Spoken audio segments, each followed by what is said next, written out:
Okay, we're going to call the meeting to order. Thank you. Welcome. Good morning and welcome to the April 27th Executive Committee meeting.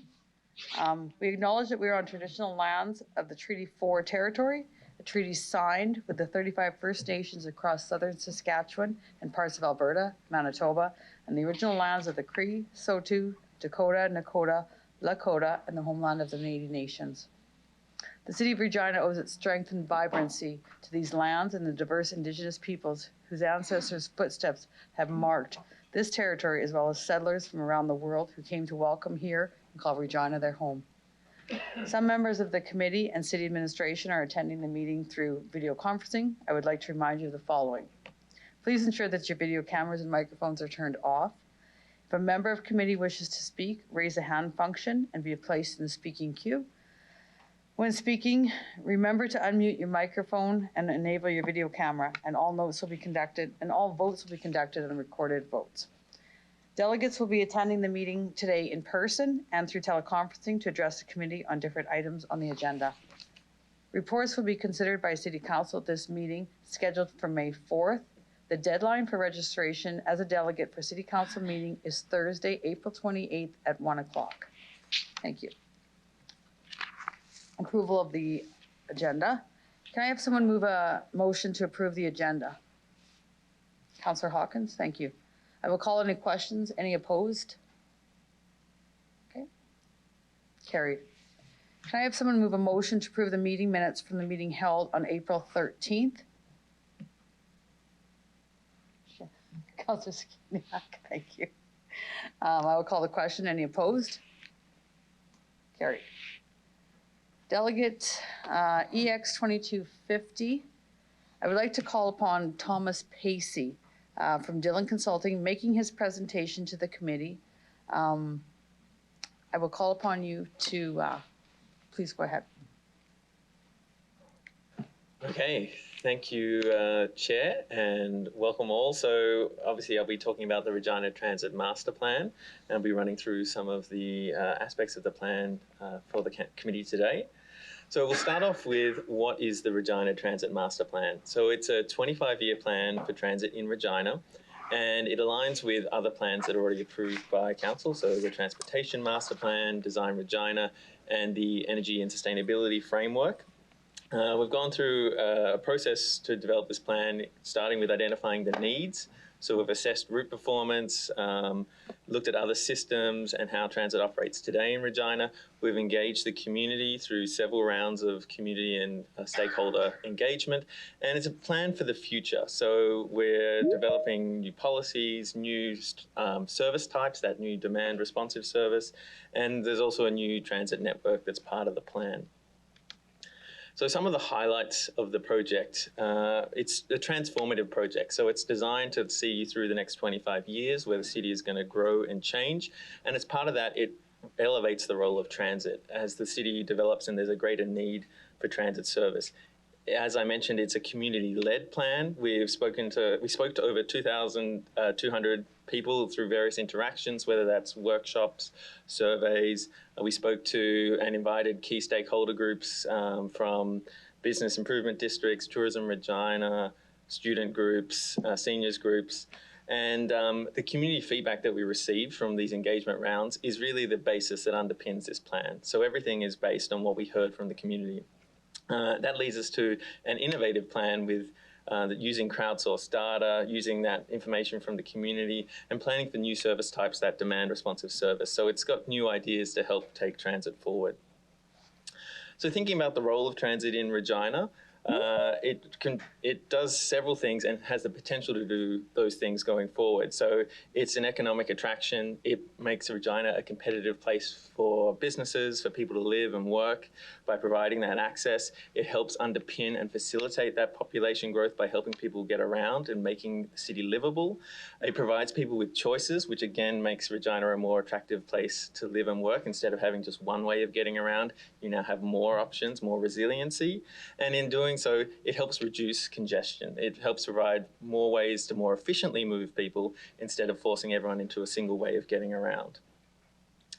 So thinking about Regina Transit today, as I mentioned, we did a peer review at the start, and sort of some of the high level things we got out of that were Regina Transit does a good job at being efficient today. It has a lower cost per hour of service provided than its peers, and also it gets less funding to achieve that.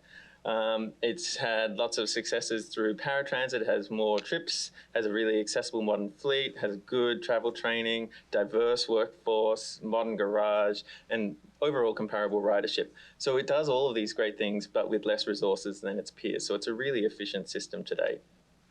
However, going into the future, the city is growing, the number of rides on transit has grown significantly, but there's been very little additional service provided to cater for that growth. And as Regina as a regional centre has industrial and business growth, this status quo is not going to be able to facilitate much more growth. It's already very efficient, and as those growing pains really start to hit, you are going to need to provide more transit. Otherwise, you're not going to be able to keep going down this path. So when we talked to the community, there were some key issues that they told us about that they wanted us to address in the plan. There's some of the key ones. The top of the list is always frequency and routing, so how often the bus comes and how long it takes to get somewhere, how direct those routes are, the hours of service, so how early in the morning and how late in the evening, particularly on weekends, the service runs, the fares and how to buy them, so the ticketing system, whether people have flexibility, more options to use the system to do different things at different times, snow and ice clearing, particularly where it impacts people to access people's access to the service, pedestrian access at other times of the year as well, pathway connections, and safety, but mainly when waiting in certain parts of the city to get on the bus. Some areas of the city, people had safety concerns. To address these issues, we have some sort of key solutions, and we've define the plan into these areas. So we've got routes, specifically extra hours, more directness, ease of use, so that's technology and other tools to make the system easier, break down some of those barriers, improving accessibility and safety through with an equity lens, fares both in terms of cost and how you buy them, and then infrastructure, so particularly alternative energy vehicles and hubs and other bits of infrastructure that can make the system work better and again easier to use. So when we look at the routes, where the plan defines 5 main route types, you've got the main routes, which are on your key corridors and they're more frequent and direct. You've got local routes filling in that local connectivity between those. You've got on-demand, which is mainly a new service type that fills in places where traditional transit service is more difficult to achieve. Then paratransit, largely similar to what there is today, and school services, again, similar to what there is today. We'll dive into a little more detail on each of these. But when it loads, we have a map with firstly, the main routes. And as you can see, they're on these key corridors that connect the key destinations in the city. They're very straight and direct, so they can provide fast travel times. And they're also easy to understand. So when someone thinks about, say, transit on Albert, they can hopefully think that there's a bus that comes all the time. And I know I don't need a timetable. It's a key route in the city. Layering on then the neighborhood routes, those local routes, they fill in those gaps and provide that local connectivity. Not quite as frequent, but still an attractive service and still relatively straight and direct so that those journey times are competitive and people can follow the routing. Then the sort of final standard layer on top here is that on demand. And these are these sort of emerging areas or areas with where challenges have been faced providing traditional transit service. And these areas can change over time as the city grows and those road networks get built out and you can provide other types of transit in those areas. Downtown will continue to be a core part of the network, but the plan does propose changes to the downtown network. So what we're proposing here, and you can see on the map, you've got those main routes, those high frequency ones in blue and the local ones in orange. We're proposing moving some of those key high frequency main routes to the streets that go around the downtown to keep them on straight and direct routings. And that results in a reduction of buses on 11th Avenue. A key part of this is that we are proposing to remove the sort of main hub terminal on 11th Avenue, so there wouldn't be the need for all the buses to come at the same time, dwell at the same time, and sit there and create issues, because this system is proposing to have a higher frequency of service, so you won't need all the buses to come at the same time to facilitate a transfer. Instead, because the buses are running more often, people will be able to transfer around the downtown in multiple locations, and particularly those key intersections around the periphery with the white circles, where lots of routes will cross each other and intersect, and that'll be the key places where people can transfer.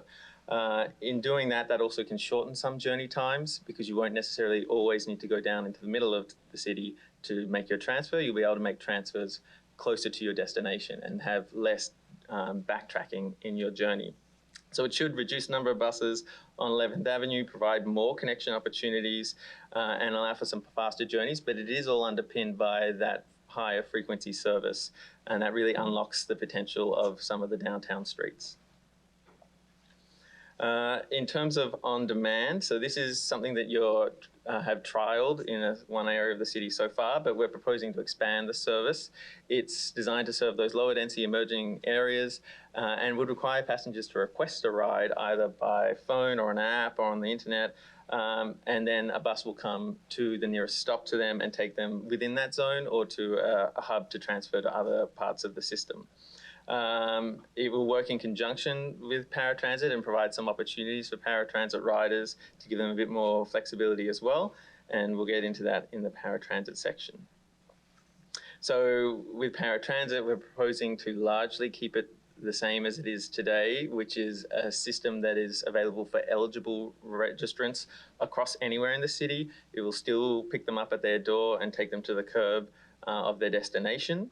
But what we are proposing to change is update the eligibility process to include some assessment by healthcare professionals, so a focus on someone's functional ability to use the system rather than a single sort of diagnosis, someone has condition X kind of thing, and bring in that impartial sort of third party in some cases.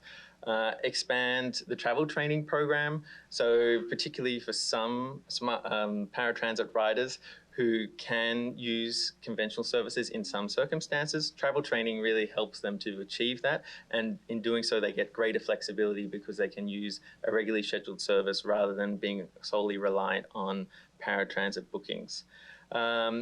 We also want to take steps to implement that integrated trip model, which allows for paratransit to potentially leverage some on-demand trips and that same vehicle to pick up both passenger types and do both trips at the same time, which creates greater efficiency in the system.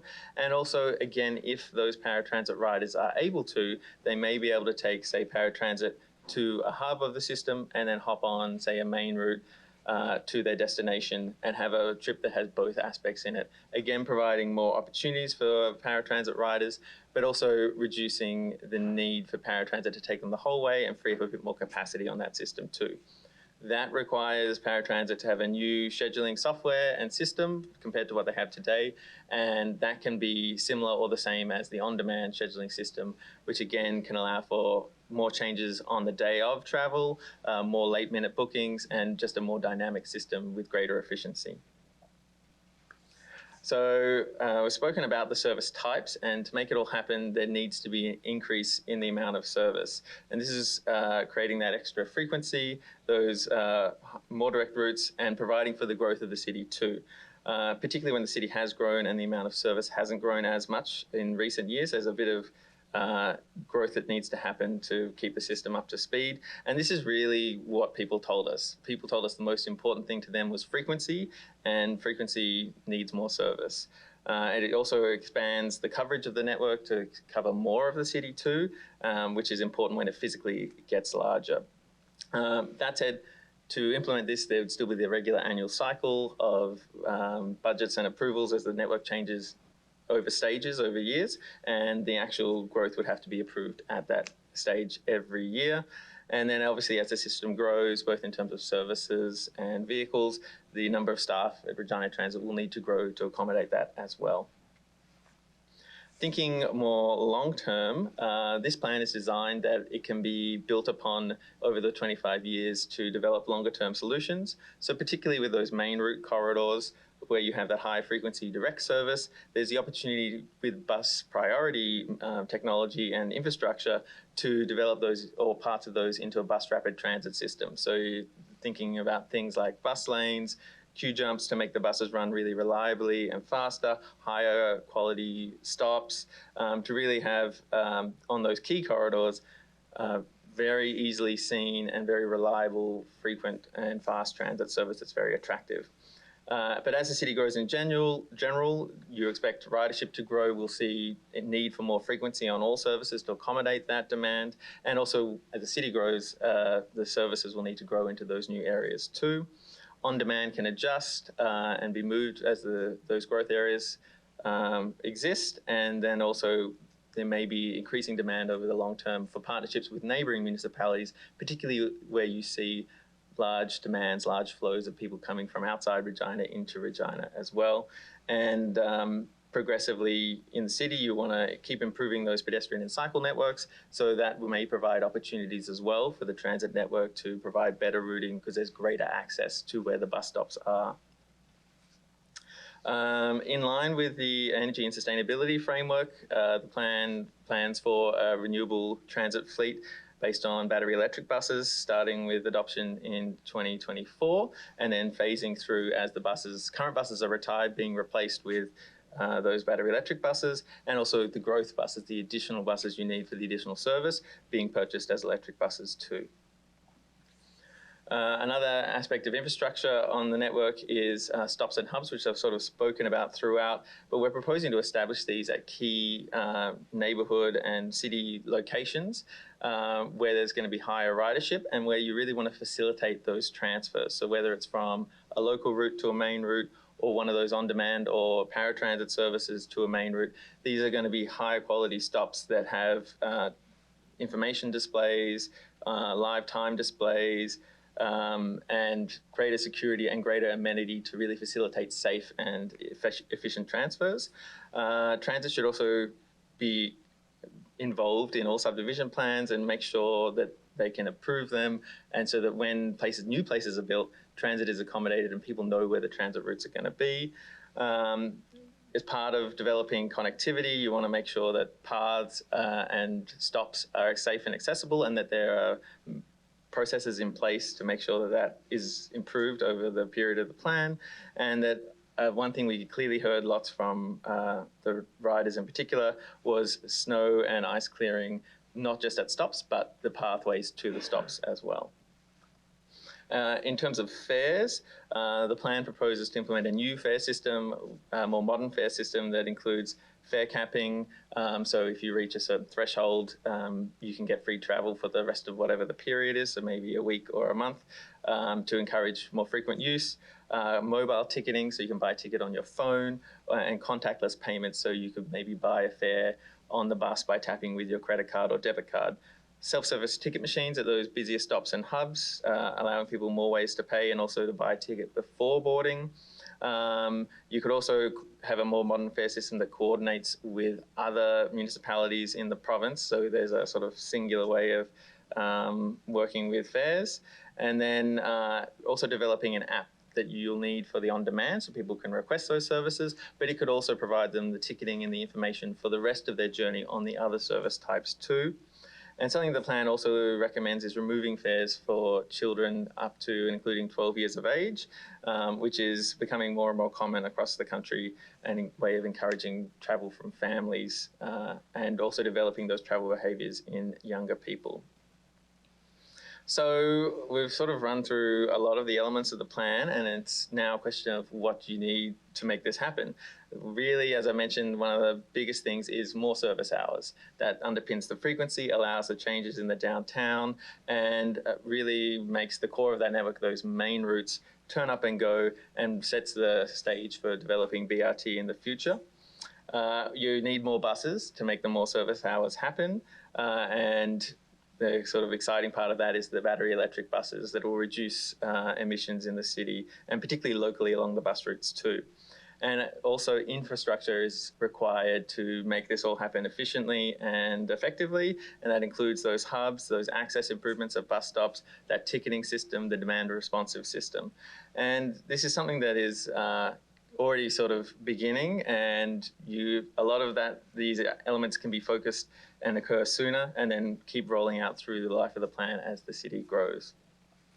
So in the very short term, what to do now? Hopefully receive approval of the plan, and that allows Regina Transit to start implementing things right away. As I mentioned before, a lot of the the service aspects will need to go through an annual budget consideration process. And then once things are implemented, Regina Transit also will review what has been implemented and what the community thinks of those changes to allow this to continually be adjusted and community-led instead of just blindly following what was set out right away. So it's a continual iteration of the plan and making sure that it adjusts and adapts to the city as in the future as it keeps growing. And then so finally, it's been a great plan to work on, and it's a really great team at Regina Transit that are very passionate, and it's been wonderful to work with them, and I look forward to any questions later on. Thank you very much for your presentation. Can I ask that your team remain on the line, and we're going to come back to you guys after all of the delegates have spoken, and you can remain, go back to the thing. We're going to hear from Mr. Onright. You have a few things to say before we hear from our delegates. Go ahead, Mr. Onright. Thank you, through the chair. So at the council meeting on July 29th, 2020, administration was directed to complete a transit master plan. This has been in the works for the last couple of years. There's been a lot of work, time, and effort put into it. I'm not going to get into the detail that Mr. Pacey has shared. We have their team here today to answer any questions they may have, as well as our transit team, Nathan Looning, who is the project manager on this project, and Brad Bell's the director.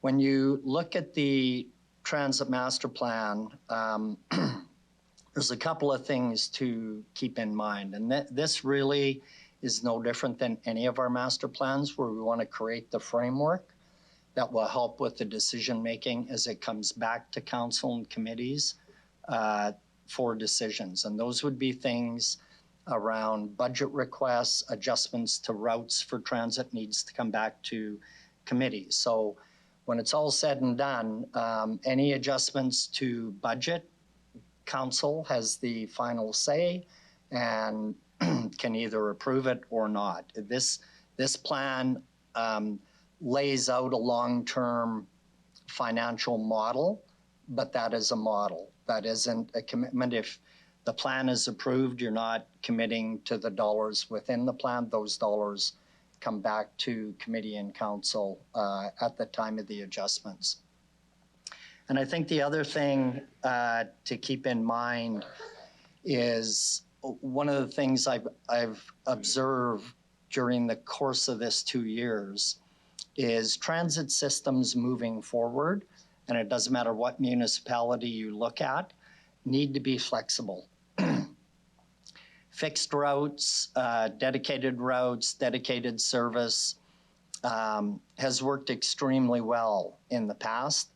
But I think what we've seen with COVID, adjustments to office buildings, how people work, there needs to be flexibility, and there is flexibility in this plan. You'll see comments around the pilot project that we did, so the on-demand system, how that can be integrated into paratransit and how they can work together. Those are things that are going to be absolutely necessary moving into the future.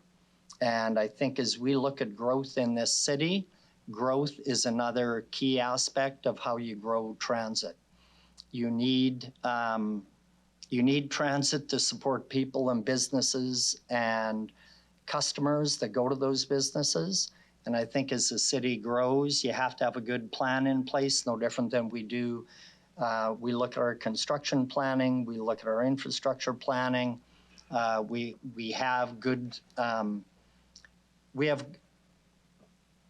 guidelines to help us make those decisions as we move forward. And I think what you see in here, and I know there's a lot of information in this report. Dylan did a very detailed piece of work for us, and there's a lot of information in here, and I know it can be overwhelming. But I think if you think of it in the context of this is the framework that is going to help us move forward in the future. Hopefully that keeps our conversation at the right level today, and I definitely look forward to it and welcome questions after we hear from the delegation. So back to the chair. Thank you, Mr. Onright. We'll now call upon Jim Elliott, delegate.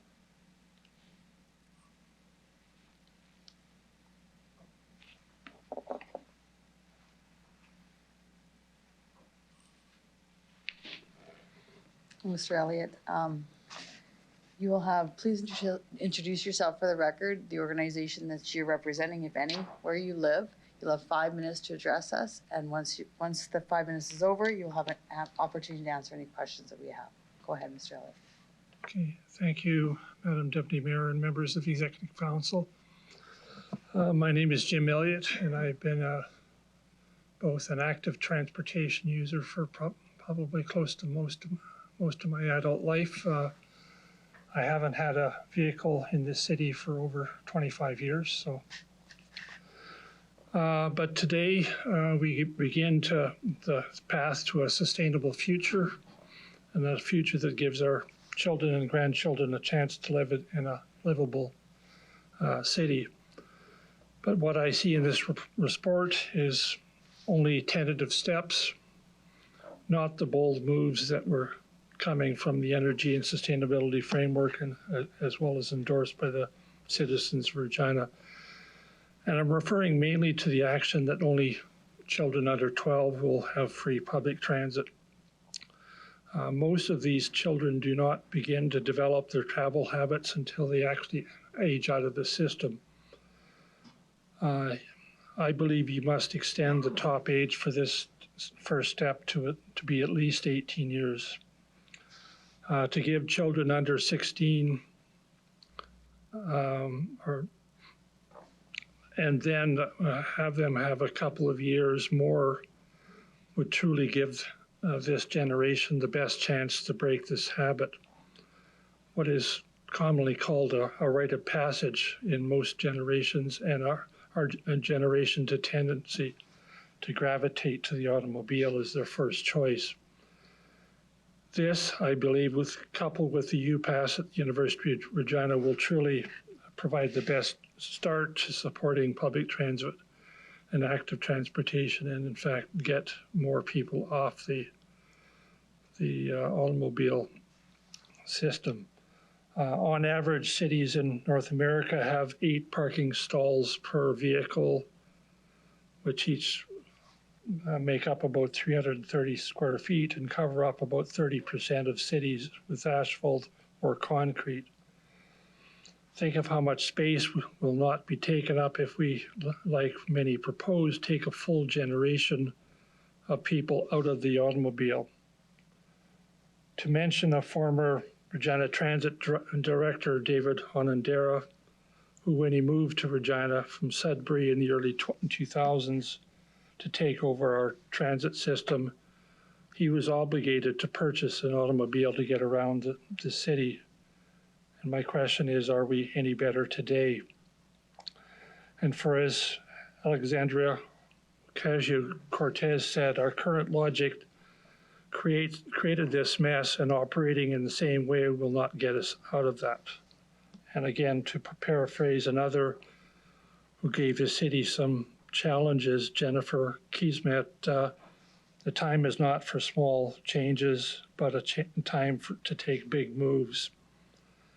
And again, to refer you to your Design Regina discussions with the public, they stated, and I quote here, create better and more active ways to get around, make it easier for people of all abilities to travel by investing in public transit and in appropriate locations and planning for all active forms of transportation. This includes providing access routes so that all people can more easily travel from home to work and to other destinations. And I'll close by stating that I think this needs to be rider-driven or citizen-driven rather than necessarily coming from the top down. So, thank you. Thank you, Mr. Elliott. Does any, sorry, do we have any members have any questions for our delegate?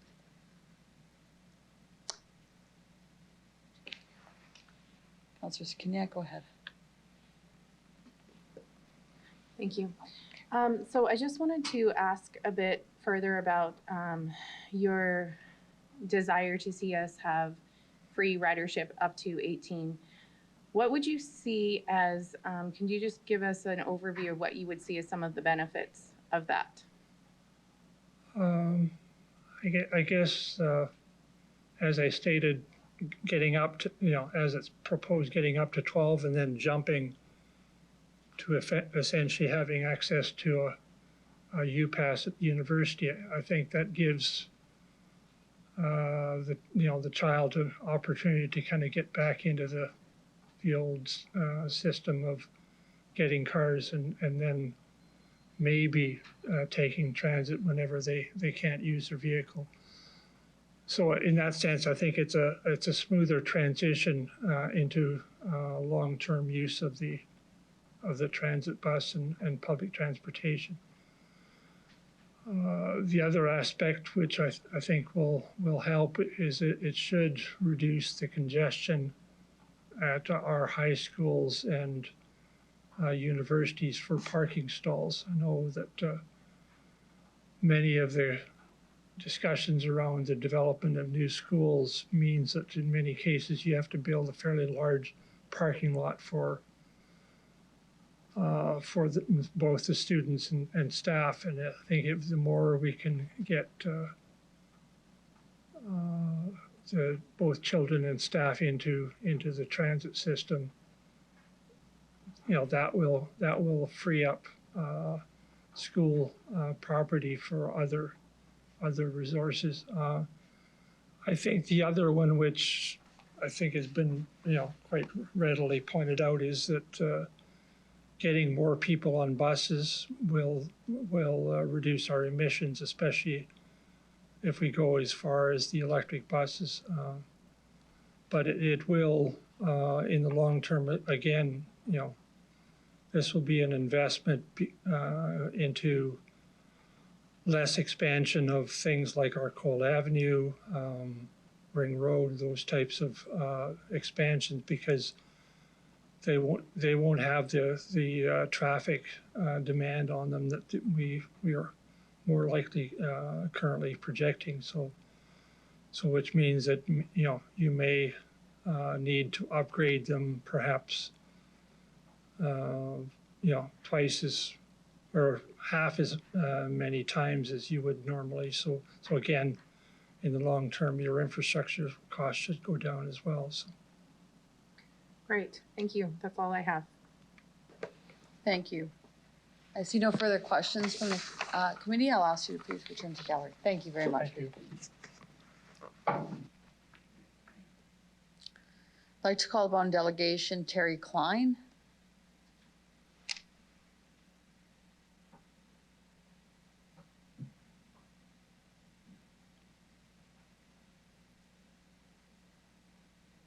Good morning.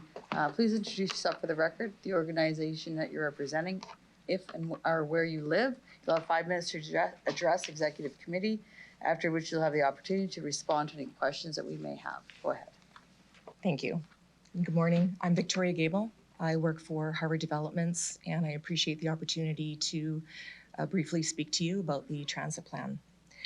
This is simply to acknowledge that from Harvard Developments, we really appreciate the efforts that have gone into this transit plan and all of the consultation that has occurred to date.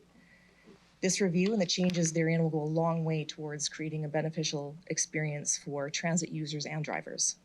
We're very supportive of the City of Regina's transit services downtown and throughout the city. A good many of our building occupants, office occupants, and our contracted service personnel rely and use the service daily. With respect to the proposed plan, and with a proprietary interest in some office buildings downtown, specifically Bank of Montreal building, we are supportive and are in favor of the bus stop locations depicted on the proposal, which is a little further west from the front entrance of the Bank of Montreal building at the intersection of Cornwall Street and 11th Avenue. With the relocation of transfer points that are expected to mitigate idling vehicles, which as a property owner with air intakes, we greatly appreciate. This will also significantly reduce bus traffic on 11th Avenue by 40%, I believe, as outlined in the report. We have experienced a significant amount in the previous years of foot traffic in and around the downtown area, around 11th and Scarf, in and around the vestibule of the building for the past several years. The front doors of that building are the main and only entrance point into the lobby of the building. It is an egress point in the event of an emergency. The building's underground parkade also accesses fronts 11th Avenue. This is the main entrance, and being the vehicularly accessible street front, it's a drop-off and pickup point. Further, our main floor tenant, the bank branch, accesses through that vestibule. We've always been clear that any transit users are able to seek shelter in the entrances of any of our properties, particularly in colder months. However, this proposed bus stop relocation would greatly improve the client experience at the property. Thank you for your time. That's all I have. Thank you for your presentation. Do any members have any questions for the delegate? I see none. Thank you for addressing the committee, and I'll ask you to please return to the gallery. Thank you, Terry. Okay, I would like to call upon Delegate Jamie McKenzie.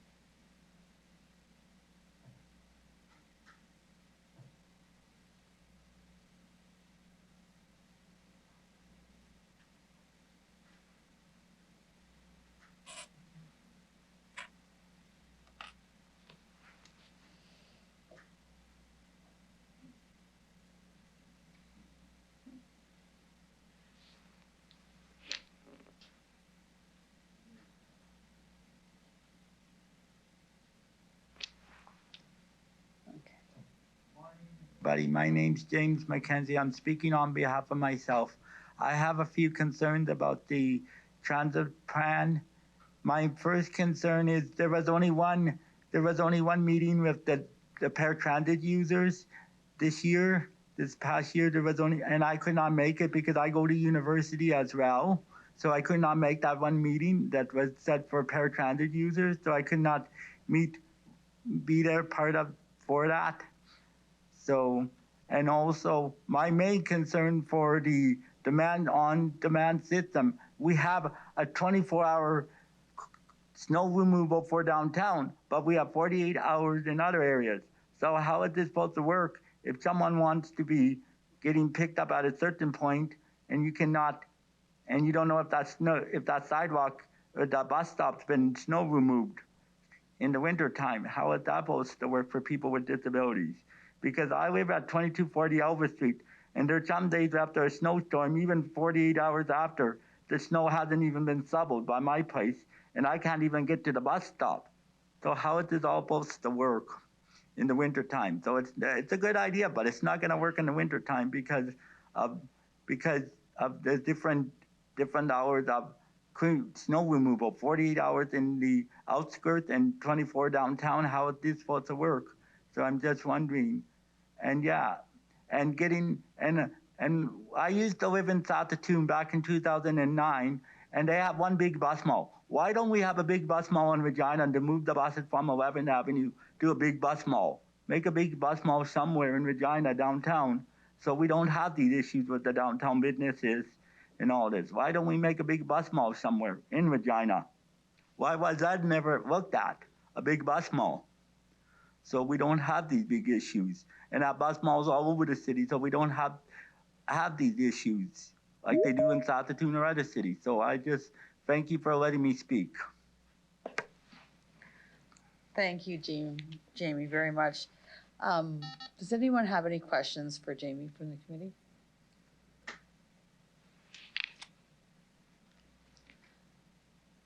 I do. I have one question for you, Jamie. We brought the law in for the snow removal. I know we're not talking about snow removal right now, but it goes kind of hand in hand with paratransit. I understand that, Jamie, and it's a big love of mine. What can we do better, do you think? What do you think would be the answer to do better for people? Is do 24 hours all over the city, not just 48 in one part of the city, 24 in other parts. Because because it's hard to get paratransit in the winter if the demand is high and someone needs to go and get groceries and the only option they have is a city bus. And I get stuck trying to get to the bus stop because the sidewalk going towards the bus stop is not, the snow's not removed. I can't go shopping, getting groceries or whatever I need. All right, thank you, Jamie. That's something that I'll take back, and we'll go from there. Thank you for addressing the executive committee. I'll ask you to please return to. Oh, sorry, we have one more question. Sorry, Jason. Sorry, I missed you.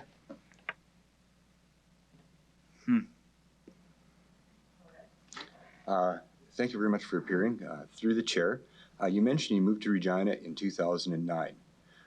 When you were considering where you were going to live in Regina, if there had been an area or a subdivision where we had a regular paratransit bus running by multiple times an hour, and you could move through that area, it would be about the size of a subdivision, and they had 24-hour snow removal, and you knew you could just go out to the sidewalk, and within 10 to 15 minutes, an accessible bus would be by, maybe to take you over to a store and pick you up. Would you have chosen to locate into an area that kind of hit that description for ease of access for your needs? I live in a good area, the downtown, where I got 4 bus routes around me, and that's a good area. It's just that we have the 24-hour snow removal, but still, I get stuck trying to get, sometimes even after 40, I noticed that even after 40 hours, people aren't shoveled their sidewalks yet, and I still get stuck. Thank you very much. Okay.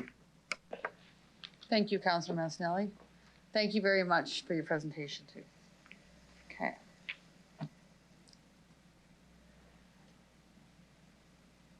Around me, and that's a good area. I would like to call upon Judith Verusuk. Is she here? She's on telecom. Hello, can you hear me? Yes, I can. Please introduce yourself for the record, the organization you're representing, if any, and where you live. You'll have 5 minutes to address executive committee. After this, we will have the opportunity to answer any questions we may have. Go ahead, Judith. Thank you. Thank you, Deputy Mayor.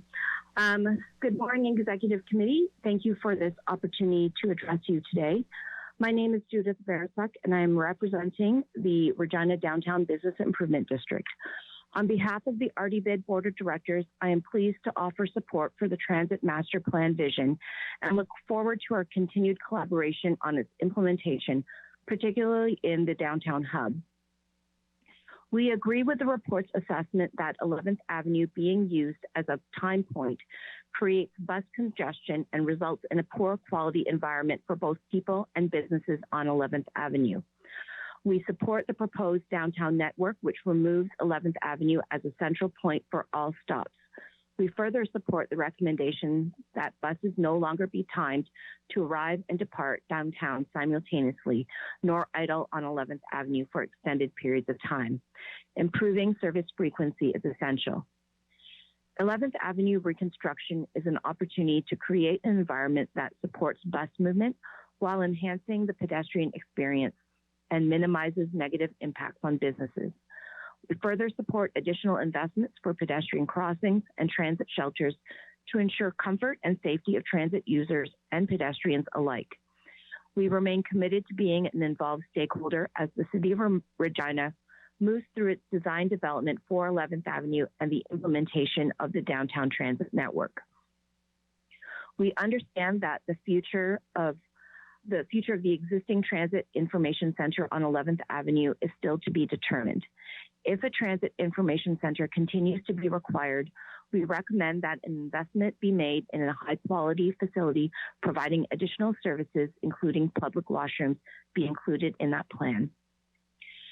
RDBID supports the recommendation for prioritized sidewalk clearing at downtown transit locations. This will limit the formation of ice ridges at bus stops, requiring transit users to climb the ice to enter the bus. Integration of the Winter City strategies into planned transit improvements is essential.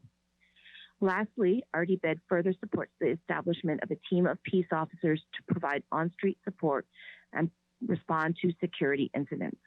Consideration should be given to integrating this role into the community support program with appropriate resourcing to ensure that the level and quality of service is consistent and efficient. Once again, thank you for this opportunity to address Council on this most important step in improving transit in our community. We look forward to our continued participation in the design and implementation of the Downtown Hub. And I'm happy to answer any questions you may have. Thank you very much. Do I have any members have any questions for the delegate? Councillor Stadnicek, go ahead.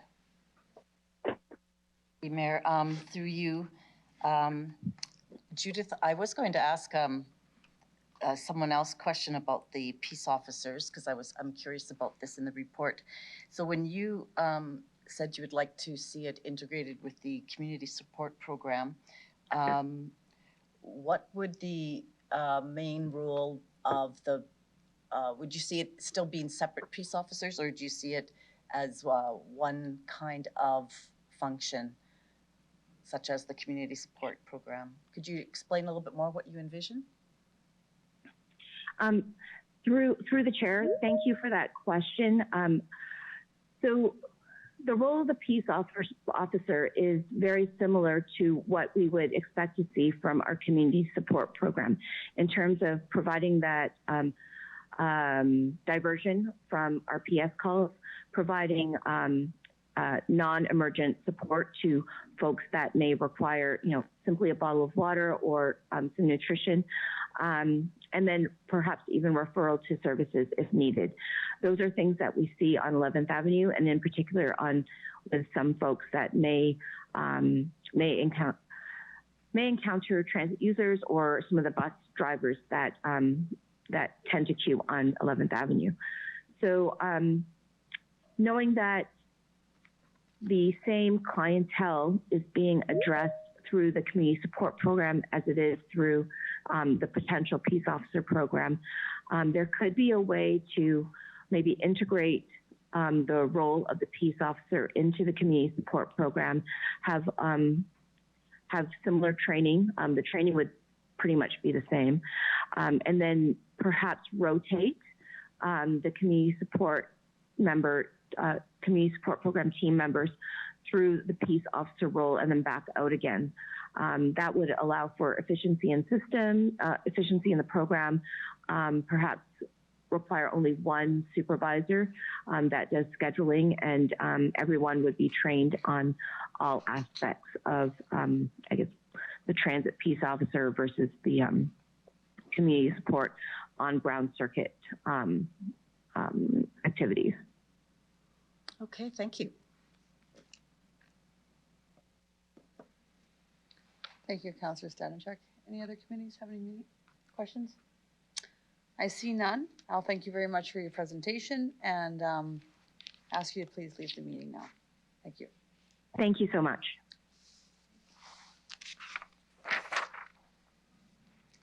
I'll now call upon Delegate Ross Zimmerman.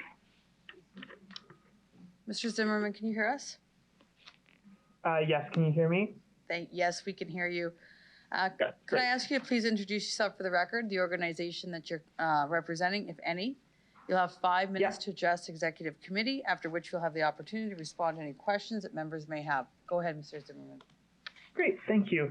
My name is Ross Zimmerman, and I am a regional planner for the RM of Edenwald, number 158, just east of Regina. I am speaking today on behalf of the municipality in support of the Regina Transit Master Plan for several reasons. As a resident of Regina, I have my own personal reasons, but from an organizational standpoint, we are in particular supportive of action item number 1.7, which is explore partnerships with neighboring municipalities to provide regional service. We are very excited to see the City of Regina moving towards a regional approach to transit in the area. Not only do we believe that this would be supportive of our residents in our community, but also for Regina residents and businesses who either work out in our community, out in Emerald Park, or are traveling back and forth. Further, the Regina Transit Master Plan is supportive of several of the RM's internal documents, including our official community plan, our strategic plan, as well as a draft Emerald Park sector plan. I'll just very briefly run through the three of them, and then if the members of the committee have any questions. So our official community plan under our transportation goals for the RM is to develop a plan to introduce transit to the municipality with priority to Emerald Park and the Butte Business District. And as the Regina Transit Master Plan introduces a regional approach, we're very excited to see that sort of lining up with our own goals when it comes to our official community plan. Further, through our strategic plan for the next 5 years, we have a livable community goal, which includes partnering with municipalities like the City of Regina to create a regional multimodal transportation study to explore the feasibility of transit out in our community. Last but not least, we are currently working on a draft Emerald Park sector. Oh, we lost you. Mr. Zimmerman? Hello? Oh, we lost you there for the last probably 10 seconds. Okay, did I talk about the strategic plan or had I transferred to the sector plan? I think you were still just at the end of the strategic plan. Okay, one of our goals for a strategic plan is to partner with municipalities to create a regional multimodal transportation study to support the feasibility of transit in the area. Last but not least, we're currently working on an Emerald Park sector plan, and as part of this plan, we produced a survey for business owners and employees working in the region. And when it comes to businesses, 62% of business owners said that providing transportation options for commuters was important to the development of the area. And 39% of employees said that providing transportation options for commuters was also important. So there is widespread support amongst the business community in Emerald Park for improved transit and improved transportation. And in summary, as the RM of Edenwald, we are extremely supportive of the Regina Transit Master Plan and look forward to working with the City of Regina in the future to explore the feasibility of transit out into Emerald Park. Thank you. Thank you very much. Do any members have any questions for the delegate?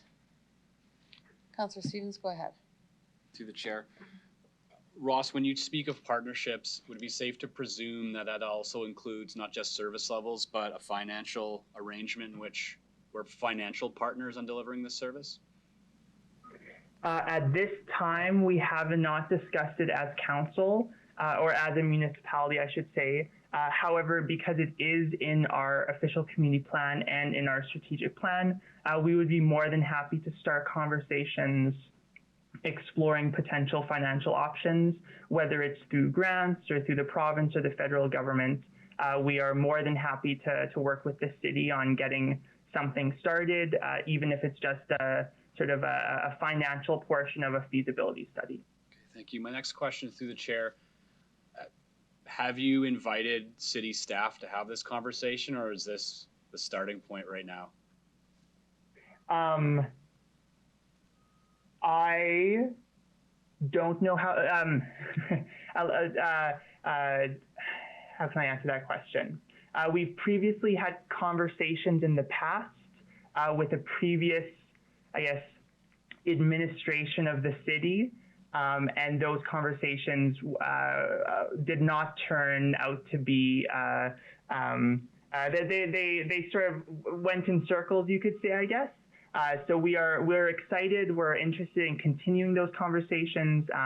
But at this point, we've reached out to the city in the past, and it didn't exactly kind of turn into anything. So we're interested in restarting those conversations again.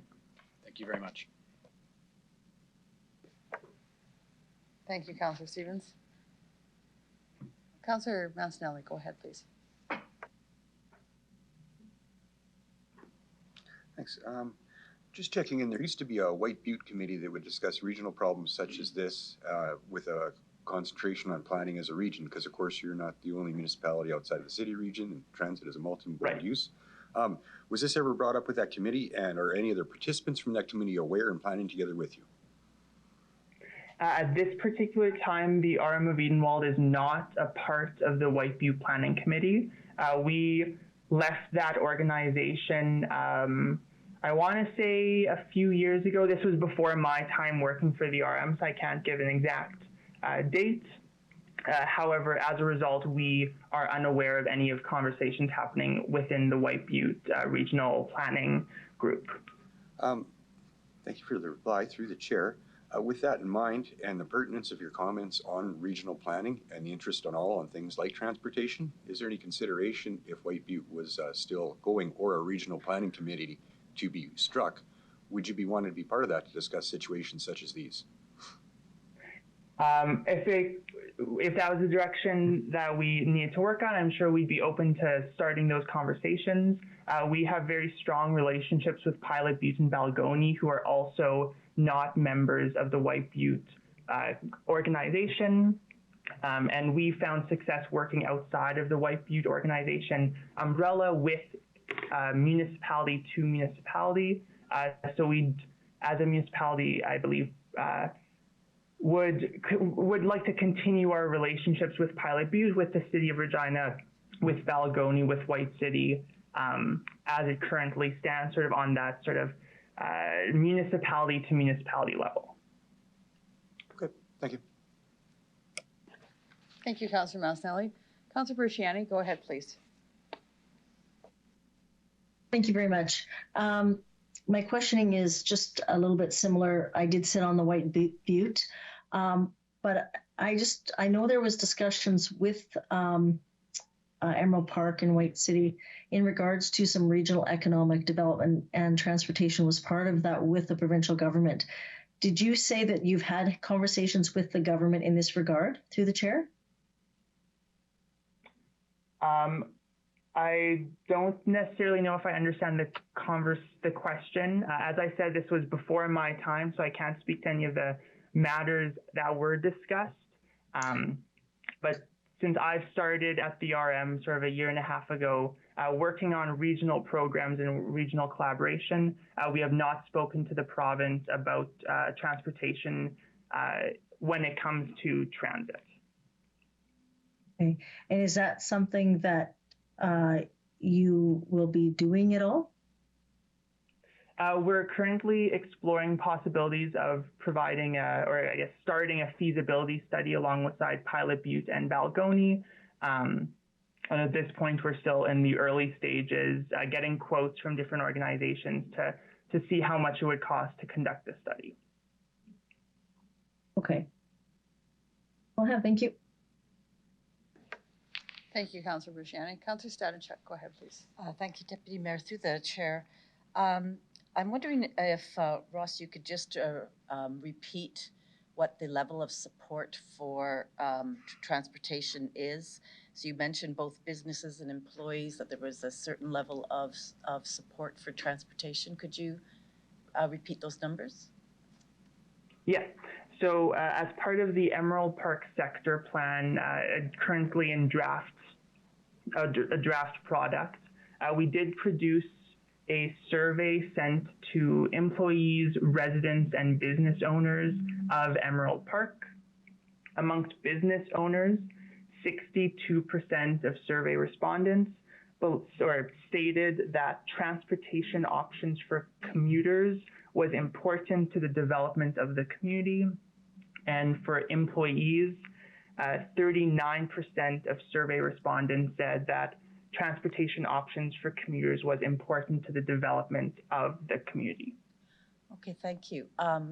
Through the chair, is this a new need because of growth in the area, or was that need previously provided by like the Saskatchewan Transportation Company that used to operate?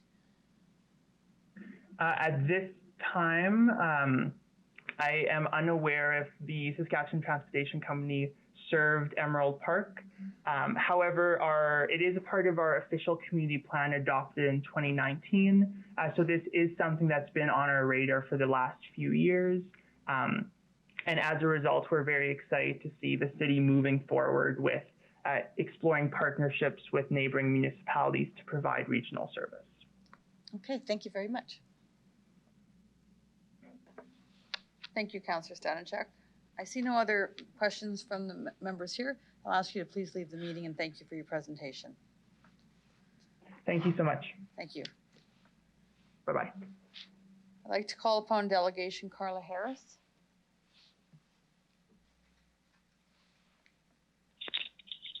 Are you there, Carla? Hello?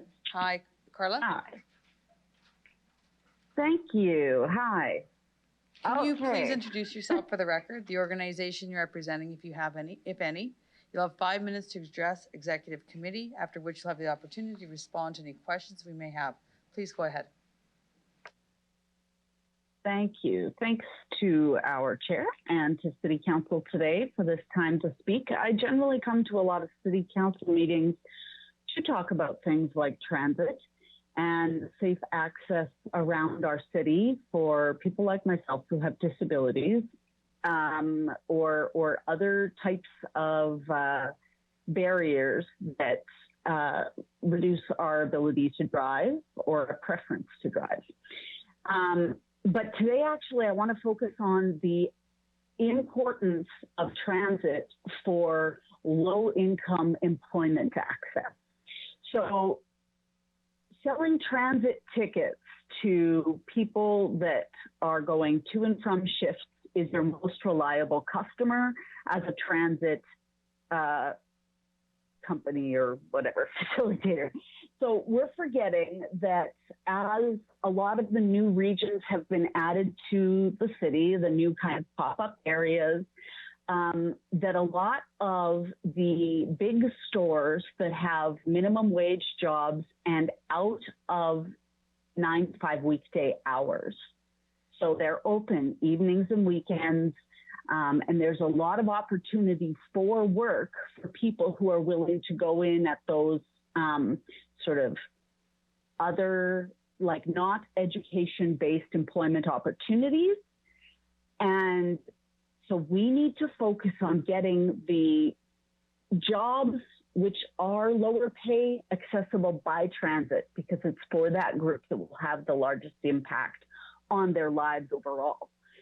So when we're looking at things like service industries, any jobs that are 10 to 12-hour shifts, and industries that particularly like stores are open outside of the 9 to 5 hours to fit our customer base.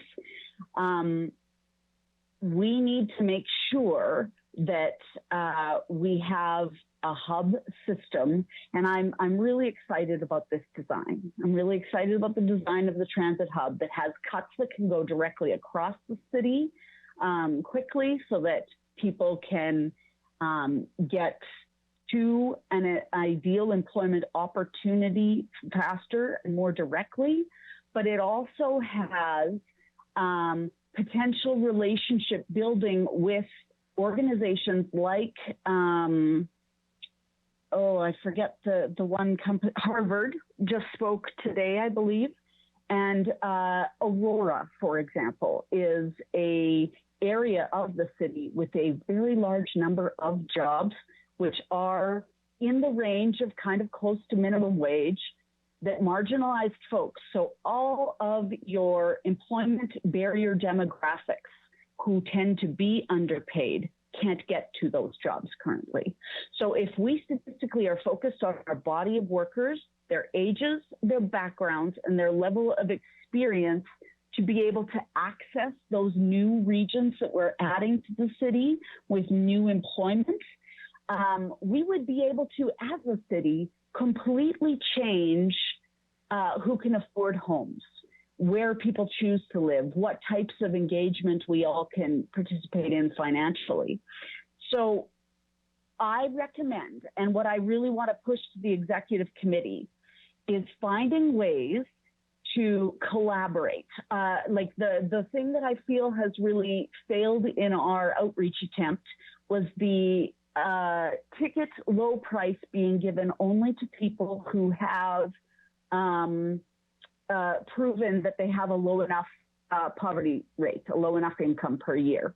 But there are lots of people, when I myself was going through a court system and was unemployed for 2 years, there was no way I was going to go down to your office and show you what felt embarrassing in my personal lived experience.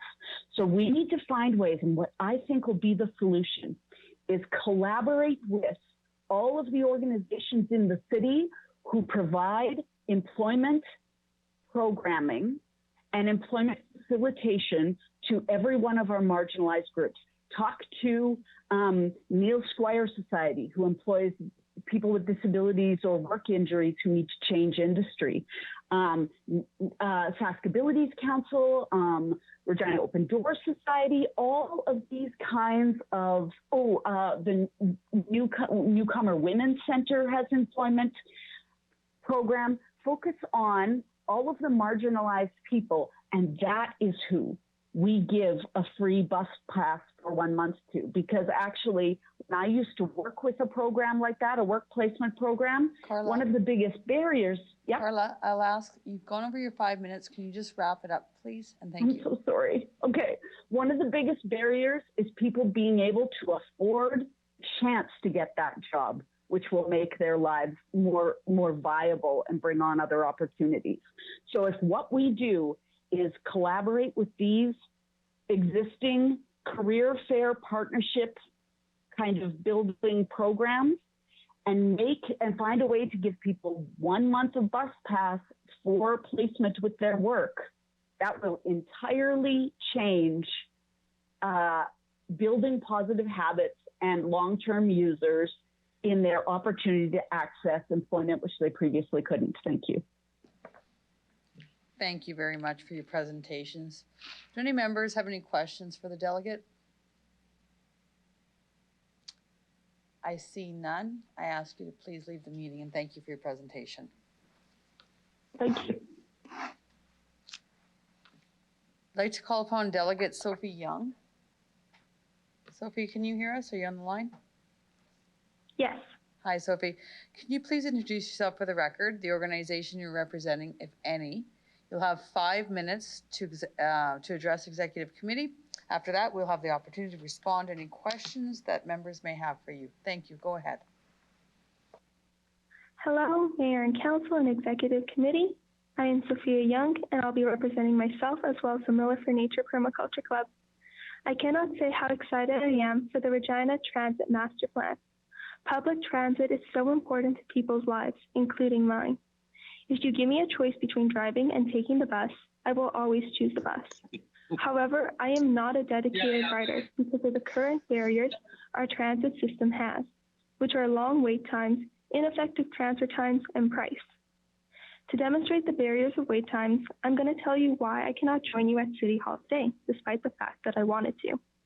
While I live a 10-minute drive from City Hall, it takes 40 minutes and 2 bus transfers to get there. Also, I can't miss a single bus because if I do, I would be more than 30 minutes late.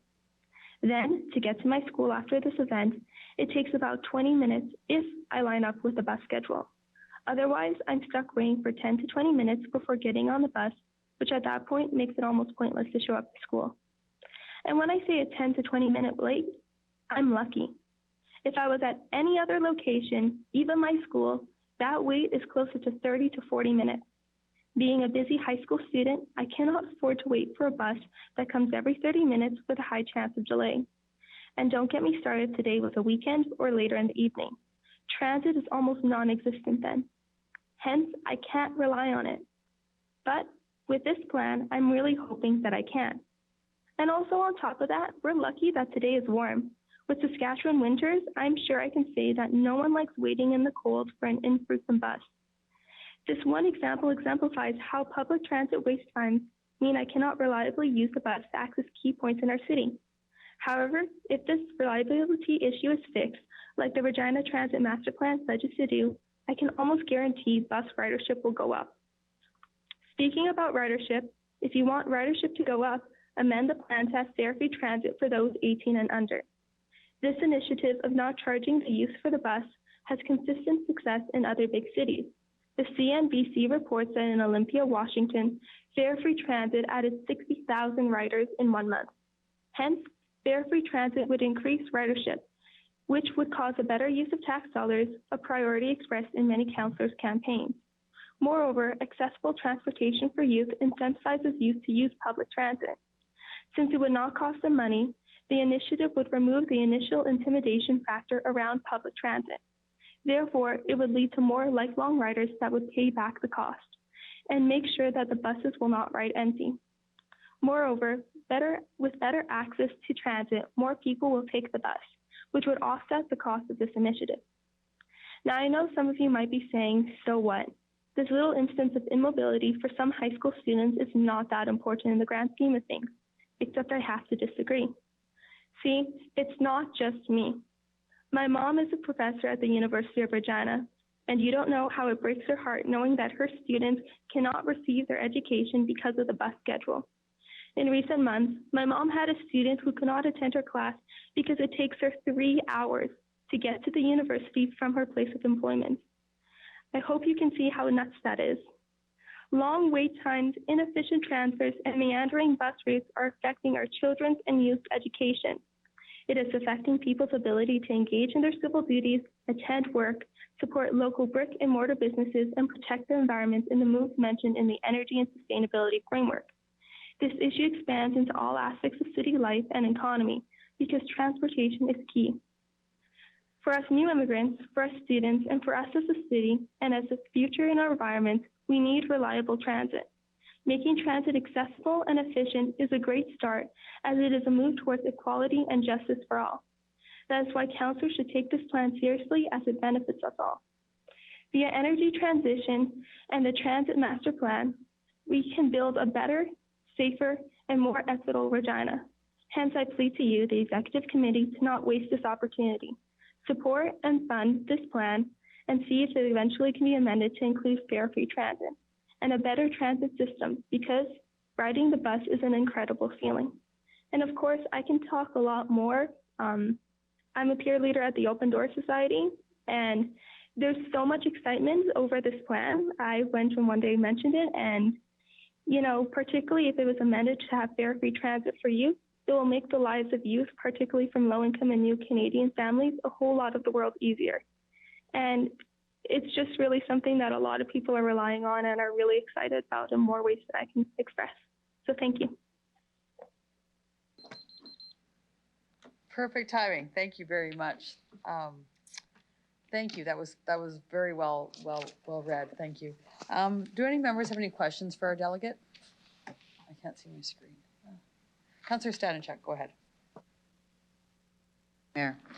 Hello, Sophia. Thank you for speaking. My question, you gave a really great example of how a transit system that doesn't have frequent or direct routes affects you as a transit user.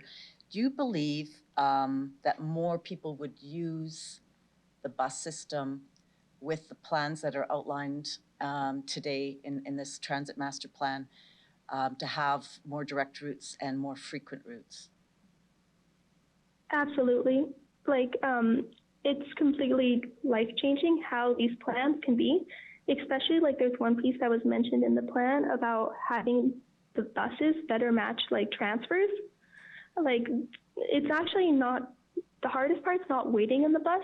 It's the fact that when you're waiting for 20 to 30 minutes in some random location. Now, I was one time ditched at a football game, and it was late at night, and I was waiting there for 1 hour at a bus stop. in, the center of a city in a neighborhood I don't know. And then when I had to transfer off, I was waiting 20 minutes in another location I don't know. It's that instances there where it gets really scary. Because if those buses were able to connect a little bit better and you're spending less time waiting at a bus stop, it's a lot easier to get on the bus, it's a lot easier to use the bus, and it's a lot less intimidating to use the bus. So that's why I'm really vying for this plan. Thank you. You just gave another great example of why this is important from a safety perspective. At your high school, do a lot of students ride the bus, or do they not do it because it's not convenient enough for them? Or is it cost We do issue? have students that ride the bus. I can see easily we have at least 60 students for every bus slot that comes out. It's a wave of kids who come out. Only thing is that some kids can't afford to. I'll give you an example from one of my friends. There's her, and then she also has 3 siblings. To have a monthly pass, it's about $60. Now, it's $60 times 4 kids. That's a lot of money that you're spending each month for the bus. And, at this point, they can't really afford it. So I see even my friends, they're skipping days because they can't afford to go. They're trying to see if they can, get bus drivers to let them in for free. They are trying to catch rides with other people because it's not affordable in that sense, especially when we're thinking about low-income families. And yes, I know we do have some exemptions and ways that you can apply to get it for $20, but still that's not something everyone can get, especially if they're just slightly above that line. So yeah, it's definitely having a lot of effects. And if we want to use this pass outside of the school hours in the special routes, it's kind of hard to use the bus because of the scheduling and the routes and the transfer times, and also how our buses tend to meander around the neighborhoods and are not meant for transfers. Thank you very much for coming. Yes, thank you. Thank you, Councillor Stanishek. We have a question here from Councillor Sakiniak. Go ahead, please. Thank you. So, Sophia, you mentioned, I believe you're a student at Miller High School. Is that accurate? Yes. And so through other students at Miller High School, or through the Regina Open Door Society peer mentoring program, I think you said, have you spoken with folks about this, about the idea that you have that fare-free transit would increase ridership for young people? Do you have any sense from talking to others if others have indicated, yes, if transit was fare-free, I would definitely use it more? Oh, yeah. Actually, that was something that I mentioned in a peer leader group. And, we have about 60 kids there, and all of them were like, oh, really? If it was free, I would definitely use the bus. I wouldn't drive. I wouldn't have my parents drive. I would change the way that I'm commuting to use the bus and, support our public transit. And I've also, we have kids who are doing surveys on buses trying to see what those numbers would be like. And, I've heard from them that they're saying that they can get at least 100 people from those instances saying that they would support it. Even in school, people are talking about how great that would be. There's a lot of support behind it. Great. Okay. Thank you. Yep. Thank you. Thank you, Councillor Sakiniak. I see no further questions. I thank you for your presentation, and I'll ask you to please leave the meeting. Thank you, Sophie. Great. Thank you so much. Bye. Thanks. Can I have someone move a motion to receive and file the following communications with respect to EX 22-50 Regina Master Transit Plan? Mr. Jim Elliott. Okay, Councillor Stanishek, thank you. We have a mandatory 15-minute recess in about 8 minutes before we do this. Would you guys mind if we just take our 15-minute break now before we get into the weeks? Okay. We'll come back here at 10:35. Thanks.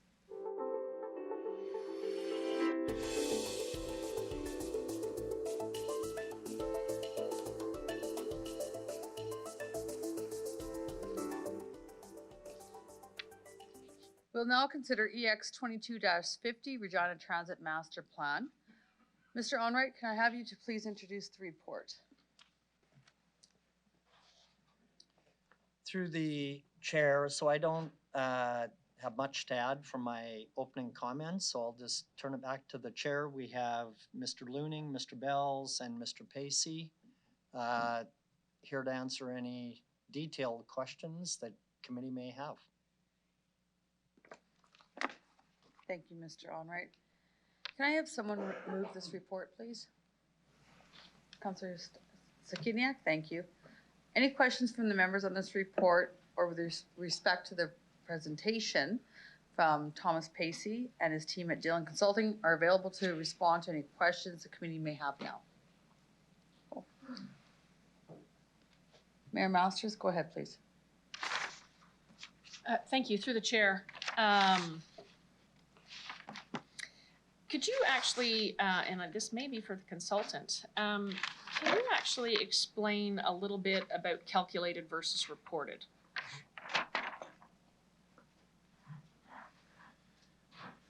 Through the chair, which calculated versus reported are we referring to? Well, in some respects, what I found somewhat difficult to compare was that we have a calculated number of ridership, we have a reported number of ridership, and then it was used almost interchangeably, but the difference is substantial. Yes, so the reported ridership and the calculated ridership. So the reported ridership is what is reported through various programs that the city participates in with their statistics about the ridership. And the calculated ridership was a formula that was used previously in the city of Regina and is a more sort of standard industry-wide formula for assuming ridership. So ridership is counted in a number of ways through manual counts or through automatic counts on buses, counting people coming on and off, through the ticketing system. Various systems count their ridership in different ways. And so in that sense, ridership can be quite inconsistent in the way it is reported. And the older style that Regina used to use, which is what that calculated figure is more common among systems today. So we generated that figure the old-fashioned way as well to ensure we could provide consistent comparison with other systems that were doing it with that methodology. The reported number is, we feel, probably more accurate in terms of how many people are actually on board the buses today. And again, that's sort of what we use when we try and understand what's really happening on the road, but for comparative purposes, we use that calculated number. Thank you for that. And for definition's sakes, can you explain the difference between utilization versus ridership? So the utilization, they're basically interchangeable. Ridership is literally the number of people getting on and off the bus. Utilization can refer to just number of people on the bus, but we can also talk about it in more of a value for money kind of sense. So the amount of riderships per hour of service provided, or the amount of ridership per capita, kind of a more of an effectiveness. But it depends on the context that it is in there, but ridership will always be just a whole number of riders, and utilization will speak more to its effectiveness and how well used the resource is. But ridership can be two divergent numbers, can be reported or calculated. In this report, yes, there is both, but we only use that for the overall figures. When you look at any individual bus figure, it will always be just the one number. Thank you. And in terms of the peer comparison, there were peer comparisons used in some aspects of the report that were then discarded in other aspects of the report, like there was different peer comparisons depending. Is there a reason for that? And I'll use Windsor as the example in terms of we appeared to be quite close in terms of an operational perspective to Windsor, but yet then Windsor wasn't used in further elements of the report. Is there a reason for that? The main part of the report that has different peer systems is the staffing section of the report, and that's because some of that staffing information is not necessarily widely available or easily available. So we have systems that we have better access to information from, and they were willing to share that information with us, and then we can use that information for the staffing report. The other sort of operational ridership data and the funding and budgeting data is reported through the industry from every system that's part of the Canadian Urban Transit Association. And so we can use any member organisation for those higher level comparisons, but that more detailed comparison, we need to get specific permission from those agencies, and that's why they're a slightly different group. Thank you. I'll have one further question and then I'll cede the floor so my fellow councillors can ask questions. You have in there in terms of free ridership an extension to the age of 12, but not 13 to 18. So I'm sure all of council has heard this request before. Is there a reason that it wasn't recommended? That 0 to 12 was recommended, but not 12 to 18? Yeah, it's definitely the above 12 through to 18 was something that was investigated as part of working through the plan, and something we did hear from community through the engagement. But it's the reason it's not a firm recommendation in the plan at this stage is because it requires additional partnerships to occur. So there is a cost involved, and everywhere else that has done that, other systems that have raised it for specifically school student ages and through is usually administered as part of school enrollment, is done in partnership with those school boards, with other funding partners to help make that happen. No other systems really do it just on their own. It's always a partnership. And so it's in the plan as a sort of work on those partnerships, develop that, look into it, but not a firm recommendation because those partnerships are not yet in place. Thank you very much for your answers. Chair, I may come back with more, but I'll cede the floor right now. Thank you. Thank you, Mayor Masters. Councillor Andrews, Councillor Stevens, sorry. Councillor Stevens, go ahead. Thanks, Nancy. It's an inside joke. You had to be in Halifax. So I'm going to start with the downtown. I'm glad there was consultation. It sounds like there's an agreement. But my question comes from the customer or sort of the user perspective, because that's a huge focus of the master plan. Right now, if I transfer or go downtown, I'm on 11th, I rock across the street or down the street. It's really easy for me to transfer. Do you breathe in a lot of fumes? Yeah, you're kind of phasing out by the time you get your bus. I see those issues. Walk me through the change from the rider perspective, because there's multiple nodes that actually are distributed now in the downtown, which seems to make it far less convenient to get from one transfer to another. Walk me through that as someone who takes the bus and needs to transfer downtown. What is the different experience for me now? Okay, through the chair. So I think the key difference is the current system has relatively low frequency and has all the buses coming there at once. You have this sort of mixing pot effectively. You sit there for 5 minutes. You can run around to any of the other buses.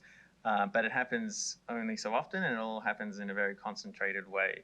And that is a hallmark of smaller systems that don't have the ability to run a more frequent network, or it's a very small network. And really that's something that Regina has outgrown. So what's in the plan involves having those high frequency services. So the penalty, like if you have to wait for the next bus because you don't make a connection, is much smaller than it would be today. Instead of waiting an hour, you're waiting half an hour, or instead of waiting half an hour, you're waiting 15 minutes. And particularly with those main routes, which are designed to serve the key destinations and key corridors and have the majority of the ridership, they're going to be higher frequency again and really provide that kind of turn up and go. You don't need a timetable, just know the bus is going to come kind of thing. So in distributing the transfers around the city, it also gives you more opportunities to get on, make your transfer other points. So say if you went into 11th Avenue, you may have to wait 20 minutes for the bus, but because they pass somewhere else already on one of the corners of the downtown, it may only be a 5-minute transfer. You may be able to get the trip before the one you would have had to get at 11th Avenue because you're getting off earlier and getting on that bus later on. So it really gives you a lot more opportunities, which means you could choose to wait longer. You may want to go and grab a coffee, or you could make a more convenient connection because there are just more opportunities to do so, both in terms of time with schedule, but also in terms of space. And again, if you do manage to make a connection on further away from the core of downtown, you'll also end up with a shorter journey because you don't need to backtrack, depending on what your connection is. Okay, thank you. In terms of the execution of this plan, so presumably then, as we reconfigure those stops, we're also changing the frequency and the level of service. I just want to make sure we're doing that simultaneously and we're not spreading out all these stops, inconveniencing the riders to service other people's interests and not catching up with the frequency. So walk me through how we're phasing this particular proposal in, when, and how it aligns with the frequency changes. So through the chair. The phasing of this, it really needs to be an evolution, right? It's not like one day you flick a switch and the whole system is different. It's a gradual process. And in that sense, you generally would do it in a semi-geographic way. So you introduce a main route, and then the routes, the neighborhood routes, local routes around that need to change as well because the structure in that area changes. And you sort of gradually phase in over several years. And in that sense, then you slowly change what happens in the downtown as well as you slowly move to this model. But that also allows you to be iterative and to see what the impacts are when you do these first steps and listen to the community and adjust to make sure that that phasing and that plan and those routes that you are going to put in keep meeting the needs of the community as well. Okay, thank you. The BRT seems to be a large part of this plan, a great priority, very far away. But it seems to be the easiest approach to getting more people on the bus because it can compete with the automobile. Walk me through why it's so far away. And secondly, could we phase elements of it in? So for instance, could we have a move from 30-minute service to 15 on some of these routes, from 15 to 10 or 5 even? Can we do that without a full implementation of the BRT within this budget cycle, actually? Just 1 second here. I'm going to direct all the questions to Mr. Onright, and then he can direct them to where you'd like. Go ahead, Mr. Onright. Thank you, through the chair. So I'll maybe just expand, Councillor Stevens, on your last question, not the one you just asked, but the one previous. So taking into consideration also the work that is being done on 11th Avenue over the next 2.5 years, that will be part of the planning process, and transit will be very involved in that planning process. As we see in other communities, how they kind of change over their downtown areas, make them more pedestrian friendly, different modes of transportation moving in and out of the downtown areas, and transit will be an important part of that discussion. Thank you.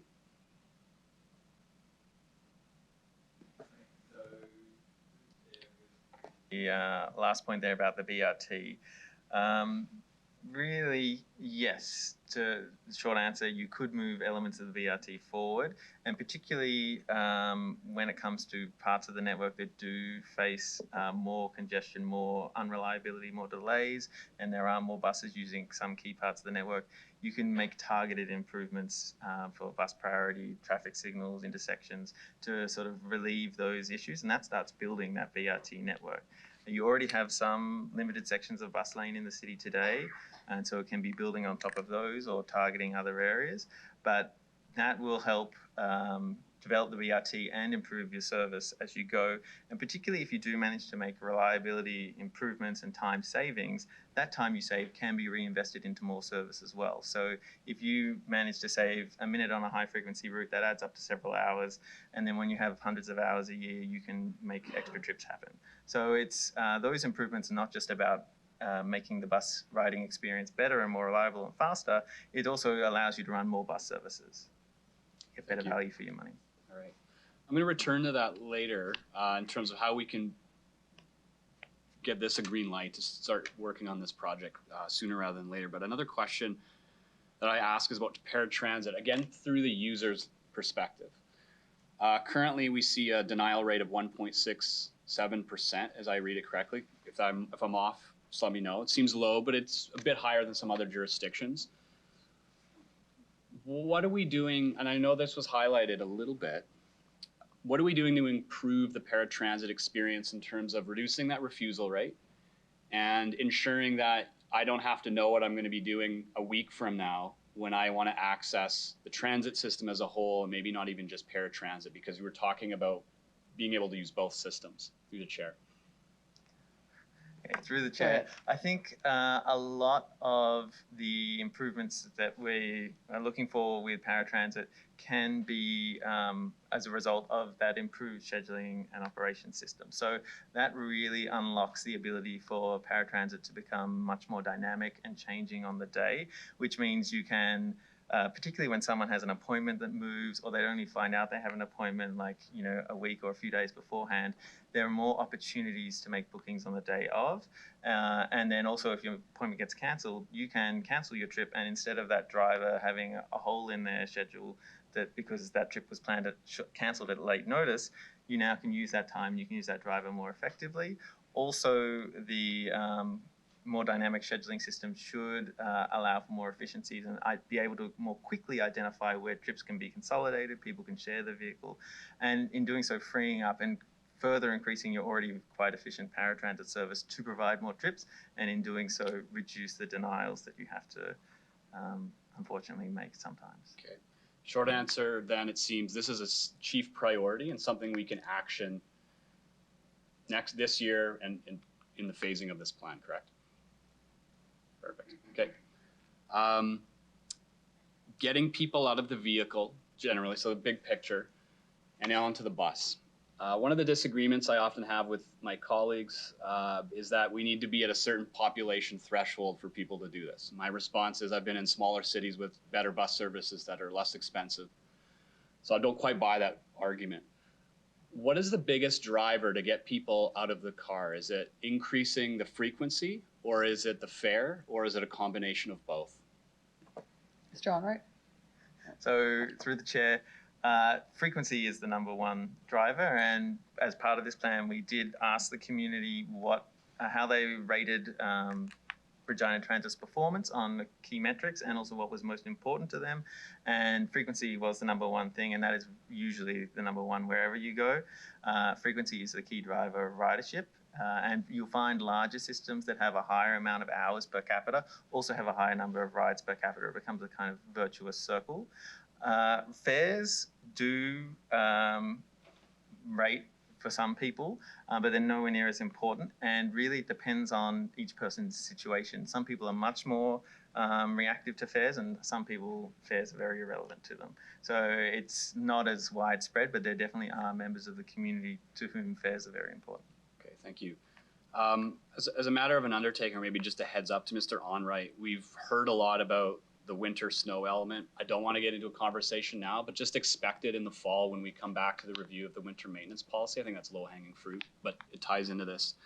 The airport route, where this has been on hold almost as long as I've been alive. Where is this now? Is John right?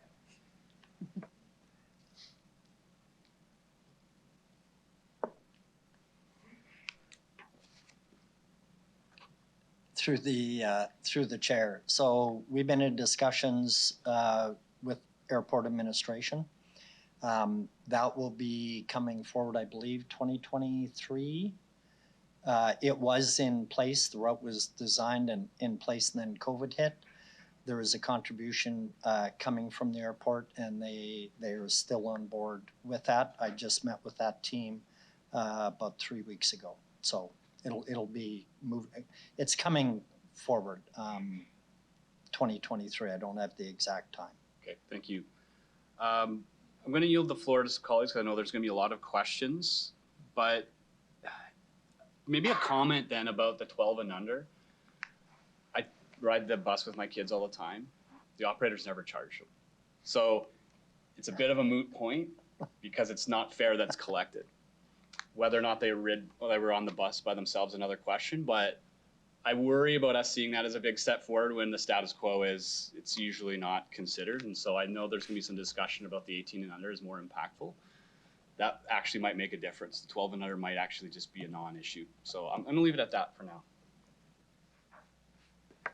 Thank you, Councillor Stevens. Councillor Stanchuk, go ahead, please.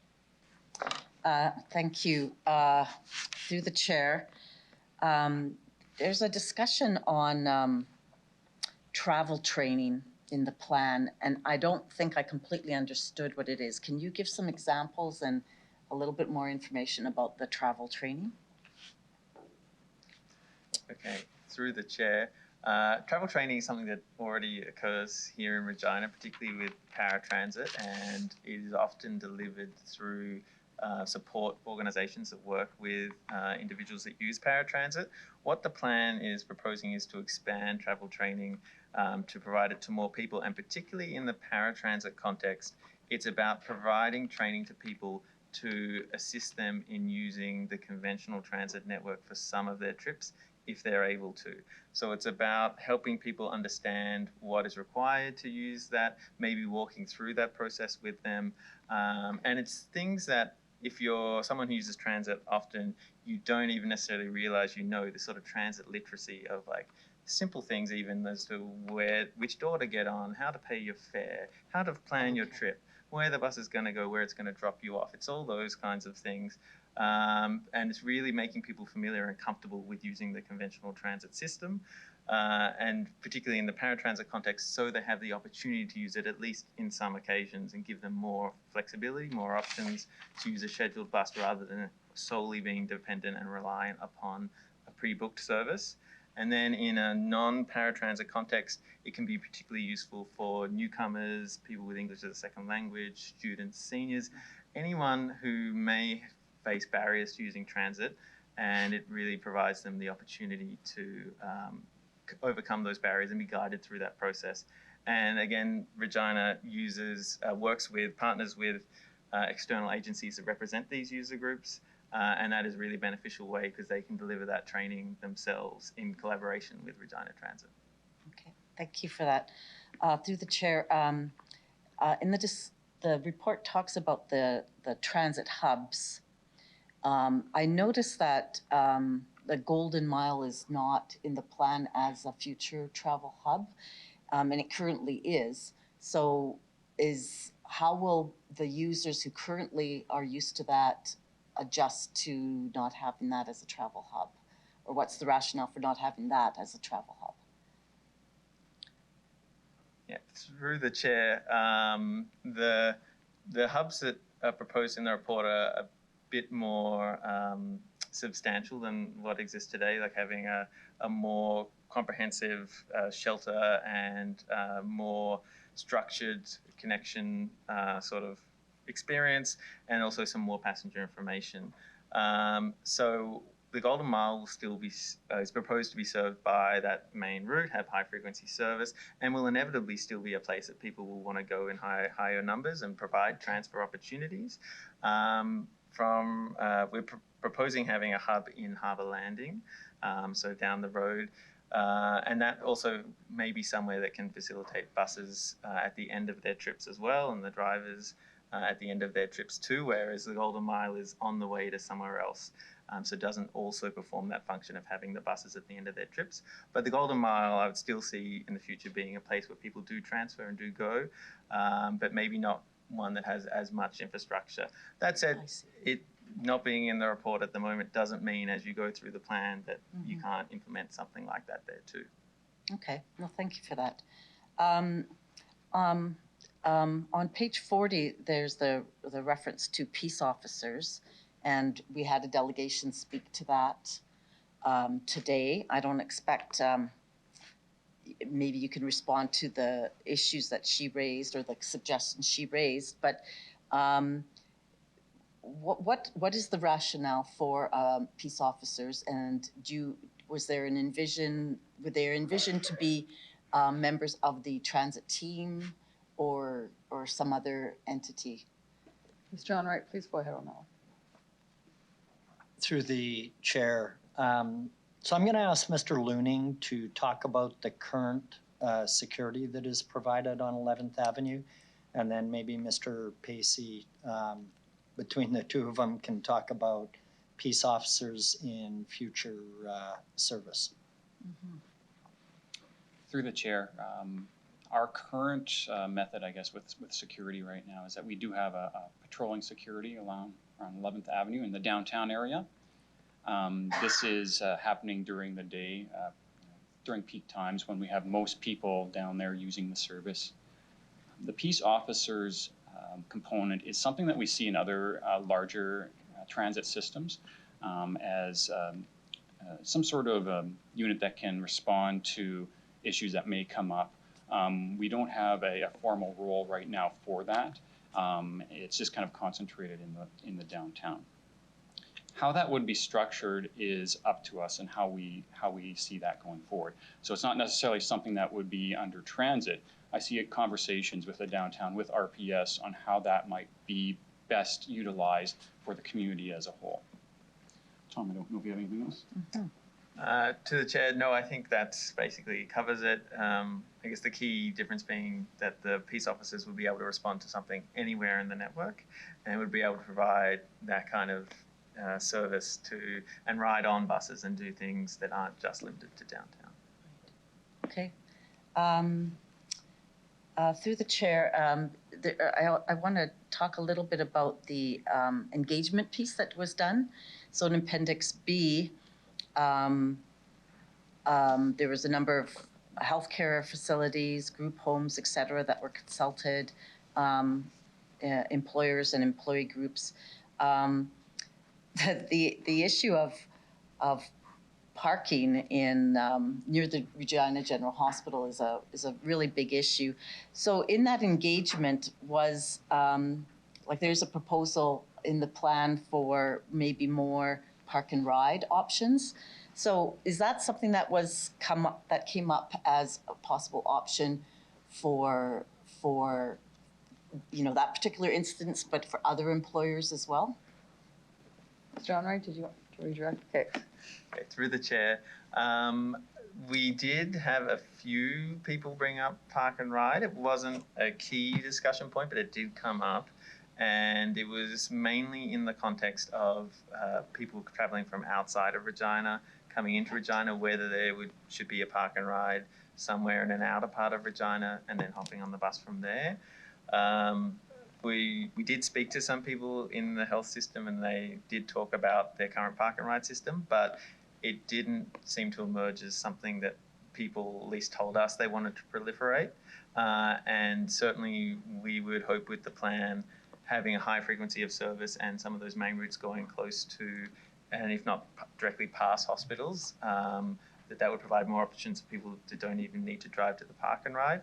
But hospitals were definitely a key concern in the development of the plan to make sure they're all adequately served and are definitely a focus of the system. Okay. And my last question through the chair, in Appendix D in Table 8, there's a discussion on the revenues, so it's looking at other cities. And I did notice that there's a number of cities that have provincial contributions, including Saskatoon, $785,000, but zero for Regina. So I wasn't quite sure why that was. So the question is, what kind of provincial contributions are being provided to other cities, and are we eligible? And also federal, what kind of federal options are there for funding for our transit system? Mr. John Wright, go ahead, please. Through the chair, I'll start and then I'll hand it over to Mr. Pacey or Mr. Bells. So currently, neither the provincial or federal governments contribute operating dollars, other than through their subsidies, low income, through those types of subsidies. But they do not provide straight flow-through operating dollars to transit systems. Some of the provinces do that. In fact, I would say the majority do it.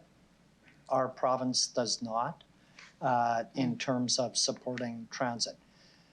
The province does support on the capital side for paratransit buses, and Mr. Bells can comment on the dollars, but they do contribute to that.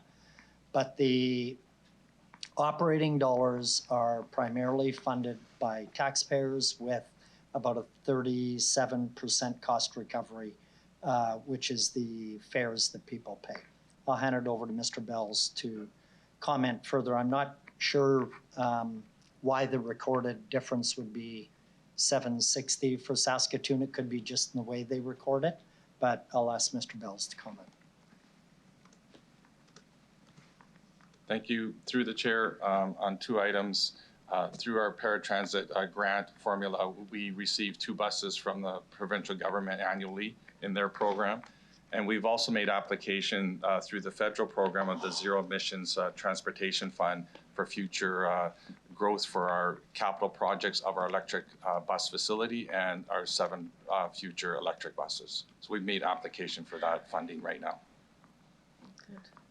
Okay, and through the chair, as Mr. Onright said, most funding that is available here in Saskatchewan and federally is capital funding. So, and particularly at the moment from the federal government focusing on low emission or green fleet options. So your battery electric vehicles, there's a lot of programs focusing on that at the moment.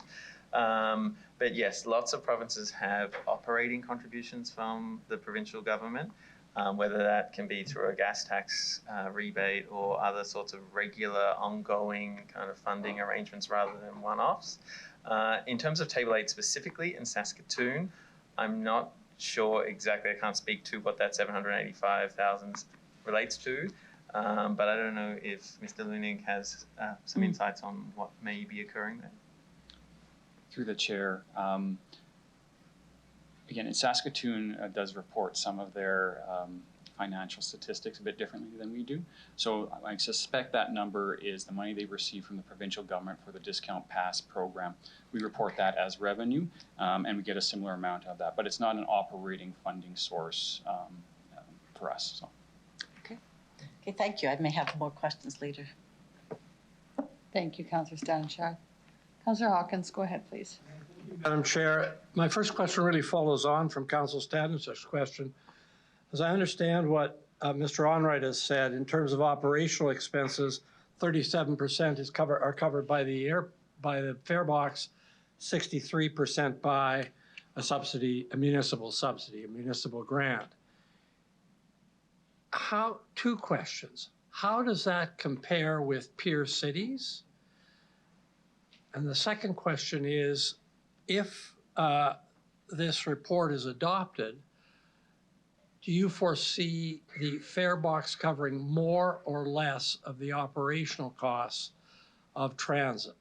Or to put it the other way around, if this report is adopted, will municipal government be subsidizing more or less of the operational cost of transit? Okay, through the chair. That level of cost recovery that you have here, the 37, is pretty standard, if not potentially actually a bit high. Particularly some parts of the country have lower and more in the 20% kind of range. So that's actually quite a good fare recovery for transit in Canada. In terms of going forward, I would imagine that with this plan, you'd stay in a similar kind of realm. The plan isn't going to make it 100% or anything like that. That's not how transit generally works. And obviously, as you increase fare prices, you reduce your ridership. So the fact that you do 37.5 now is actually quite strong. And I think that would be a good goal to keep that level as you go forward. Thank you very much.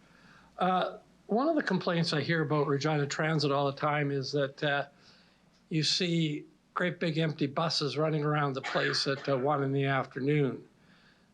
I've asked questions about right-sizing buses, and the answer we generally get was it's not worth it because you have to buy different size wrenches and different size maintenance or considerations go into it. Is there a way to right-size buses so that you can do it economically and so that people don't say, well, the transit system is wasting a ton of money because running around big buses at low peak times? Mr. Onright, go ahead, please. I would actually like to hear Mr. Pacey on this. I've heard Mr. Onright's answer on this. Okay, through the chair, I'm going to defer that to Mr. Pacey. Okay, through the chair, the issue of large buses with few people on them in off-peak is not unique to Regina, and inevitably somewhere in most systems that occurs. I guess the reason why it's very common is because usually at some point in the day you do need that big bus because there are those peak trips that are busy and you need that capacity. If you then have a smaller bus that then runs in the middle of the day, you now have 2 buses instead of the 1 bus that you would otherwise have to have just to meet that peak demand. So there's that issue of not wanting to buy extra buses just to have smaller ones. And then often, usually most systems, the single biggest cost on the bus is often the driver. So the reduction in size of the bus doesn't usually save you that much additional operating cost. But again, it's really the fact that you don't want to have the 2 buses when you only need 1 to do the job.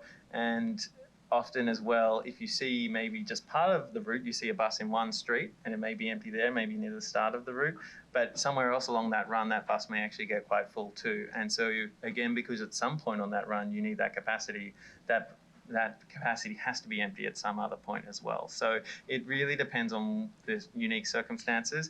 There may be underperforming routes, and I think the plan partially deals with that as well through having this on-demand system where we'd envisage having smaller buses because we know those services are lower demand. And so when you have consistent lower demand, such as the paratransit is more tailored, so it's a smaller vehicle, some of those on-demand services should be able to accommodate smaller vehicles. So you can start to do those sorts of things. But for the more conventional transit service, it is hard to have smaller fleet without creating new inefficiencies. Thank you. One of the things that the public in Regina are anxious to see are steps we're taking to improve the environment. And we've made that a cause. You have set out a plan for the electrification of the Regina bus fleet. It starts out very slowly and then gets to be quite dramatic towards 2040, I believe the age was. And I understand that that's tied to the retirement of current buses. The question is this: is there any way you can speed it up? Because I think people want to see some electric buses to find out that we're serious about the environment. Mr. Onright, would you like to direct that? Okay. Through the chair. So the plan, yeah, as you mentioned, is based on as you retire the existing fleet, replacing them with electric buses. And that is partially a green move in and of itself, because if you retire those buses earlier, you are not using them to their full potential, and the energy and resources required to build that bus was not used fully. So that's partly why we went with the gradual replacement. Simplistically, yes, you could speed that up. It will require more finances earlier on to make sure the garage is built out to accommodate them all sooner, to buy those buses sooner. But it is theoretically possible if the council wanted to go down that road, noting that you wouldn't be necessarily using all of your existing fleet to their full potential before retiring them. Thank you very much. What will be, because your report goes to 2040, and hopefully something will happen on the railway lands before 2040. Have you given consideration as to how the development of the railway lands, how that will impact the need for transit and the development of the transit system? Through the chair, we did look at the railway lands and what may be occurring there as part of the plan. The plan is designed to have those main routes sort of run on either side and through them in a very similar way to the way they're proposed to run through the downtown. Okay. And so it would be a similar arrangement that you'll be very close and have a high frequency service, and you'd be expected to walk through that area as well. That's an instructive answer, because we may be rethinking of the way we think of downtown. We may be thinking of it as a larger area in the future. The Globe Theatre on 11th Avenue has been concerned for as long as I've been on council about getting stuff in, about access to the theater, about the theater being clogged by buses. Did you give any consideration to the needs of the Globe Theatre when you were designing your downtown plan?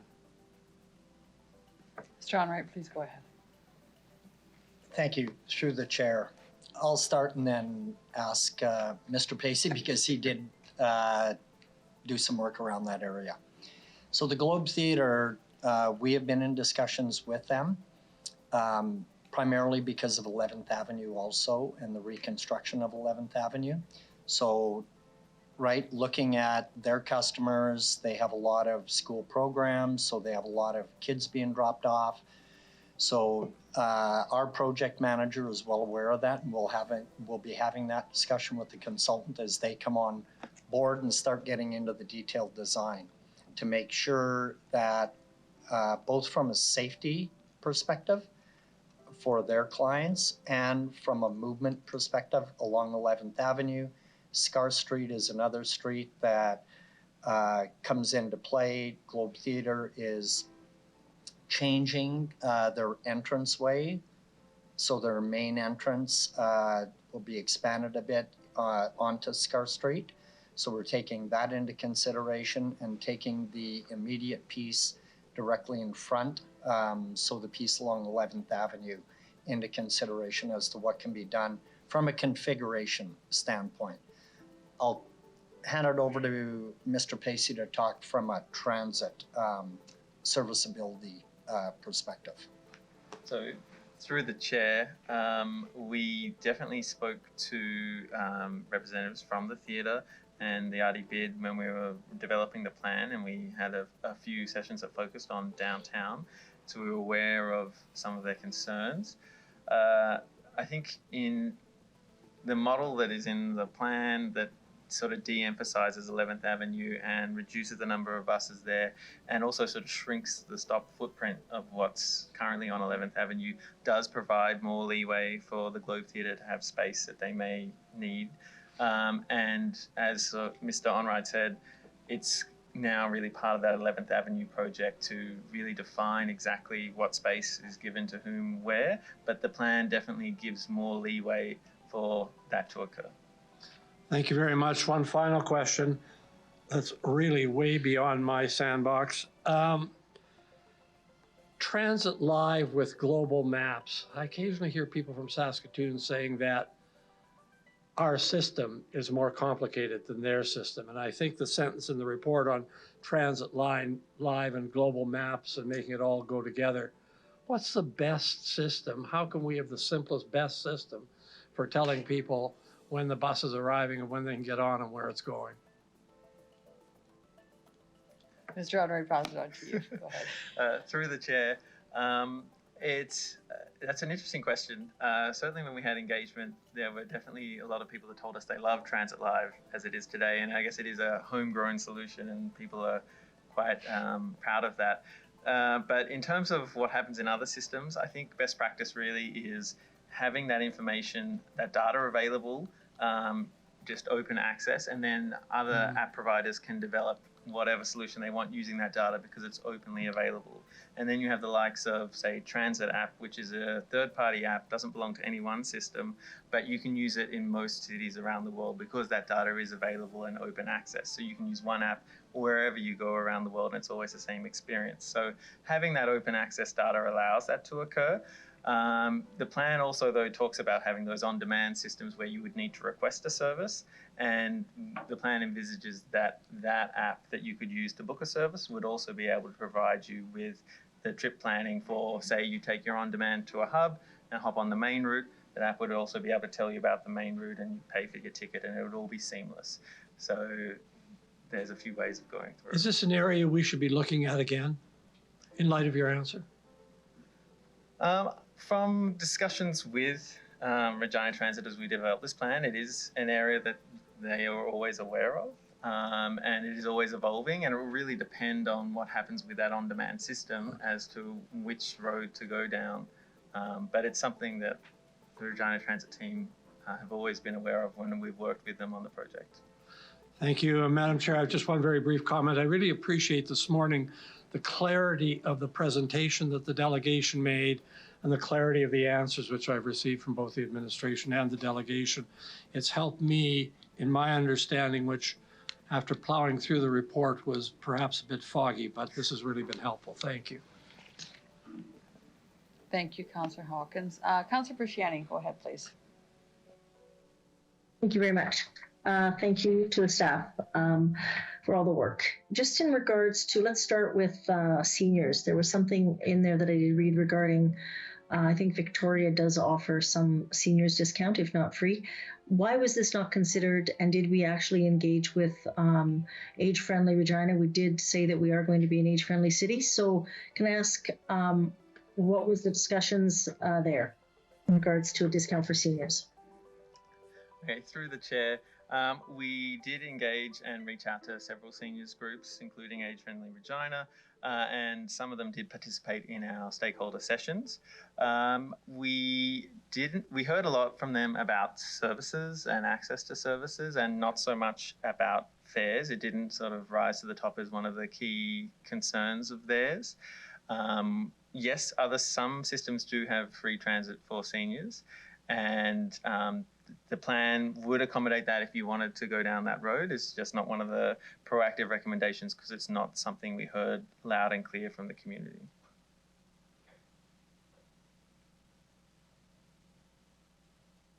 Okay, thank you for that. So you're saying that the age-friendly, was there any other organizations that was like Saskatchewan Seniors Mechanism, or just age-friendly? Through the chair.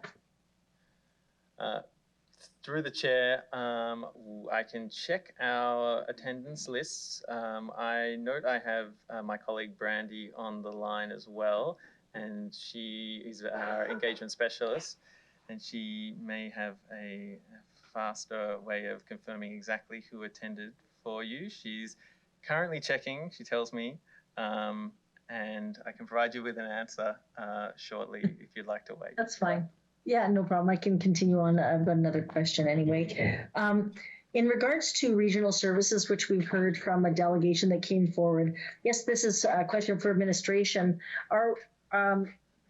Is there a conversation being had or anything to look at some kind of funding for to do this for regional funding if we move forward on this? Mr. Onright? Through the chair. So we have not been in discussion regionally as of yet.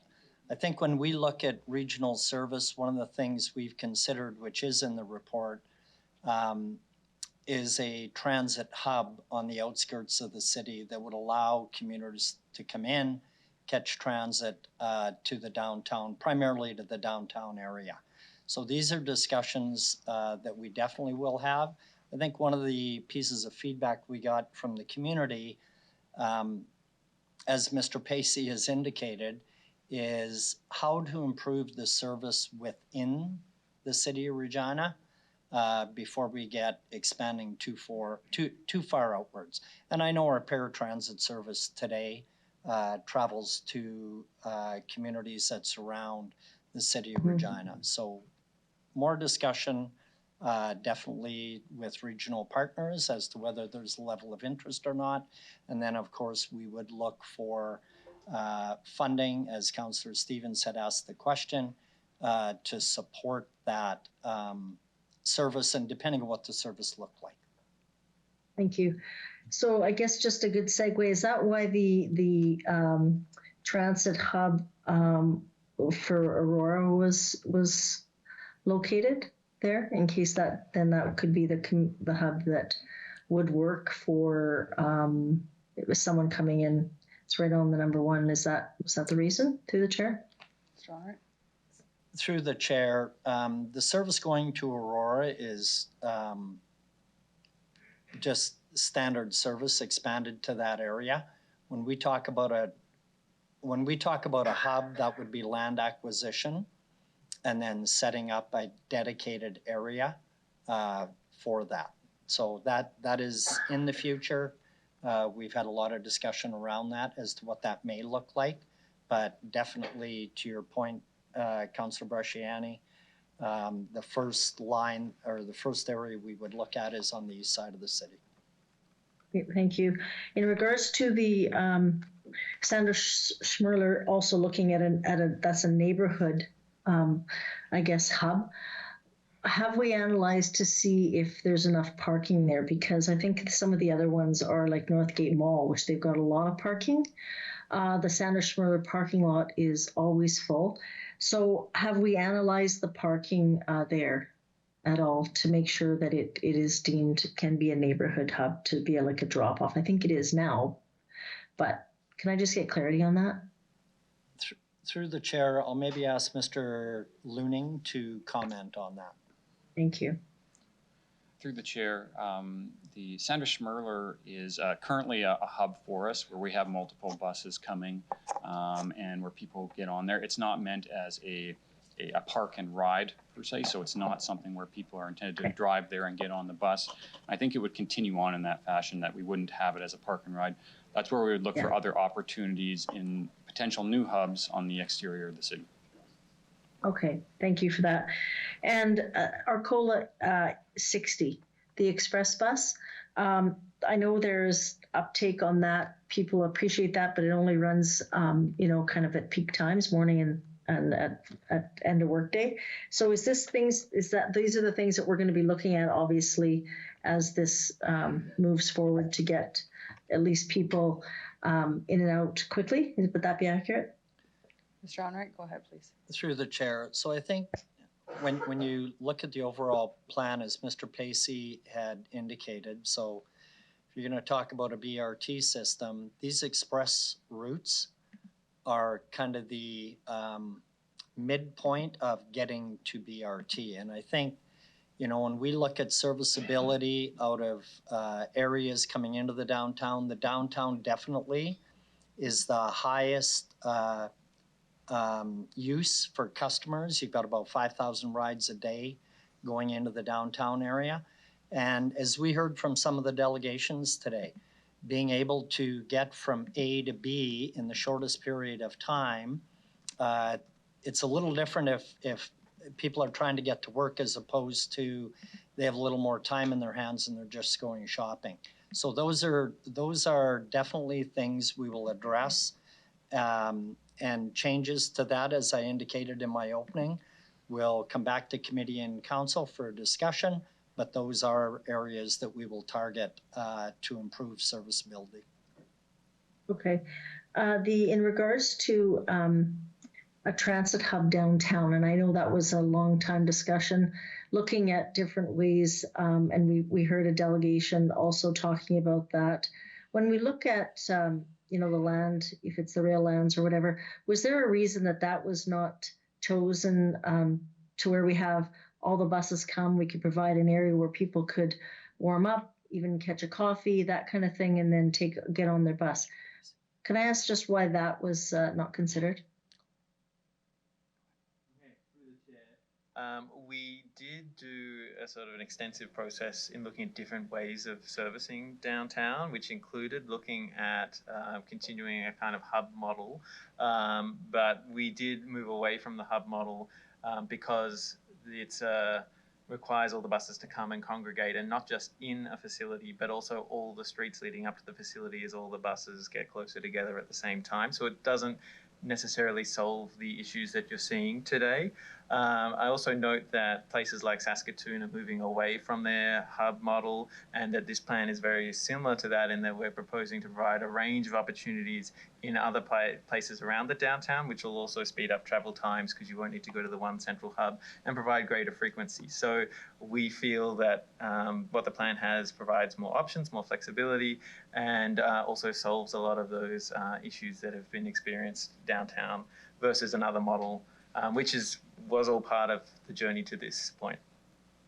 Okay, yeah, thank you for that. That's good. The other, I guess the last question in regards to looking at if it's for seniors or paratransit, we know that we are an aging city, and it's not, can you just elaborate as to how we've now changed it so people on paratransit users, it's going to increase the hours there for people on paratransit. Is that accurate? Yep, through the chair, yes. Part of that increase in hours that you see in the plan is allocated specifically for paratransit. And sort of like I've mentioned before as well, the underpinning of that with the newer system, the more dynamic system, allows more opportunities for people. So it's also trying to improve the efficiency, but also give people more options to travel in different ways, more options to use paratransit to maybe just get to a hub and hop on the other services if people are able to, and really trying to provide lots of options, that resiliency, and not have people just tied to the existing paratransit system, make those last minute changes to their plans and really free them up. So a lot of that is partly just more hours and partly having a more efficient system that provides more flexibility for people. Okay. I also appreciate to see the different ways to pay. So if someone wants to use a credit card, they don't have a bus pass, they haven't gone down to the center anywhere. And I think about our seniors, if they did want to hop on a bus and they may not have all the technology or may not even have an iPhone to do it on. So that's something that I think is important. So if you have someone that is not a regular transit user, but they could still catch the bus if they wanted to. And I understood that there's going to be different ways to pay now. Is that accurate? Mr. Onright, would you like to explain? Through the chair. So not only within transit, looking at different ways to pay, I think collectively within the organization, it's how to simplify payment for residents, visitors in general, whether they go to a leisure center, whether they're going to get on a transit bus, and how to reduce the complexity in being able to do that and how to simplify it. So those will be discussions definitely within the organization that we will have, not just regarding transit. Okay, awesome. That's great. Transit Live, is that available on paratransit right now? And if not, is that going to be part of this as well? Mr. Onright? Through the chair, it is not available on paratransit at the moment. I'll ask Mr. Looning to comment. Through the chair, we have discussed the use of Transit Live on paratransit, but because it is a booked system and we can communicate directly with the customers on the status of their trip, it hasn't been explored. Not saying that that's something that could not happen, but currently not available. Okay. Have we heard from the disability community or the organizations that there is a need for that or a want for that? Through the chair, it's not something that came up as part of our engagement with them. Okay. Yeah, we spoke to them, and again, it was all about the flexibility in the service and not necessarily about getting information of where their particular bus is. Although I would note, with the more modern system for scheduling that would be similar to the on-demand system, that would have the functionality to offer you like a map with where the vehicle is and that kind of thing, estimates of when you're going to arrive, and those things would be part of that system if you wanted to use them. Okay, thank you for that. I know with parents, if their child gets on the paratransit, at least they can see when the bus is coming and then know when it's arriving. It is a vital tool for some. Just so back to my seniors, if we've got the answer yet, have we found that answer as to who is engaged or? Yes, through the chair, we reached out to the Age Friendly Regina Steering Committee, the Regina Senior Citizen Centre, Driven with Care, University of Regina Seniors University Group, Orange Tree Village and Harbour Landing, and then also some group homes and care homes that we spoke to specifically for paratransit. Some of them also represent seniors, and then some of the cultural groups that we spoke to as well also relate to seniors. We basically contacted, besides seniors groups that we identified, anyone that had a relationship to paratransit. So if there was an existing paratransit rider that was part of a group, that group was consulted. Okay, thank you. So I guess I'd just like to ask administration, I know that this is a living document and as we move forward, but I would ask that we connect again, I think with seniors, or we're open to hearing. That is something that I get regularly from seniors, so I'm surprised it didn't come up about affordability. And that is, even if it's not in peak times, they said, even from if it's a 10 to 3, because they know that students are on the buses prior to that, if it's going to university or high schools. So I guess I'll leave it there, but I would say that that is something that I think also, if we're looking at some kind of transit, that we also look at consider seniors as well. That's all I have, and thank you very much for this all the work from staff. Thank you, Councillor Briciani. Councillor Zakidniak, please go ahead. Thank you. So I have a couple questions. So the first one is in relation to on-demand transit. I noted that people can either make a phone call or use their phone, or will be able to use their phone to order it through the app. Excuse me. What about those who don't have access to a phone or minutes on their phones, and so, excuse me, might be looking for on-demand transit without those resources? Through the chair, I'll ask Mr. Lacey. Pacey.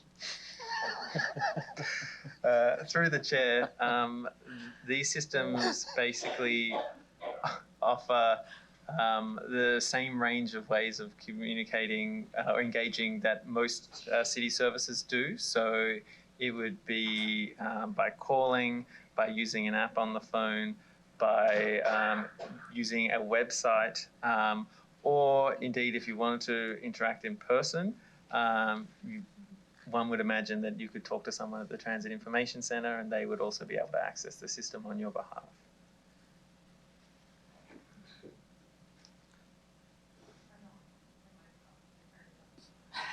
Sorry. So the reason I asked this is because I did hear during the on-demand pilot of potentially just one instance, but where somebody was out and about looking to order on-demand transit, didn't have minutes on their phone, and so who had written in as one of their neighbors who they had knocked on their door to use their phone to order on-demand transit. So I don't know what the solution is, and I don't know how much this will occur, but it arose for me as a potential gap. So I guess what I'm asking is, could we keep that in mind as something to consider, whether there's a gap in the on-demand access system that we might need to address moving forward? Through the chair, definitely, I mean, our feedback will either come through a service request or a direct call to transit. So we would hopefully be made aware of those situations and then see how to remedy them. Okay. And then another question is, on page 15 of the report, it talks about a focus of implementing transit in new developments as early as possible. Can you give some more information through the chair of what changes might occur in order to facilitate transit development faster in new developments? Mr. Onrait, please go ahead. Through the chair. So I think the one of the fundamental changes made in this work that is in front of you today is how that would be approached. So previously, I would say it was a pretty rigid system. So it was based on number of people, how the development actually built out. A number of years ago, we ran a pilot in Harbor Landing and we worked with the developer at the time. So transit stops were built into the system as they worked forward. But the big change was a pilot was run with a smaller bus, to Councillor Hawkins' question, at the beginning. And that today is the highest performing route we have. So I think, how we collectively with our planning partners within the city of Regina sit at the table with the developers and determine the best approach and really understanding what is the initial part of the development that's going to happen. And I think what you'll see in the new plan is we would be able to accelerate movement into these new areas quicker than we have in the past, because I would say this plan is more flexible in terms of how we deliver that service earlier on rather than later. I'll maybe ask Mr. Pacey to comment, or Mr. Looning on that part. Yeah, through the chair, that what Mr. Onright said all aligns with what is in the plan, and that's what it is. It is more flexible. And really that key is working with those developers in ways they can support transit, but even simple things such as making sure that there is a road network that allows the bus to run through the development in an early stage, rather than having dead ends that means the bus can't actually get through. And as highlighted by Mr. Onright, when people have that option early on, they don't necessarily buy that second car or that third car, and they do develop those behaviours, and you do end up with really strong ridership. So it is a key thing to achieve. Great, thank you.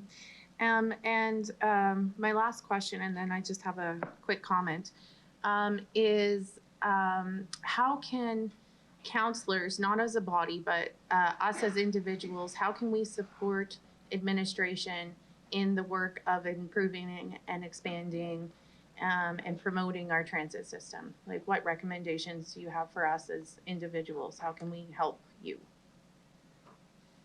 Through the chair, I'm going to ask Mr. Pacey to comment as to whether or not he has some experience with other municipalities as to how this work has come forward. I think the conversation with councillors definitely, when we are thinking of making a change or the improvements that we want to make, how we bring those discussions to council so that they fully understand what it is. I think the work we do today in different facets of the organization, community services, we now are going to be doing some work through our waste management group with neighborhood organizations. So how do we involve them in services that are provided, and expanding those conversations, I think, is moving into the future, whether it be core, north, west, southeast, southwest. I think all of those communities, we have a very, very robust. One sec.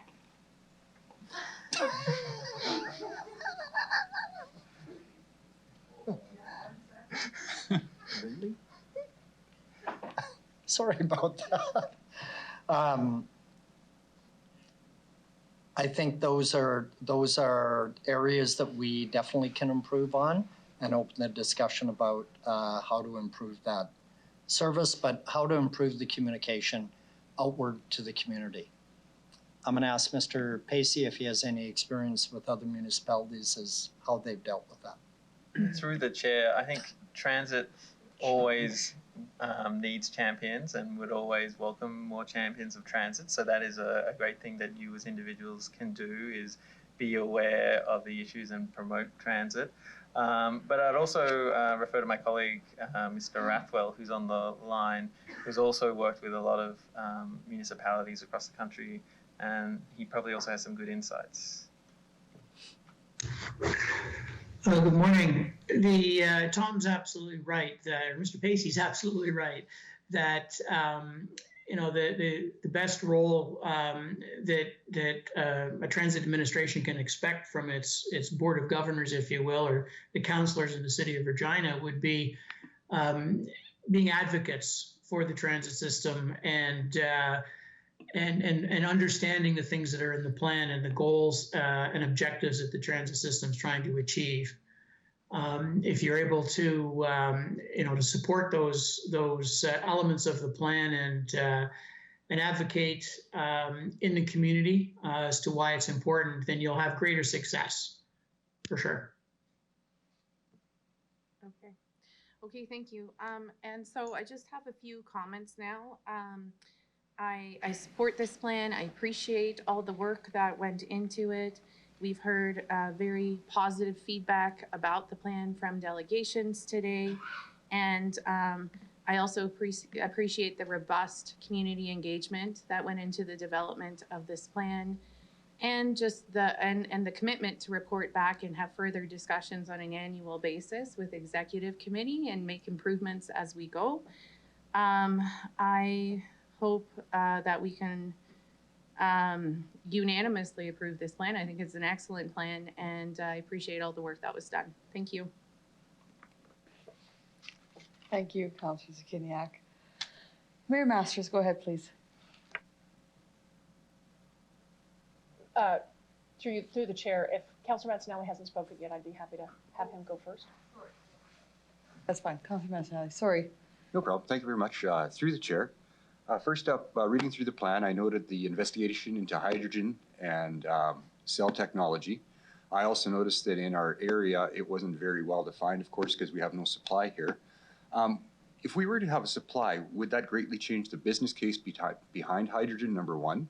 And number two, do you or any of your associates have any information on conversion to burn hydrogen as a mitigating fuel in the interim, thereby converting diesel to hydrogen instead of going through a electric cell network? Okay, through the chair.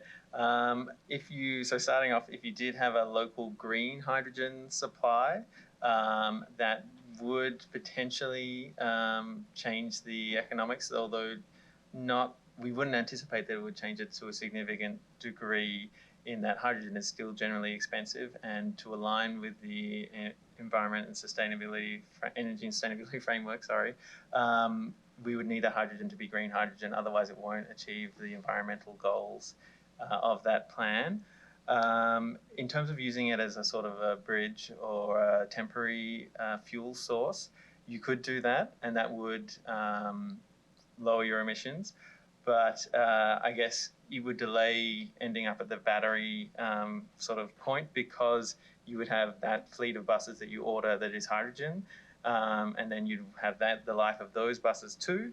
And then if you were to go electric after that, then you would buy them at the next replacement cycle. So in that 12 to 15 years from now, you'd start doing the battery, because that's when you'd probably be replacing your hydrogen buses.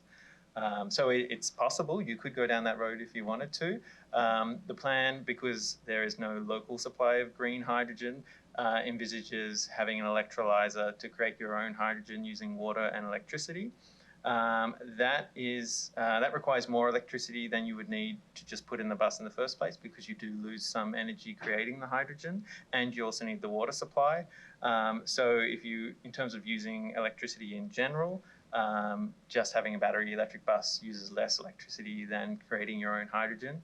But it would really depend on what that local supply of green hydrogen was and what the price was for that supply, and how that supply is provided to the garage as well, what energy is required to get it there. Understood. As for the terms of conversion, much like natural gas, any experience with the conversion of traditional fossil fuels to a hydrogen-burned fuel? Through the chair, do you mean like using a gas bus and turning it into a hydrogen bus? A gas or diesel, converting it, burning the hydrogen, using existing technology, retrofitting for life cycle of the product. Yeah, there's definitely companies out there that do convert existing buses into battery electric buses. I'm not aware of it being a common conversion into a hydrogen vehicle, because the hydrogen vehicles use a fuel cell to convert the hydrogen into electricity and then have electric motors to move the bus, rather than an internal combustion engine that provides direct power to the wheels from the engine. So it's still an electric bus, the hydrogen bus, but you have hydrogen tanks in this fuel cell to convert that into electricity and then have the water vapor. So it's probably technically possible, but a much more common in the industry thing to do if you do want to convert a bus is to convert it straight to battery electric. Thank you. Just to clear up why I'm asking this. Sorry, 1 second. Mr. John, I would just like to add some. Thank you. Through the chair, I'll maybe ask Mr. Kuntz to add comments around this topic. Through the chair. So hydrogen is a part of the energy sustainability framework moving forward. However, not generally for transit operations. We've got a really proven solution in battery electric buses. Moving forward, you know, they're easy to operate. People understand them very well. Hydrogen's really in its infancy, especially in these parts. If you go to Quebec and things like that, you might see a lot more hydrogen electric and whatnot because of the hydroelectric power to generate the hydrogen. Right now, we are working with the University of Regina and some other corporate stakeholders like Sask Energy, FCL, on Hydrogen Hive and what that could look like to produce hydrogen from natural gas using carbon capture and sequestration. However, that technology is, in its infancy, maybe not from a technological perspective, but from a supply perspective. And through the energy and sustainability framework, we would really rely on that hydrogen to fuel other things right now because of its scarcity. Like as we move into heavy equipment or trains, the railways are really looking at this as a source to power their trains, and even for air travel, that's another option that they're looking at. Hydrogen's kind of being reserved more for those really hard to fuel things that we don't have solutions for. But we do have a really good and viable solution in battery electric buses. So that's really why most communities are moving in that direction. Much appreciated comments. Thank you for bringing up the Hydrogen Hive. Part of my questioning on this matter has to do with the Hive. One of the base concepts of the Hive is usage from transportation and local usage as well. Part of the movement of the Hive is to build a stakeholder usage for hydrogen to be usable, attainable, and part of our local economy. Thinking in terms of public transit, sustainability, and zero carbon emissions. And with this being new on the plate and not done before, that's why I'm bringing the questions up right now, just to put it on the table, to make sure we're giving it consideration as we move through. This option wasn't something to be considered 6 months ago or a year ago. These technologies are all new. The whole world's moving in this direction. So to have something untested or unproven can't necessarily be a make or break, because I guess we're all moving in the same direction away from what we knew in the past. So that's what brought my comments about to do with the Hive, and I just wanted to be part of the conversation today. Thanks for the answers. My next question, I'm very excited about the plan. I appreciate all the concepts. I like the stage process when it's unveiled. Increase in hubs, ridership, the move to the technology, I think are all on par. Early in this conversation, looking at our city, looking at weaknesses identified, especially in terms of our city center and our downtown, being part of things like the RD bid, hearing the want of people to revitalize our downtown, and knowing this is a 2-decade plan without it being enacted, I asked us to look at this transit master plan as potentially an incentive to reinvigorate our downtown through a rapid transit network in the downtown, potentially investigating park and ride systems to do with the downtown. Part of the thought is I don't believe we can incentivize the reinvigoration of our downtown solely through taxation methods. I think there has to be lifestyle changes.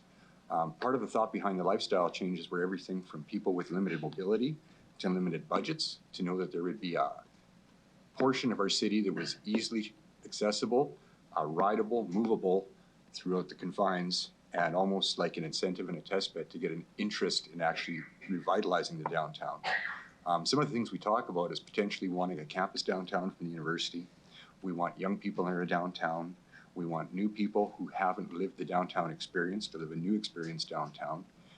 Unveiling a 25-year master transit plan that has deep roots in transportation, I thought was the right place to start these thoughts going out to the public to consider, whether liked or not, just to mention. Noting through the public engagement, through the surveys, through the various stages, it was almost my thought that we were expecting the public to come back and see if they relay this idea back to us and if it gained traction. I never saw it really clearly expressed or thought of, just to see if it was something that was interested to people, if they would hybrid their transportation habits to do a park and ride from places like my northwest corner. I'm not trying to put anyone under the gun. I think that I'm dreaming up in fairyland when I talk about this. It's not something people have talked to, and I don't think I know everything. But I'm just wondering why that wasn't really incorporated into, part of an open discussion, just to see if there was an interest in the idea, especially with the necessity of reinvigorating their downtown. That was a question. That was a question. Mr. You Ahmed? guys got the question out of that? That was a whole lot of stuff. Yeah. Go on. Okay, go ahead. Okay, through the chair. park and rides were not are not a key part of the plan, and the plan certainly allows for park and rides to exist, but it does focus on those hubs and people transferring onto those key services, and also those main routes being more attractive. And we know when routes run more often and they're more direct and faster, people actually do walk further to access them than they would other bus services. But certainly in terms of a rapid transit network downtown, we view those main routes as achieving that goal largely. And in terms of if you wanted to have park and rides, there would be potential opportunities along those main routes to establish that if that's a route you wanted to go down. Generally, when we spoke to the public, it was the tone was much more about the current services and having increased frequency and getting some of those sort of core principles down first before thinking about things such as park and ride. But the plan certainly doesn't prevent that from happening, and there are some of those hub locations where we can see potential for that to occur, particularly when you tie in with people coming from outer areas as well. So whether that's something in the east, for example, because we expect there to be flows of people coming in from that direction. But as we've mentioned before, it should be an iterative, evolving, living document, and there's nothing to say that trialing some park and rides or establishing them can't be done in the future. Is there any information you collected through all the engagement that would maybe reveal any interest in a park and ride, or is this something we have to ask the question to people boldly and directly to find out if there would be an interest in something like that? Have you been able to garner any information to give any indicators? Through the chair, it definitely wasn't a key thing that came up in engagement. It wasn't, the community didn't tell us that was a key goal of theirs, or it wasn't discussed particularly much. So yeah, if you wanted to investigate that further, it probably would be better to think of it as go out to the community specifically asking that question, and perhaps in a specific location as well, so people can conceptualize it. But that would probably be a separate piece of work, yeah. I guess I'd like to propose an amendment as part of this, that administration go to the public, propose a downtown park and ride system, and gain an idea of interest, if any, to see if this should be something further investigated. I don't think this has to be a massive undertaking, but to get a little bit of information back, or at least to relay the idea to see if there is a portion of our public that would be interested in having that type of a system in our city, both for parking mitigation of a downtown problem as well as densification of our downtown and changing our habits. I think it'd be worth to put the question out to see if someone could vision things that way and if there is an interest for that. So I'd like to move an amendment that administration sets about to find that information. Mr. Onright, would you like to speak to that? Through the chair, so as we had discussed earlier, a park and ride is being considered in the east end of Regina. So that I would suggest would be the first step in, I think, reaching out to the community to see, and regional partners to see whether or not that is something people are looking for. I would also suggest, and this is definitely committee's decision, that the work on that could come when some of the other work comes forward. So asking for administration to incorporate that into the work rather than amending the master plan. That's pretty specific work. The master plan creates the framework to be able to move some of the work forward. But as specific work comes forward, I would see a request to engage the community on a specific item coming through that piece of work rather than amending the master plan. Okay. In terms of timeliness of this, considering the recovery of our downtown through the pandemic, as well as interest in places like the warehouse area, which might benefit from something like park and ride, without an amendment, what are the timeframes I could consider, what would be considered for garnering some information on this topic? Mr. Onright, go ahead. Through the chair, so we collectively as administration are in constant communication with both the downtown bid, the warehouse bid, Riel. I mean, we have many different connections into the community that we can bring the topic up to initiate that discussion, and then see, whether or not there is an appetite to move forward. I mean, it may seem like a simple question to put to the community. It is very complex. Totally understand that.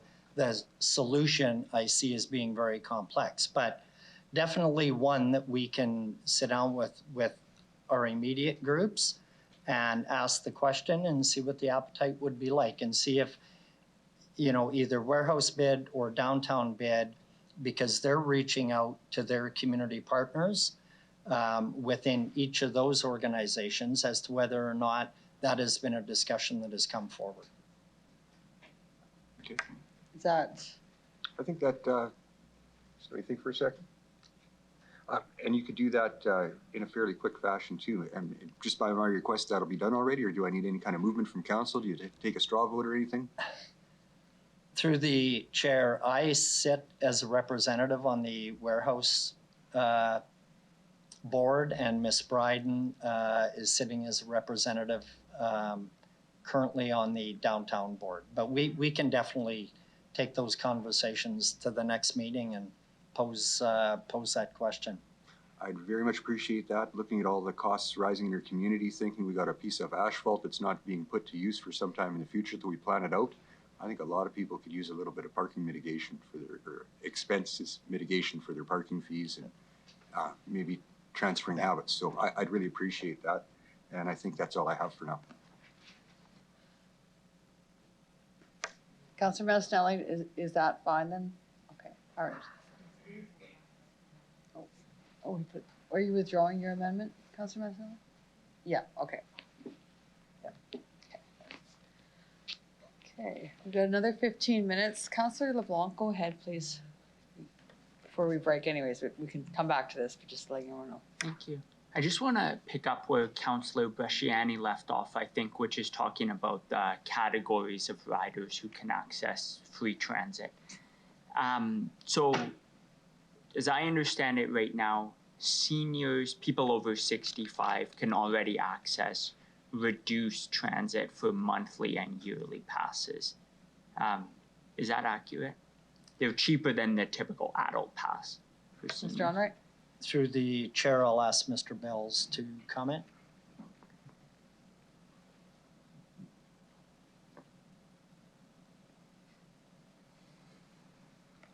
Thank you. Through the chair, you are correct that our seniors' rates are cheaper than the adult rates. Thank you. And through you, Madam Chair, why do we give seniors cheaper monthly and annual rates than adult rates?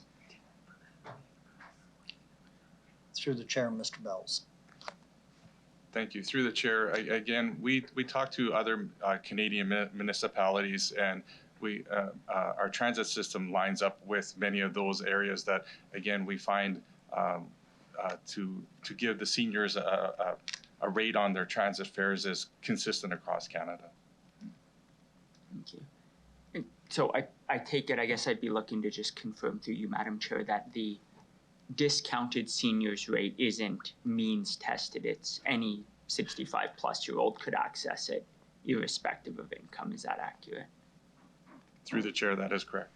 Thank you. Just with respect to the proposed free transit for 0 to 12-year-olds, I understand it's currently 0 to 4 rides free, so the proposed enhancement is 5 to 12 will now ride free also. Do we have an understanding of what quantum of fares we're likely foregoing by letting 5 to 12-year-olds ride free? Also, how much will it cost us in lost revenue to let 5 to 12-year-olds ride free also? Through you, Madam Mr. Chair. Onright, what would you like? Through the chair, I believe it's around $2,000 annually, but I'll ask Mr. Looning to comment. Through the chair, Mr. Onright is correct. We anticipate it's going to be about $2,000 annually that we would forego, which could be absorbed into our current budget. But the offsetting of doing this is allowing families to potentially travel with their children. So we would see an offsetting increase potentially in ridership from those families that would be taking transit more often now that becomes more economical. Thank you.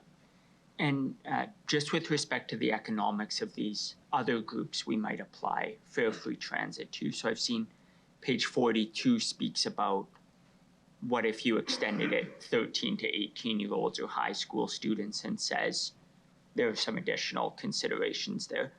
Do we know on the data how much in foregone revenue it would cost us to extend that to 13 to 18-year-olds, for example? Through you, Madam Chair.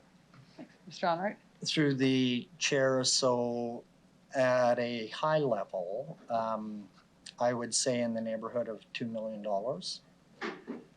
And I'll maybe just add, so this has been discussed over the last little while with both public and separate school boards, and those discussions continue to move forward. Again, it's maybe not quite as simple as it may appear, because you anticipate your ridership would go up, which is what you want, but your service delivery may be strained also. So you have to kind of figure that out, where the travel patterns would be for these students and what pressures that would put on the system. But that gives you a ballpark idea. Thank you. And then finally, with respect to the group of 65-plus-year-olds, do we have an estimate of how much foregone revenue that would cost to provide that transit fare free? Through the chair, I'm not sure that we have that. I'll ask Mr. Looning. Maybe he does have that. Through the chair, yeah, the revenue would be less. Traditionally, we see 600,000 to 800,000 per year annually. That's coming in through senior fares and passes. Okay, thank you. Are there any municipalities or public transit services in Canada that do provide free transit to seniors? Go ahead. Yes, some communities do, but it's so I think the microphone's on now. Through the chair, some communities do, but it's not such a consistent policy. It's not as widespread as, say, children to 12, but it is a thing that does exist in Canada, yeah. Thank you. And do you, Madam Chair, do we have any information on sort of what happens when you provide seniors free transit? Are there policy outcomes that are positive or negative? Can you just talk us through a little bit what that would likely entail? Yeah, through the chair, it often leads to an increase in middle of the day travel, people doing shopping trips, errands, that kind of thing. It can also lead to an increase in peak periods, particularly the morning, when you have that that's usually the peakiest peak, because you have schools and workplaces happening at the same time. And then if you have seniors also going to appointments, that can cause issues with loading on the system. Yeah, it depends, but usually it does increase ridership and does increase opportunities. Some systems that choose to do it choose to only offer it in off-peak periods to try and mitigate some of those issues, and that obviously then consolidates that travel into those off-peak periods. Okay. And then finally, through you, Madam Chair, I'm not moving any amendments today. I'm just wondering if you folks can provide us with any guidance on sort of the economics of giving some groups free transit and other groups not. So two of the variables that strike me as complicating. One is, I assume more people in that category ride if it's free than if there's an expense to it. And so it's hard to predict how many people you're giving free transit to. And the second one, it seems to me, is it costs pretty much the same amount to run a bus with 10 12-year-olds as with 20 12-year-olds. And so are you really adding extra expense, or are you just having a fixed cost and so on? So I wonder if you can just provide us with a bit of an overview of what we should consider from the economics of thinking about what happens when you give groups fare free transit. Hey, through the chair. If you could just write a master's thesis on that and hand that in, that would be great. Yeah, the very, very high level version is there's the two ends of it. So there's the revenue, which you will obviously no longer get from that group. And so how much revenue are they providing already? Because usually we're talking about groups that have discounted fares. So the revenue impact isn't so great, but you won't receive the revenue. And then the other side is the cost. So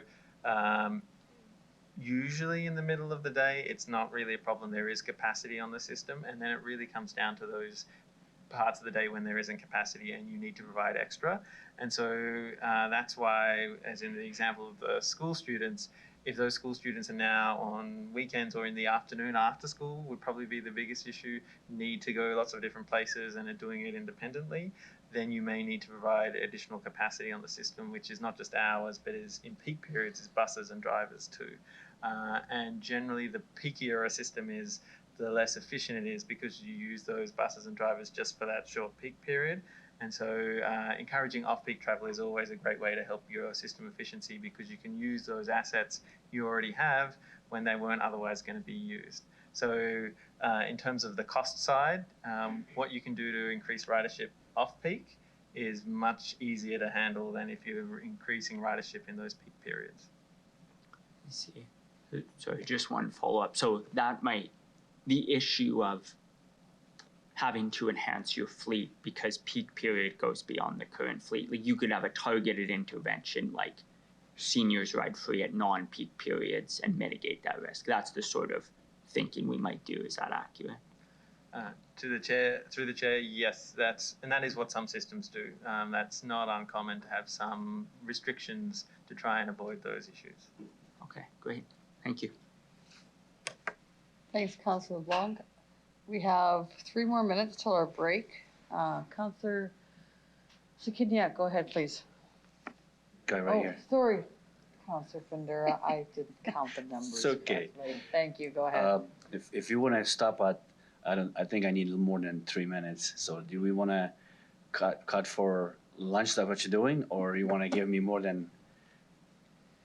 It's up to How you. about if you're not long-winded, we'll just go until you're done? Oh, perfect. Is that if you're not long-winded? That's an open. If you are, we're cutting you off. That's an open book. Perfect. I like that. Madam Chair, thank you. First question. Great report, and it's going to be ongoing reading. I think I needed to adjust my glasses a little stronger because it's a lot of stuff in it. Talks about finances, which is the main contributor or cause or purpose of us getting to where we want to be. We had a high level conversation with residents about, because that's going to be the taxpayer base. What is their what the word I'm looking for, acceptance or threshold level of the service? Because as a transit provider, as a cities, that is a service that we must provide. That's one of those things that's there. How we do that, it's a challenging thing. Was there a high level conversation or in the weeds conversation about when you're out there saying, this is what we're doing? Any comments or questions on mill rates being increased or? Mr. Onright, where would you like to direct this one? You don't want to take Thank you. So I'll start and then I'll hand it over to Mr. Pacey and he can talk about the community engagement. So I think the thing to keep in mind about the plan is the framework it lays out. Any of the budget discussions that come forward will be in the hands of committee and council to make those decisions as to whether or not they feel that is the right investment at the right time into the transit system. And I think it's very difficult, and I know the plan lays out short, medium, and long-term finances, but to get into the detail of that is difficult to do at this point in time because on the capital side, we've seen over the last 2 years where the federal government has put billions of dollars forward in transit capital, not in operating, but transit capital. So that can impact this plan quite a bit. As Mr. Bells had commented, we right now have a request in on 7 electric buses and converting, or not converting, putting the infrastructure into the new transit facility that will support electric fleet. So, you know, getting into the detail, we also have to keep in mind that as this moves forward, when we start talking about on-demand systems and the amalgamation with paratransit, how do those link together? And as we saw in the pilot for on-demand, there are cost savings when you go to on-demand systems. So that money can be reinvested back into the transit system to offset some of these costs. And we've seen that in the past where the express routes that were set up, that was done through the adjustment to the routes, both underperforming and maybe over-serviced, where we took those funds and invested in the expressway routes. And that was no change to the taxpayer. And then I think there's another component, and I know Councillor Stevens touched on this, but growth does come into play when you're expanding a transit system. So as we are in discussions today with the Cargills of the world and Viterras and those large industrial businesses, we see a demand coming from those areas as they need workers. They need people to be able to go out. And I think some of the comments that were made by a couple of the delegations, when you have areas that are more service oriented, and that the worker they are looking for, providing an opportunity to go to work, there's an opportunity there also. So you have to really find a balance on the amount of money. If you look at it at a very high level, it is a large sum of money. Anytime you change transit, buy a bus, any of that work is costly. So you need to be very methodical. And I think this plan gives the framework, which was a missing piece before, gives the framework to be able to make more informed decisions as some of these projects or some of these changes come forward. I'm going to turn it over to Mr. Pacey to see if he has anything else he would like to add. Yeah, through the chair, when it comes to engagement, we did not engage the community asking questions along the lines of, would you support a mill rate increase, that kind of thing, because that was more an aspect that we felt worked in the budget context, because transit doesn't exist in a bubble. It's a trade-off with all city expenses. But we did ask questions about fares and about affordability and what people may be prepared to pay for certain improvements and things like that. And for an example, if we had services outside of Regina, would people be willing to pay a higher fare for those? Do they think that's justified? Those sorts of questions. So, and as Mr. Onright said, the plan has ways that it tries to make the system more efficient. It's already, compared to its peers, in many ways more efficient. But there are lots of ways the plan tries to increase the efficiency of the system so that you get the improvements without as much as it would otherwise cost. But in terms of engagement, it was primarily on the cost to the riders and their perception of that. Continuing on to you, we talk of partnerships. So the one partnership I like to talk about, I'm reading and I didn't see it, maybe I missed it, is towards the paratransit, where we added some money into paratransit to taxi to help with efficiency or the denial refusal rate, to bring it down. That comment caught my eye when Councillor Stephen mentioned about this 1 point some percent now. It used to be 8. So is that partnership valuable moving forward to bring some of the, even to help the transit? I know it helps paratransit, but to help transit, to add some extra cash to provide like that to help us stabilize some denial, refusal rates and things like that. Mr. Onright? Through the chair. So the short answer would be yes, that is value added, as it does help deal with some of the shortfalls in service delivery. I'll ask Mr. Bells to comment. Thank you. And through the chair, yes, the funding approved for us with our taxi service has gone in great lengths to reduce our refusal rates numbers over the last number of years. Again, the plan talks about even more for paratransit, integrating their trips with taxi service, conventional transit, and on-demand services. So there's going to be more opportunities for paratransit to, again, link up with these other services to, again, reduce our refusal rates. Okay, thank you. Okay, I'm going to switch to talking about route changes, adjusting the service to, get the quicker delivery or shoulder routes or more frequent. In the consultation, do we have pushback from residents when you talk about locating a transit stops? Because I mean, we've heard this story before, where not in front of my house, or because there's loitering going on, there's garbage, there's different stuff. Has that caught the ear of any of the debate when you did the consultation? Passing it on to you, please. Okay, through the chair, the stops and stop locations were not something that came up in a great deal in engagement, and that's largely because this plan is quite sort of strategic and conceptual and talks about where the routes would likely go and should go, but doesn't go to that level of detail of where individual stops go. That would be something that would happen when you came to an implementation phase, and each year you go through and you make those changes. That's when you look at where to most appropriately site stops and have those discussions. Okay, thank you.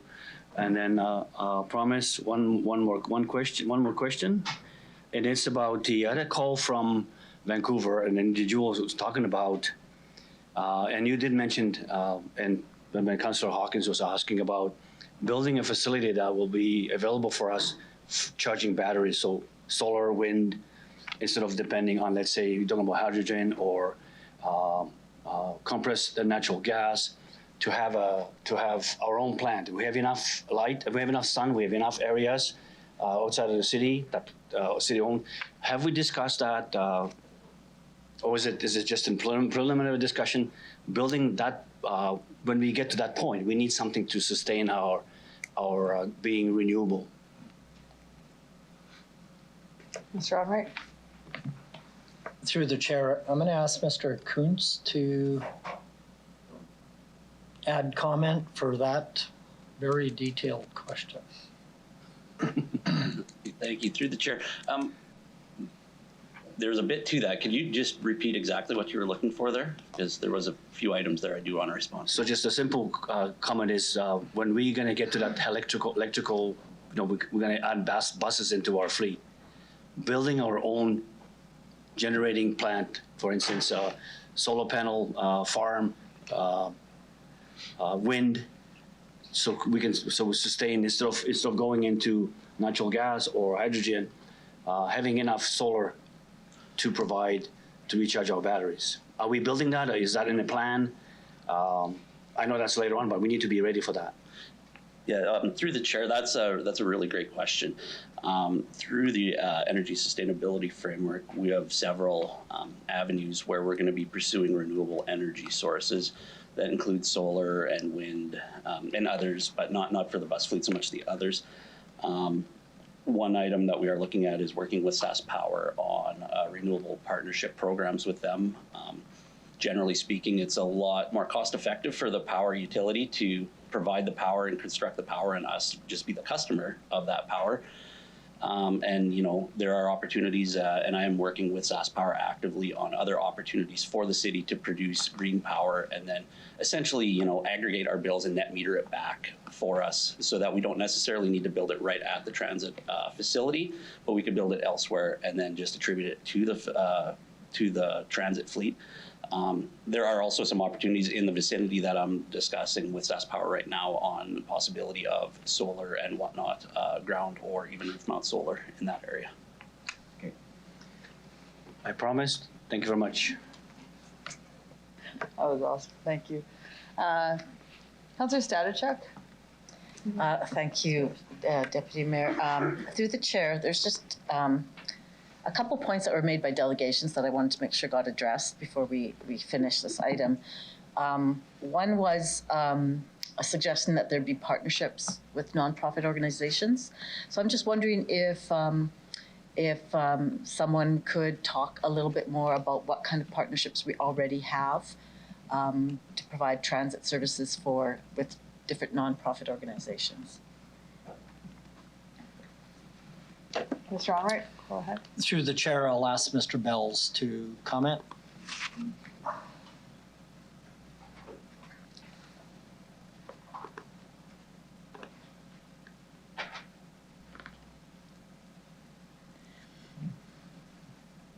Thank you. Through the chair, currently on an annual basis, Regina Transit gives out roughly $40,000 in fare medium to nonprofit organizations. There's a number that apply each fall, and we give it out in January. So again, these organizations come to us, we provide them their requirements that they request, and then they hand it out to their customers and members of those nonprofit groups. Okay, thank you for that. My second question is just regarding a point that was made by a delegation about, as a young woman, the feeling of being unsafe, whatever, if you are in a neighborhood and you're waiting for a long time for a bus. Is that something that came up in the consultations with the public? Mr. Onright? Through the chair, yes. So in the presentation, I mentioned some of those key community themes, and one of them was safety, and that was relating to primarily waiting for buses. And we heard it from a variety of different people, so it certainly wasn't a surprise in hearing that in the delegation. And the plan sort of seeks to address that both with the peace officers, but also the higher frequency and the later services to reduce those waiting times and provide more opportunities for people and more of that sort of passive surveillance too. Okay. And my last question, there was a question about what we as a council can do to help promote transit. Do we need a culture shift in the city? What kinds of things can we be doing in terms of promoting transition to using more public transit? How can we be promoting? Are there plans in place to kind of promote this as a good option to commute to work or to travel, or when you're going out on the town and you don't want to drink and drive, because we don't want people to be doing that. So what can we be doing as a city to promote transit? Mr. Onright? Through the chair. So I think we have a great opportunity moving forward as we talk about, greening up the fleet, so to speak, advancing that piece. I think as as the community will see changing the dynamics on 11th Avenue around transit service. That's going to look different 2 years from now, 2 to 3 years from now, as we work through the project on 11th Avenue. So we have a lot of really good things to talk about. Some of them are going to have a cost to them, obviously, but we can do a lot of promotional work, and we definitely can bring that forward as a discussion, either by area with councillors to talk about what they see as success within a ward, and how we can work with them to be able to enhance transit service in some of these areas that are maybe lacking some of it, or how to promote it more to increase ridership out of some of these areas. Okay, thank you. I have no more questions, but just want to say that I am in strong support of this plan. I think a lot of work went into it. There's some really great ideas. I look forward to us continuing to improve our transit system, and I'm excited that it is part of our energy and sustainability framework as well. So I think that we're on the right track. So thank you. Councillor Stanichuk, thank you very much. Mayor Masters, go ahead, please. Thank you very much, Deputy Mayor. Through you, I'm going to ask a question again about the system comparison. In one of the comparisons, it's noted that Regina and Windsor are very similar. What struck me was the number of students. We have student passenger trips at about 1.9 million, if I'm rounding, and Windsor has student passenger trips to 4.9 million. Do you have any insight into why that is? Because they don't offer free fare. Okay, through the chair, I'll actually refer that to Sean, Mr. Rathwell, who's with us, who's also worked with Windsor, Transit Windsor directly, so he'll have the best insight. Thank you. Yes, Windsor has a couple of facilities, postgraduate, post-high school facilities, St. Clair College, a large community college, and then the University of Windsor itself. The University of Windsor has a significant presence downtown, as well as its main campus, which is not really that far from downtown. So it's very easy to access. The college is more on the edge, but the other thing that's influenced things in the last few years in Windsor is a large influx of international students. Several thousand being accommodated at the college to increase enrollment, and almost all of them are coming from countries with a strong transit presence, and they needed to take transit, so they benefit. The transit system benefited from that. So it's a combination of just the demand that was presented by the international student group and the locations of the university campuses in downtown and quite close to downtown. Excellent. Thank you for that answer.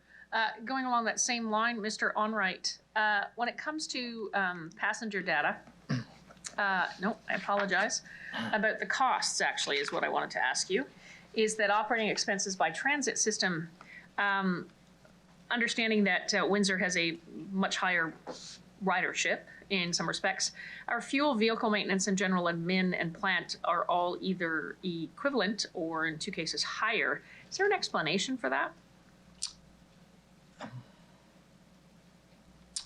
Through the chair, when we look at MBN data, our maintenance on our fleet is right in the middle, or maybe a bit lower. I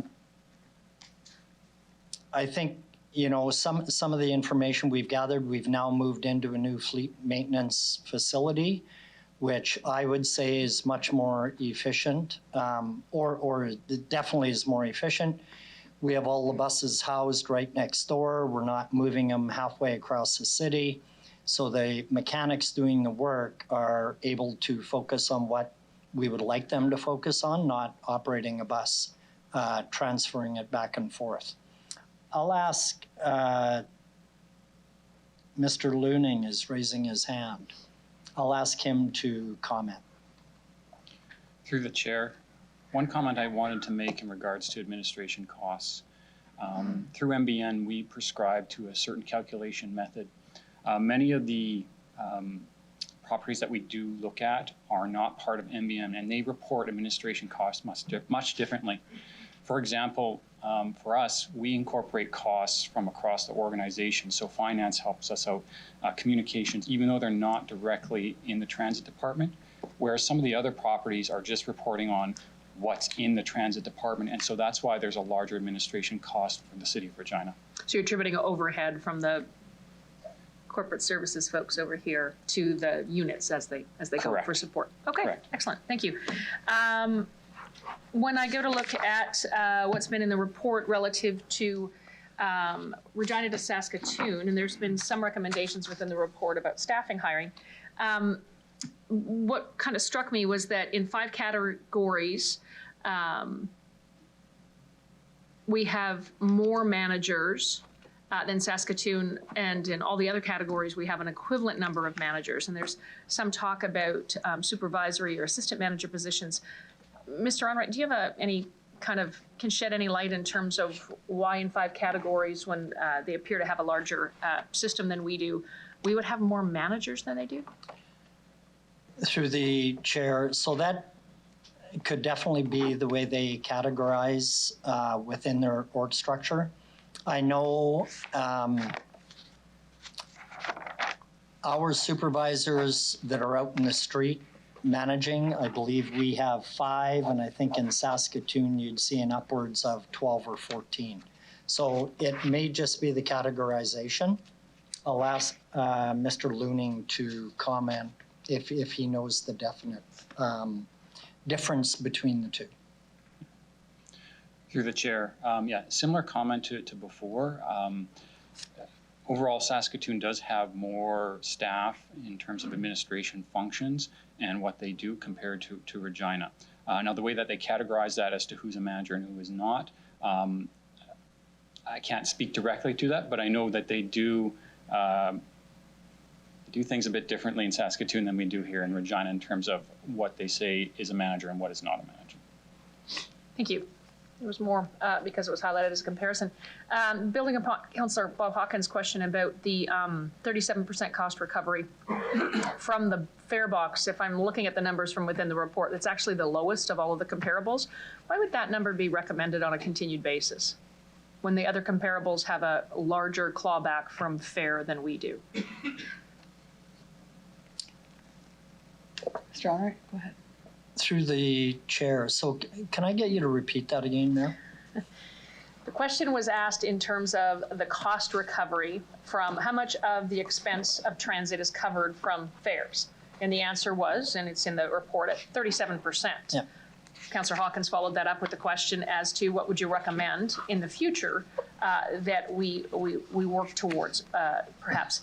And the answer was you should continue at that level of cost recovery. And my question is, it's actually, other than Saskatoon, which is equivalent, of the comparables provided, it's one of the lowest amongst 6 comparables. So why recommend that number from a fare recovery in terms of the cost of transit? It was actually Mr. Pacey that recommended that, just to get you off the hook on this one. I'm going to go back to Mr. Pacey here in a minute. But wise man, Mr. Just kidding. I think when you look at cost recovery, you really have to find the balance. As we talked about earlier, capacity within the fleet, so your ridership within the fleet,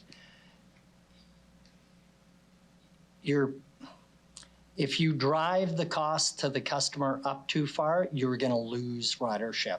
So trying to find that balance. I know years ago, when I first came to the city, there was a discussion, could we get to 45%? And there was all sorts of conversation around that. But you really do have to find a balance. I think in some of the eastern communities, and I'll ask Mr. Pacey to comment in a minute, the commute, the service is used a little different. So they're able to charge more money in some of those communities. So you see a higher cost recovery than you would normally in Saskatchewan or in Saskatoon or Regina. But I'll ask Mr. Pacey to comment. Yeah, through the chair. Mayor, I assume you're referring to Table 9 in the peer review report? Yeah. 14, yep. Yeah, and so that refers to the peer systems, and as you'll note, most of them are Eastern systems, and that the 36, while being lower than some of them, is still kind of in that ballpark there. But you'll also note in the main report document, the main plan, page 49, the table 14, we do project a slight increase going through the years of the plan. But again, as Mr. Onright said, it's really a balance that is subject to each community, and your 37% is fairly strong compared to some others, particularly in the West here. I know Mr. Rathwell also has some thoughts he may want to add to this. Yes, thank you. The bigger picture here in Canada, the industry as a whole, if you lump all the transit systems together, recovers about half of its costs from fares, half of the operating costs. And what you get is the large transit systems are recovering more than 50%, in some cases quite a bit more. And as you get smaller in transit system size, the amount of fares recovered, amount of cost recovered from the fares declines. And Mr. Pacey mentioned a number earlier today of, some as low as 20, and that's absolutely the case. And those are just Canadian numbers. It's much, much lower in the United States, and it's also lower in Europe typically as well. Canada actually collects quite a high percentage of its transit operating costs from fares. Now, when you start to kind of compare communities, you certainly have to look at ones of the same size, which is what we've done in the research here. But you've also got to be thinking about the unique characteristics of each community, because each community has their own kind of values, if you will, on what they think of as important, how much they reduce fares by, for example, for certain categories of riders, or how much it's free to certain things. And what's I think most important is for Regina to sort of step back and think, what are our values and how we're going to divide that amount of operating cost amongst the property taxpayer versus the rider, the user. And that kind of spot in that 35 to 40% is pretty typical for your size of community, and maintaining it in that area was certainly the sort of thing we heard during the work that we did. Certainly not a strong desire to go either way, either putting a greater burden on the taxpayer or a greater burden on the fare. So that's what I wanted to say, was just keep that bigger picture in mind, that how you want to approach it and what you're comfortable with in that breakdown of fare versus taxpayer is going to be unique to you, and to keep that in mind. Thank you very much for the answers. No, I appreciate that very much. A little bit more about the rationale. If I'm not mistaken, this plan in totality over the next 25 years costs approximately $90 million in today's dollars. Mr. Onright? Going to get him on the record saying it. Through the chair, that is correct. Through the chair, then, the current cost, then, again, if I'm reading this correctly, is $28 million per year that we pay for the system? Not including capital costs, I would understand. Okay. Through the chair, so the total budget is about $36 million. And we recover, is that net, or is that cost recovered, a portion of it, which I netted out at 28, is that correct? Mr. Bells, I believe that's net. Yeah, through the chair, our net our costs are 36 million, our revenues are 8 million, therefore our net costs are 28 million. Oh, my math works, Mr. Armour. There you go. You should know better than that right now. So based upon today's numbers and using your base population that you've put in this report at 262,000, 5% use the bus as a main form of transit, and I believe the number is about 26,000 unique riderships. About 10% of the population uses the bus system, and the idea is to get to 25% of the population, correct? That is correct. Okay. There's a model that is based upon, there's a, frankly, a fantastic assumption of growth in population, which starts at a base of 262,000, and in the short term, which is what, 5 years? Through the chair, yes.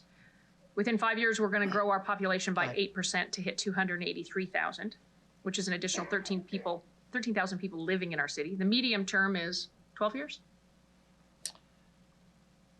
Short term would be 5 to 7 years, and then medium term would be 15. So there's going to be, from the base year, from today, a growth of 24% or an additional 63,000 people in our community. And then the long term, within 25 years, we're going to grow to 367,000 people, which is plus 40%. So we'll have an additional 105,000 people living in our city in 25 years. That's the modeling, that's the assumption. That is correct.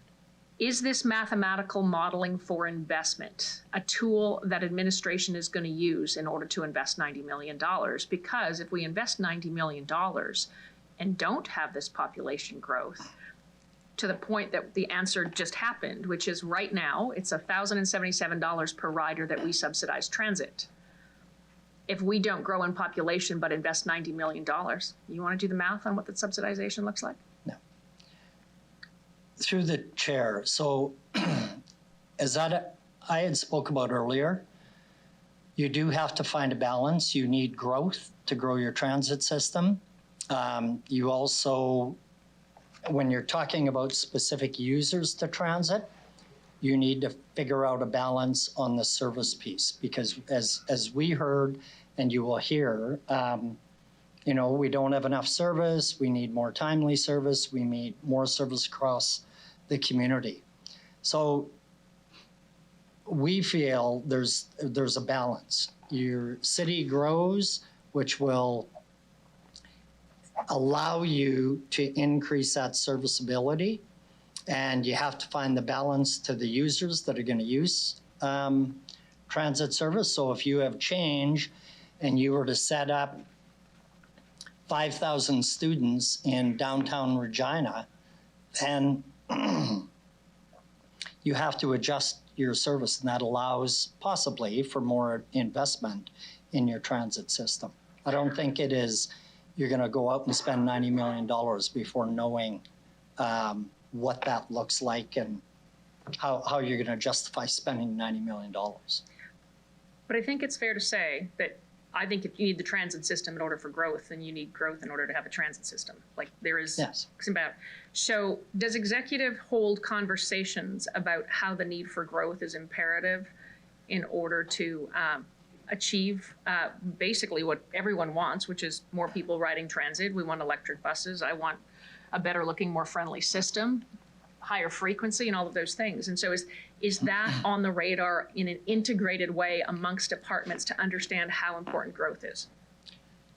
Through the chair, I would say in the past, probably not. I think the opportunities that are in front of the community today in terms of industrial growth definitely need to be a part of the conversation, and also discussions around planning and planning areas and what does that look like, and how do you know, I use the example of Harbor Landing. How do you get a conversation going about the service in an area before you're actually going in and spending millions of dollars? And Harbor Landing is a great great pilot that we did, and it was very successful, and is to this day, because it's the highest ridership area we have. Excellent, thank you. Is there going to be a software system investment that's required to achieve this plan? Mr. Onright? Sorry, through the chair, can you repeat that? Through you, Madam Chair, is there going to be software that needs to be invested in order to execute on this plan? Through the chair, so both in paratransit and transit, we will be looking at specifically on transit on fare collection. I think there is a discussion, as we've had in the past, on Transit Live, and you know, whether or not you move that platform over to Google, and many systems have done that. But there will be an investment in both of those areas. Trip planning, and we capture a lot of data today, but there are gaps where we believe we can improve on the data collection to help with the decision making. Just a simple example, we know how many people get on the bus. We know by location, but we don't know where they get off. So those are some things that we definitely can look at, and we don't, I don't know that we necessarily have to go out and spend $2 million to get a system. I think there are organizations that we have access to that would be more than happy to sit at the table. And we did see that through the pilot that we did with the on-demand, where we had a company come forward. Both Saskatoon and Regina did the same thing. And we had a company that came forward and kind of worked with both municipalities to capture the right information doing the pilot for the on-demand over a 2-year period that we now have. So we can decide, is it the right thing to do? We have all the financial information we need. We have the ridership data. We have communication back to the user or from the users. So we can now make an informed decision rather than wait till we had a software to provide an on-demand service and go spend a bunch of money and not really know whether it would work or not. Perfect. Do we have GIS systems in our buses? We do. I'm going to ask Mr. Looning to provide some detail. Through the chair, so we have AVL system in our buses that works with GIS. So, automatic vehicle location system, which is essentially Transit Live. And that's what our customers use for trip planning and knowing where their bus is. So we do have that technology in place. Excellent. I really appreciated the outlining of the role, the vision, the mission, and all of those type of things. If I understand correctly, you can just nod at me at this one, there is to be an annual report in terms of what's happening with transit in terms of this plan. There's supposed to be a review of the plan every 5 years to ensure that it's being adapted to and flexible. Do we have a 3-year target on a 51% increase in ridership? Have I read that right? John, right? Through you, the chair. It's okay. It's all right. Your worship, the chair. I'll ask Mr. Bells to comment in the 3-year period. Through the chair and through the energy sustainability framework, they're recommending a mode share move from 5% to 25%. Sorry, can you, I apologize, Mr. Bells, can you say that again? One of the recommendations from the energy and sustainability framework is to have transit transportation move from 5% to 25%. Right, that's over the course of the entire plan as it's laid out. But within the report, there is a 3-year target to increase ridership by 2025, to increase ridership by 51% or up to whatever that makes it, 15%, 16%, 17%, 20%, not sure. Sorry. Through the chair, yes, that number I gave you from the recommendation was for the year 2025, correct? Is that possible? I believe it's a stretch goal and it's something for us to achieve. I do not think we can make that within the next 3 years, but it's a goal that we're, as we add frequency and better service and expanded hours, I think we will get to a higher number going towards that target. Thank you. In terms of service standards identified, it looks as though you've actually done a good job of identifying some of how that's going to be measured. How is it going to be shared? I don't think once a year is probably appropriate. I think the idea would be that if we could go live and interactive with some of that, would that be not benefit from a public transparency in terms of delivering on a plan like this? John, right? Through the chair. So I think that is an area, when we think of enhancements to the city's website and the information that we're sharing with the public through there, that is an area that we definitely can have a look at. The information, and prior to the master plan coming forward, there was not an annual report coming back to committee and council. I think that's a real important piece to this plan, to hold administration to commitments and moving things forward. And there's a lot of non-monetary commitments that are a part of the master plan that we need to continue moving forward. Thank you. You answered my questions. Thank you very much, Deputy Mayor. Thank you, Mayor Masters. Councillor Mastinelli, go ahead. Thank you. Mayor Masters actually touched on the questions I was going to follow through with. It has to do with the 25% mode share. I was wondering if that's an unachievable target for the energy and sustainability framework. What type of reporting mechanism or what type of actions does that cause to take effect? If we have an energy and sustainability framework that has a 2030 and a 2050 goal, right out of the gate, we have a 25% goal to reach by 2025, and we don't have confidence we can reach that goal. What steps and actions does that start to dictate and kick off for our goals and our achievables? Mr. Onright? Through the chair. So I'll start and then I'll ask Mr. Bells to add comment. So I think the first thing, now that we have ENS framework in place, and you have a master plan in place. So I think, the discussion between the two groups needs to start very quickly. There's been a lot of conversation prior to this as our consultant worked very closely with the ENS team.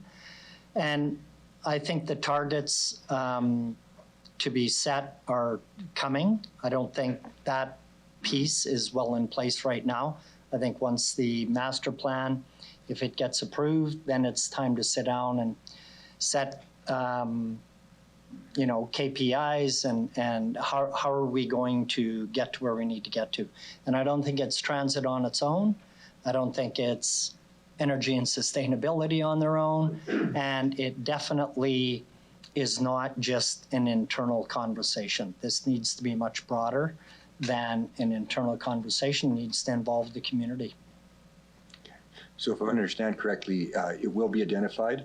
It causes a change in actions and in response, and it will get attention. That attention will lead to decisions, conversations, and necessary outcomes. And there's nothing we need to trigger. That's going to happen between the two plans coming out of alignment, and that causes the attention to be drawn to it. Is that correct? Through the chair, that is correct. Thank you. Thank you, Councillor Mastinelli. I see no further questions. I have a couple. This is kind of going somewhere, just bear with me for a second here. In the last 5 years, what has our growth in our city been? Does anyone know? Population growth in the last 5 years? Mr. Onright? No? Anyone? Oh, there we go. The mayor had the answer. 3.1%-ish. Okay, thank you. Does anybody know what the percentage of our education taxes, our municipal, like our house taxes, what percentage goes to our education? Does anyone know that? Why not? Okay. Through you, Madam Chair, I believe I would say approximately 40%. I don't have that number exactly.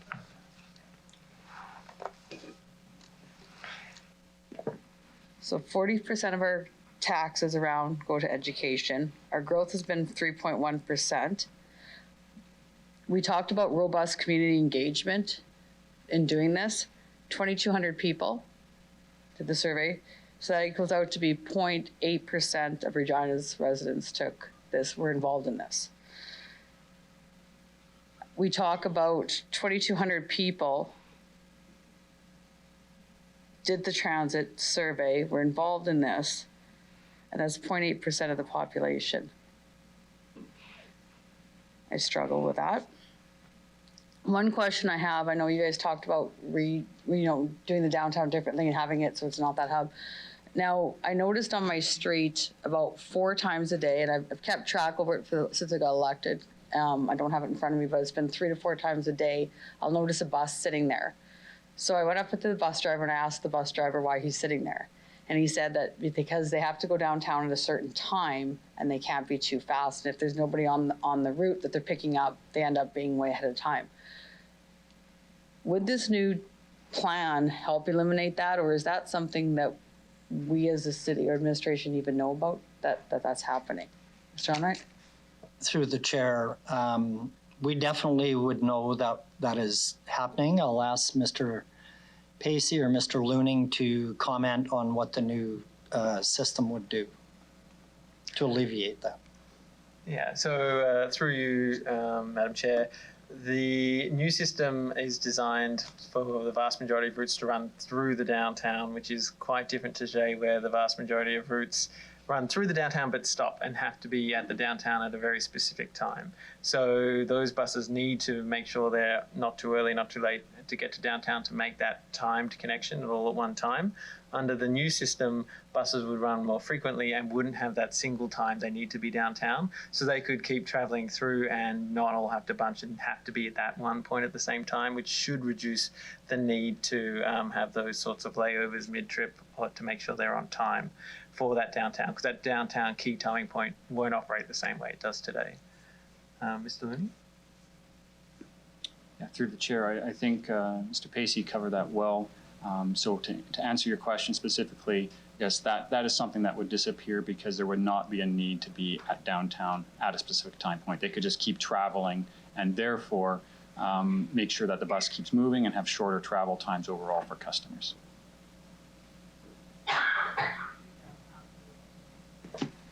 But if they need to be downtown for their connecting bus, there's still going to be those specific times, correct? Through the chair, the bus may be coming by, let's say, every 10 or 15 minutes, but today the schedule says they have to be downtown at, let's say, 2 o'clock. They may be traveling through the downtown at 2 o'clock, but they don't have to be right at 2 o'clock because there's no specified time point in the downtown in the new version. Today there is, so that's why they're waiting out their time potentially somewhere else in the city to make sure that they get downtown at that specific time. Okay. Let's go back. I just want to ask about the $40,000 in bus passes that we give to nonprofit organization. Is there a stipulation as to how they get the free buses, who gets the bus passes? What is the stipulation as to who gets them and who doesn't? Through the chair, I'll ask Mr. Looning to comment. Through the chair, Madam Chair, we have run a program called Fare Assistance Program, and this is for nonprofit organizations. So if it's a nonprofit organization, they're eligible to apply for the bus passes and rides for their clients. So there's an intake period once a year, and we ask them to give us what they are looking for in terms of passes for that year, and we evaluate them based on the amount of budget that we have to give out those passes. But more specifically, is there a measurable that this nonprofit gets this bus pass because this is what we're looking for? So say it's education or daycare or something. What does that look like? Through the chair, yeah, there are some criteria on who may get more fare assistance as opposed to others. A lot of it has to do with how many clients they serve. So we do ask them to fill out, what kind of organization they are, how many clients they serve. But the key point here is that they do have to be a nonprofit organization. So if it's not a nonprofit organization, then they wouldn't be eligible for that program. So they just have to be a nonprofit organization. There doesn't have to be stipulations as to what they do within that nonprofit organization. Am I correct in understanding that? Yes, through you, Madam Chair, that's correct. Thank you.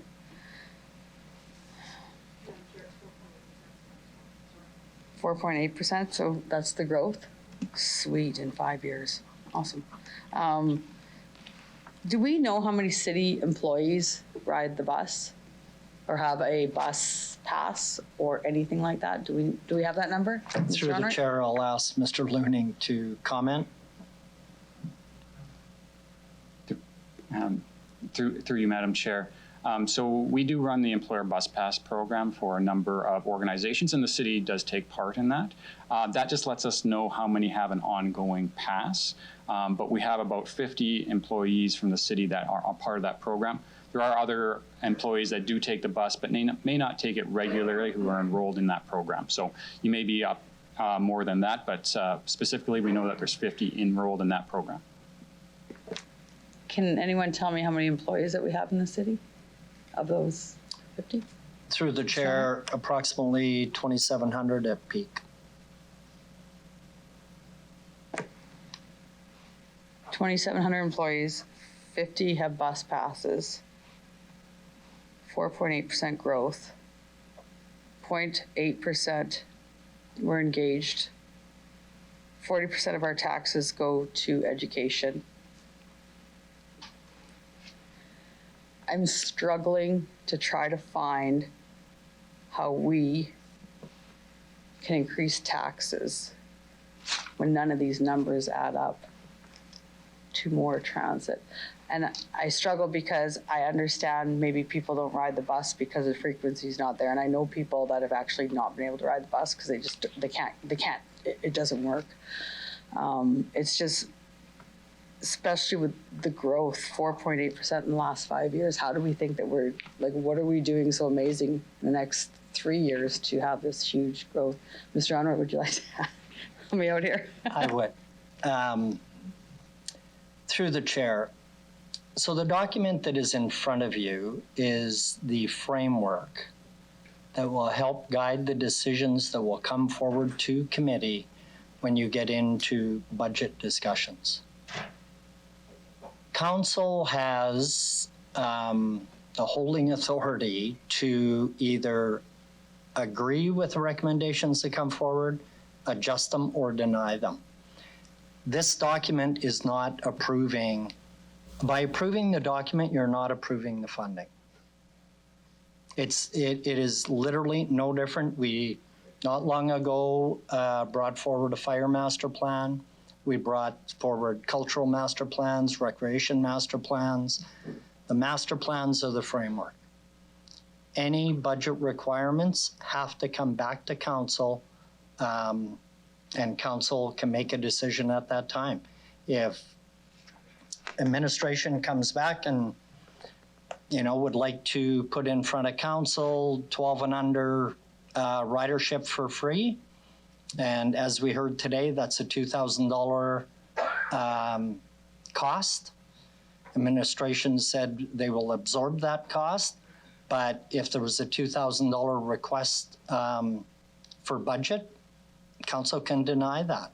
They cannot approve the recommended adjustment to schedule or ridership or whatever that is. And that is no different than any of the master plans we bring forward.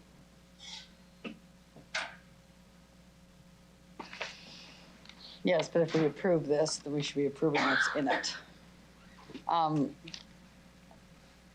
council, I know we have a couple people that ride the bus. We talk about being the leaders. We talk about that's what we should do to encourage other people when we ourselves are not bus users and have bus passes. That's a tough one. That's all I have. Councillor Bresciani, you can go ahead. Thank you. Just a last question. I understand that this is a framework, so I thank you for that. But I was very similar to the renewable and the sustainability framework that came forward. And I just want to make sure that I'm very clear here that when we look at this, we're looking at this holistically. So I'll just give an example. When we look at expanding a roadway, and I'll throw out the example of Arcola Avenue, we know that there's many intersections on that roadway that are failing. I've heard it from police, I've heard it from SGI, I've heard it from EMS. The concern, and I just need clarity from staff, that it's talking about changing behaviors. I've heard that from councillors today. There are many people that are not going to ever get on a bus. And that should be okay. Because guess what? We're not here to change people and say you have to do something. You live in a city and you pay taxes. People can still live how they want to live. My question is, though, is when we're looking at roadways, and I'll use Arcola as an example, would it be then if we pass this and we look at this going forward, all of a sudden we say, well, listen, we're just going to add more buses and increase the Express 60, more transit routes, and we don't need to expand that. Is that something that administration has thought about when looking at this? Like, I've heard many times it's about a balance. And I agree with Councillor Shaw. There's people that are never going to get on a bus. I can say in my ward for sure, there are some that will for sure. But we know that we are a car culture for sure. So I just want some clarity on this when we're looking at roadways, especially when people have to drive around the suburban areas where we know that it's very hard to access transit in a way that's efficient. John, right? Through the chair. So I think when,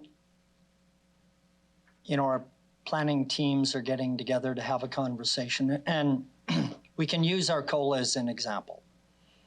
I don't think you're going to redesign Arcola to single lane of traffic to accommodate 2 bus routes.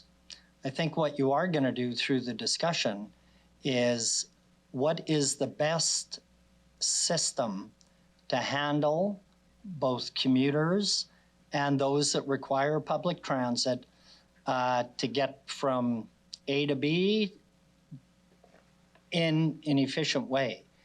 But I think the discussion definitely does need to happen around how do you enhance transit on these express routes. You aren't going to convert everybody from a car over to riding transit. I think the intent is, can you make transit more accessible and more efficient to be able to accommodate those that absolutely need transit? They don't have a second vehicle. They may not even have a vehicle.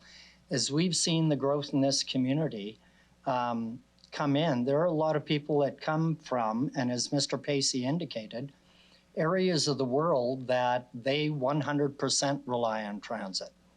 And I think, a lot of those communities are developed differently than what the city of Regina has been developed on. But I think it's a combination of both those things. You plan an efficient roadway system, but you definitely need to be thinking about transit. And I think the master plan brings that discussion more to the forefront. No different than a new development area where you're going to have a conversation about how do you get transit into that area sooner than later. And I think this plan gives a higher level framework to be able to look at those things rather than trying to define in detail how you're going to put transit service into a specific area. And I think that goes throughout the city. Rebuilding roads, new areas, what does the road network look like? That definitely needs to be a part of the conversation rather than a one-off 10 years later, and by then it's too late because you didn't build the infrastructure. And it depends. Are you opening up a new area for industrial development, commercial development, high density residential? All of those things need to be taken into consideration when you're planning your transportation network. Okay.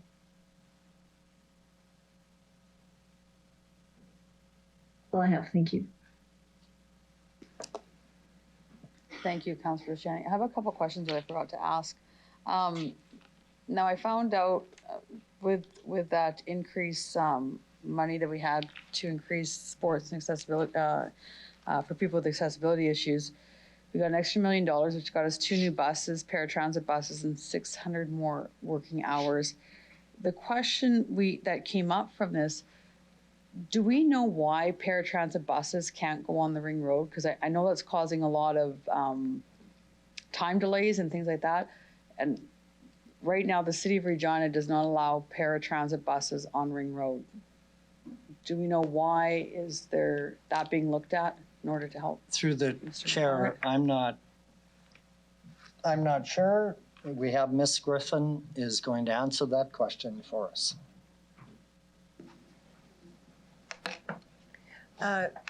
Through the chair, we currently don't allow Peter's giving feedback here. We currently don't allow paratransit buses on the ring road for safety reasons. Reason being is if a paratransit bus were to get into a collision at 100 kilometers an hour versus in city at 40 to 60, there would be a much higher probability of injury if there were to be a high-speed collision, and particularly in the winter when there's snow and ice, it's a concern, but it's been a general policy for us to have that for that reason. So to add to that question, hopefully you can help, is there anywhere else that does that? Is there any municipalities that don't allow, like, so Saskatoon, is that their thing too, that they don't allow them on what is it, Circle Drive or something like that too? I'm not sure. Through the chair, my understanding is I'm not aware of maybe specific places that do not designate the use of certain roadways, but certainly there are municipalities that will designate their buses to travel in certain zones and areas on roads for efficiency and safety types of reasons. Unfortunately, I don't have that data handy in front of me that could give you sort of comprehensive information around that. But I know that depending on the city or community, that different paratransit services structure their services different ways to just build in safety and efficiency. Thank you for that answer. Now, is there any way, just moving forward, that I understand, because there's times when I go through the city in the wintertime instead of going on Ring Road. Is that ever been looked into? Is like maybe we'll do it during the summer? Like, can we change the bus routes to help accommodate more people, more users, and it be quicker during times like kind of more of a common sense type of approach? Is that possible to change it, or no, not without a big I don't know, headache? Through the chair, that's certainly something that we could look at, and that has been a very long-standing policy for us. So it is probably time that we have a look at that. So I could definitely commit to doing that. Thank you very much. So that's one other question. Then I know I've worked with a couple people with the paratransit loading the card. So if you're a paratransit user, you can't use a credit card. You have to bring cash to reload your card. Is that something that we're looking into to eliminate or to change in the near future? Okay. Through the chair, as explained through some of the other questioning, we are looking at a different fare system that would definitely allow that, and the fare system that's adopted for conventional transit services will also apply to paratransit services. So yes, we are definitely looking at a fare system that will accommodate that for sure. Thank you, because I found that quite shocking, because it's probably harder for people in a wheelchair to get to the bank and then get to cash and get there. So thank you for that. That's all the questions I have. Last call. Oh, Councilor Zakiniak, would you like to close the debate? I think I see no more further questions from. No, I'm good, thanks. You're good? Okay. Madam Clerk, call the vote.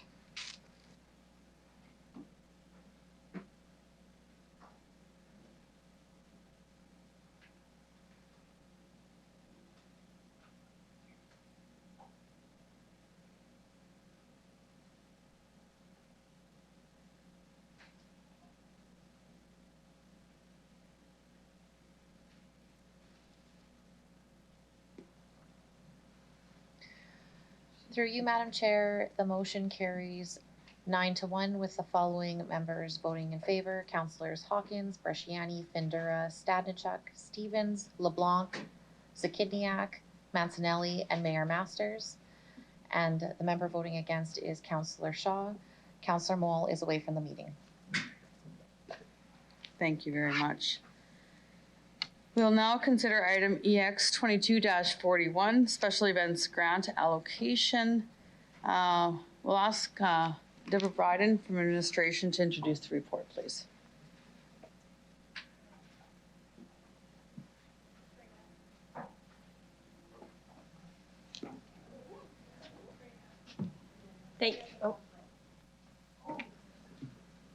I'm sorry, go ahead, Councillor Fenura.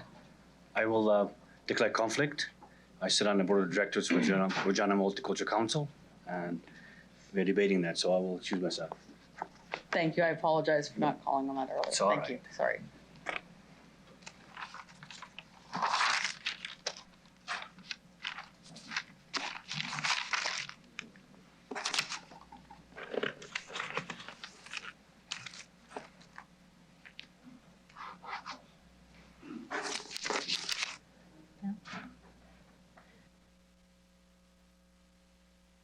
Chair. So the report before you is to approve 2022 special event grant allocations. The city's community investment grant program is used to fund and partner with community nonprofit organizations to deliver programs and services to Regina residents that align with city priorities, have a clear community impact, and respond to community needs. One of the grants available through the Community Investment Grant Program is the Special Event Major Funding Program.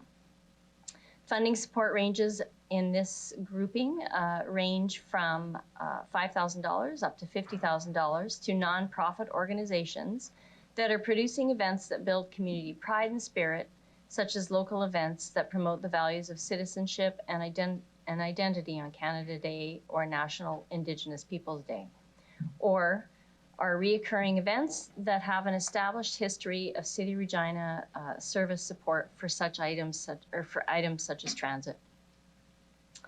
The purpose of this particular report is to seek approval to fund Regina Canada Day Committee in the amount of $25,000 for Regina Canada Day celebration, and the Regina Multicultural Council up to $35,000 based on actual transit and actual on-bus security costs for Mosaic, which is a festival of cultures. With me today, I have Ms. Hill, and we would be pleased to answer any questions.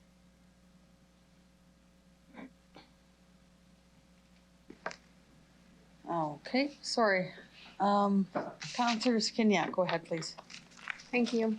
So I just have one question. So I understand that if we approve these applications, 62,700 will remain for the 2 remaining deadlines this year. So my question is, does administration anticipate any negative impact of this, any inability to accommodate future requests as a result of approving these applications through the chair? Councillor Zakidniak, I forgot to get someone to move the report. Would you mind? Sure. Thank you. Go ahead. No, we do not. Okay. Thanks. That's all I got.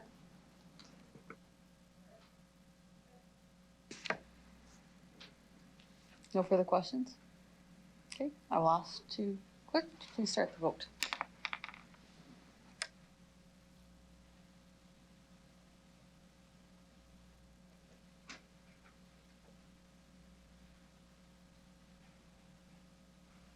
Councillor Moll in favor.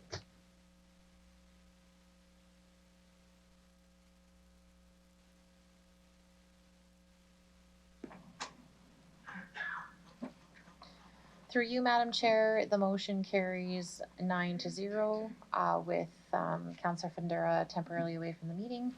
The motion carries unanimously. We have Councillor Findura come back. Do you want me to go get him?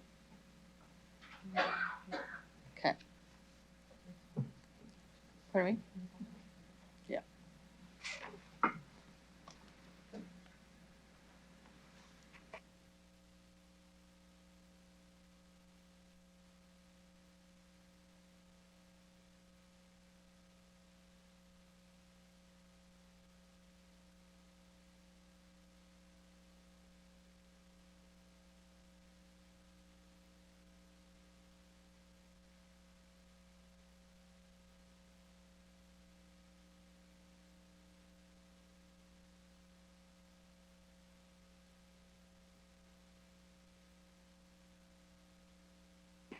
Just give us a couple minutes here to wait for Councillor Findera to get back in.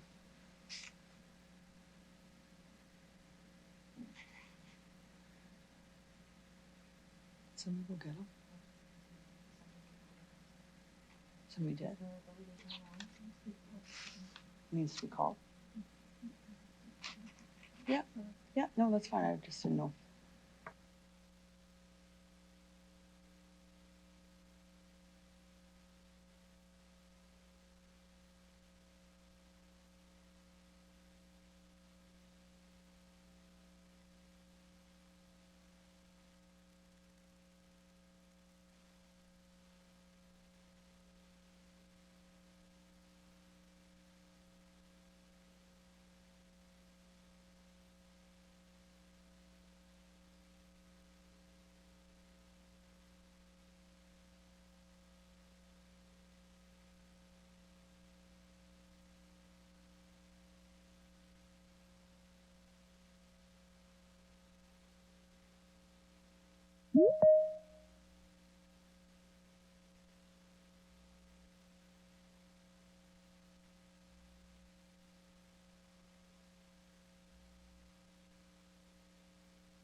Great, thank you. You got the delegate on? Yes. Okay. I would like to call upon Delegate Anthony Novell. I believe he's joining us by teleconference. Anthony, are you there? Yeah, I am here, yeah. Thank you. Would you please introduce yourself for the record, the organization you're representing, if any, where you live? You'll have 5 minutes to address Executive Committee, and after that, we'll have the opportunity to respond with any questions that we may have. Go ahead. Thank you. Hey, my name is Anthony Novello. I work with Evolved Surface Strategies, and I'm here to represent Rogers Communications. I live in Calgary, Alberta. So my plan today isn't to present by any means, but I do want to be available to answer any questions that may be asked. Okay, that was quick. Any questions from anyone? Oh. Councillor Hawkins, go ahead. Thank you very much, Madam Chair. The report that we've received, it says that Rogers has completed public consultation for the proposed installation as per Innovation, Science and Economic Development, Canada process. My question is this: is it Rogers' practice to do that consultation prior to coming to council, in this case to lease the land, or is the normal practice that you would come to council to seek a lease for the land and only then do the public consultation? Okay, so through the chair, so typically the process, it's a little out of step when we're usually dealing with municipalities such as the City of Regina. Now, normal process would be to lease the area to secure the land, and then we'd go, so then the next steps would be to complete public consultation, and then typically after that we would take or make application to the municipality. Now, with these lands being City of Regina owned, and the lease, they weren't willing to sign the lease before completing public consultation, and the lease needing to have Executive Committee approval before signing. This one was done a little out of step for that reason. So it's not totally uncommon. There are other municipalities where we follow this similar process, but we just wanted to make sure we had as much feedback as we could coming into this. Thank you. Just so to be clear, it is possible under the process for locating these cell towers then for your company or a company to do public consultations prior to coming to council. Have I got that right? You do, and the only variance to that would be if there's a policy that the municipality has that dictates otherwise. Thank you very much. Thank you, Madam Chair. Madam Chair, I'm happy to, I'm not, obviously I was going to be happy to move this, but I'm jumping the gun here. Go ahead. Pardon me? Yeah. Do you have any other questions, Councillor? No, we're good. Okay. Councillor Zakiniak, go ahead. Hi there. So in relation to the public consultation, I was just looking for a bit more information. I understand only one response received, and it was regarding the site access. Can you just give some more information about what that concern was and what the response to that concern was through the chair? Absolutely. I'm sorry, through the chair. So what happened there was it was an oversight early on in the siting process. Originally, it was the access for the site was designed to come through the existing SaskTel parcel. So SaskTel had actually reached out to us early on in the public consultation process to bring it to our attention. So then we proceeded to work through with them. Couldn't come to an agreement on keeping the access the way it was. So what we've done now is we're proposing to use the existing approach, but then the access road will now stay on the outside boundary of that SaskTel parcel and connect to the site that way. Okay, thank you. That's all I have. Thank you. Councilor Bresciani, go ahead, please. My question was answered or asked. Thank you. Thank you. I see no further questions. I'll ask you to please leave the meeting, and thank you for appearing with us. Thank you for joining us. Well, thank you very much for hearing me today. Thank you.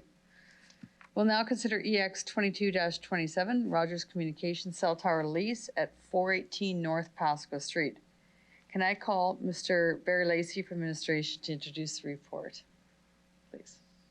Through you, Chair. So I think we all know Rogers Communications owns a number of cell towers throughout the city and is currently looking to improve its service in Regina's North End. And as a result of that, they've approached the city requesting to lease city land, as is outlined in this report, to build a cell tower on that land. As noted in the report, that land also currently houses a SaskTel cellular tower, as well as the North Zone pumping station. And as was discussed with the delegate, there was a consultation process undertaken by Rogers that's outlined in the report with one response to that consultation process, which the delegates described the nature of that response and how that matter was resolved. This item is before you because the lease is being proposed without making it available through a public competitive process, so council approval is required. Thank you, Mr. Lacey. Can I have someone move this report with a friendly amendment? Thank you, Councilor Hawkins. To approve the recommendations at City Council meeting on May 4th, 2022, following the required public notice, and replace Appendix A with the revised version in the report that is followed to City Council for approval to show the new access route and size configuration of the lease site. Madam Chair, I'm happy to move that. And I have a question for the administration. So through you, Madam Chair, several weeks back, we had exactly this situation, except it was SaskTel, except that they were seeking approval to buy a piece of city land to locate a cell tower on. In that case, Executive Committee made some comments and said that it would like some public input before it granted that option to sale. There was a lengthy discussion about process, and the explanation was that normally the company seeking to locate the cell tower would have to have the land in hand before it went through the IC process of consultation, the IC process being governed by federal processes. What's the position of the city on this? We now see that the city can, in fact, ask for consultation before it makes a decision on this kind of matter. Does the administration have a policy with respect to this? In the instance I'm citing several weeks ago, it was the Executive Committee that pushed for the consultation before it made a decision. I'm wondering what gives here. What's the process that we as a city normally follow? Would you normally expect when this kind of matter comes before council that a public consultation would have been consulted so that committee has the benefit of that public consultation? Mr. Lacey? Yes, through you, Chair. Thanks for the question. So, I think as administration, we're always looking at how to improve our practices. I think the conversations that we had at Executive Committee a few weeks ago provided us an opportunity to think and have some insight into the process that we had been using. And we've had subsequent conversations internally at the administrative level, with the discussion being seeking that consultation process prior to coming forward, where cell providers are looking at locating cell towers on city land, either through a lease or a purchase of that land. So I think that has been, I will call it, a learning opportunity for us to talk about how we can improve our processes overall. And then I would just speak more broadly at that time. We had talked as well about the need to continue to work on a broader protocol, just not about cell towers on city land, but cell towers locations in general. That work is ongoing, and I do expect something more broader will be coming to council later this spring for a further discussion about looking at this as well from a broader perspective, just not about consultation. Madam Chair, I appreciate that answer. Thank you very much. I have a brief comment to make here. I support this application. The cell phone tower is located on land where utilities are already being located. There's no parkland being taken here. It's not right up against houses. I think this is the kind of appropriate location for a tower. And on that basis, I support granting the lease in this case to Rogers. Thank you, Councillor Hawkins. I see no further questions. Administration, okay. I'll ask the clerk to start the vote. Oh, sorry, Councillor Hawkins, did you want to close it? That's good, thanks. Okay. Please call the vote.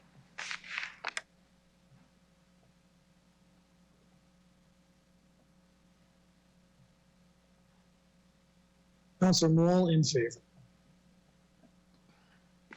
Thank you.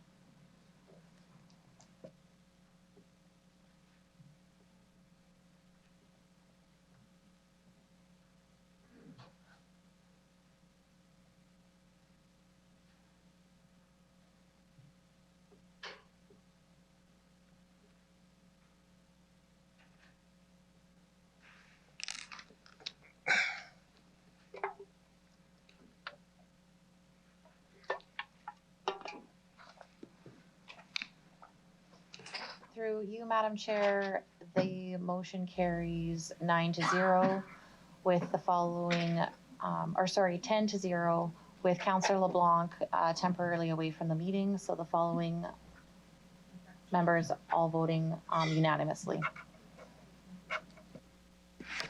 Thank you very much.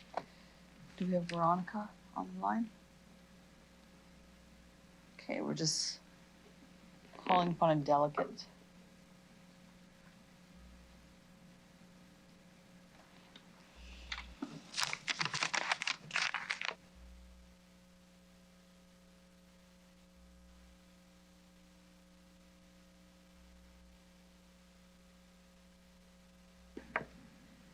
But to call upon Veronica, is it Eno? Sorry, Eno? That's correct, yes. Thank you, thank you. Please introduce yourself for the record, the organization that you're representing, if any. You'll have 5 minutes to address as executive committee, after which you'll have the opportunity to ask, to respond to any questions that we may have.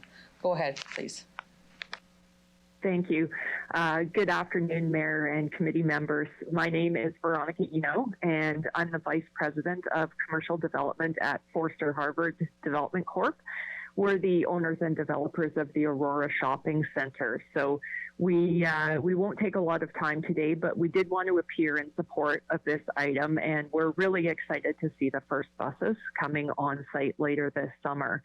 As we've already talked a lot about today, we're having this area served by transit is going to be a big benefit to the businesses, getting them connected up with customers, but also getting people connected up with the labor force as well. it will be a significant improvement for the businesses there. We're also very pleased that this new service gives an opportunity for people to leave their vehicles at home if they choose, and select a different mode of transportation. And lastly, of course, the service is also going to provide access to people who might be unable to drive for various reasons. So we do appreciate transit reaching out to us directly on this and giving us the opportunity to register our support. I don't know if there'll be any questions, but I'd be happy to answer any of those. And if not, thank you for the time. And we look forward to seeing the buses later this year. Thank you very much for speaking, presentation. Would anyone have any questions for our delegate? I see none. Thank you for addressing the Executive Committee, and I'll ask you to please leave the meeting. Thank you very much. We will now consider EX 22-53, Aurora Bus Services. Mr. Onright from Administration, can I please ask you to introduce the report? Through the chair. So during the 2022 budget process meeting, City Council approved transit service for the Aurora neighborhood. This area of the city does not currently have service except for paratransit service. Developing area in the city has seen many commercial developments take form, which, as the delegate has indicated, for both customers and those possibly seeking employment to some of these businesses that are out there. There's also a theater out in that area. Costco is out in that area, and then a number of smaller businesses. So the approved budget was $106,000 for the last 4 months of the year. So that service proposed would start in August, and then the budget for 2023 would be $360,000 with about a $40,000 recovery. And we would anticipate about 25,000 passengers utilizing that service in the first year. And then as development continues to grow in that area, we would see this service expanding further than that in terms of ridership. Thank you, Mr. Onright. Can I have someone move the report, please? Councillor Stanachuk, do you have any questions from this report? No. Anyone have any questions for this report? Oh, sorry. Go ahead, Councillor Bresciani. I didn't see you there. Thanks. Go ahead. Thank you for administration. Can I ask when, just with what Mr. Onright you just said there, the high dense neighborhood to the north of Aurora, when would we, after this goes through, is there a plan to continue it north on, even if it's Anaquad, to that community of Eastbrook and Greens and the towns? To the chair. Through the chair, I'll ask Mr. Looning to comment. Through the chair. That is within our plan, and as well has been reflected in the Regina Transit Master Plan as well. That's something that we look to once the road network does build up a bit more. We talk about having communities where we can access and get in and out with a bus in that community. So we've been looking at which ways we can get in there as it is still developing. So implementation date, I don't have in front of me here today, but it's something that we're actively looking in how we can service sooner rather than later. Thank you. Just to get clarity, is Anaquad not a bus, is a roadway that can be utilized? Through the chair. Mr. Onright, go ahead, please. Through the chair, yes, it would be. The 50 bus is much more of a direct route out to that area. So the residential service, I think, Councillor, that you're inquiring about would be the discussions with the developer in our planning group. As Mr. Looning has indicated, there's service on the south side of that coming off Chuka, but how to best service that area and the access points to get in and provide the service and then be able to get out and connect with possibly with Route 50 or with the route going out on Arcola. So whether you just travel through and go out on the south side of the development. Okay. I'll leave it there. There's a high number of people that live on that side that work and go to Aurora as well. So I hope that is considered. Thank you very much. That's all I have.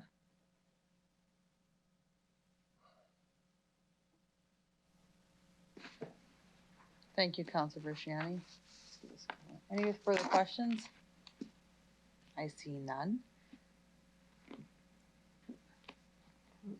Yeah. Councilor Stanachuk, would you like to close? No, you're good? Okay, sorry, I was looking over there and thank you. Anyways, we'll ask to call the vote, please.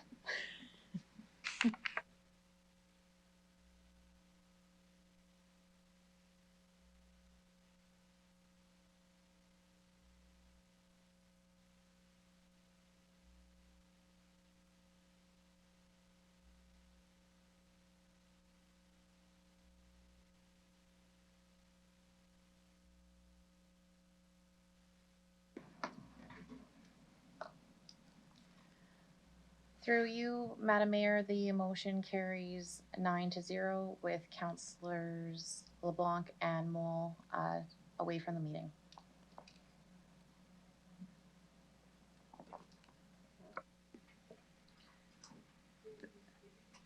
Thank you very much. Considering the time, we're going to table the rest of the items that are on the list to our next executive committee meeting. We'll be breaking now. Can I have someone move a resolution for private session? Do we have to motion to table it? Sorry, a motion to table it. We're gonna have to table everything else, yes, and go. Motion? Okay, Councilor Zakiniak. Thank you. Okay. Can I have somebody move a resolution for a private session? Oh. Do we have to vote on the tabling? You don't want to? Yes, you have a vote on the table. Oh. Any opposed? Councillor Stevens? Sorry, we're going to table everything. Okay, now can I move on? Okay.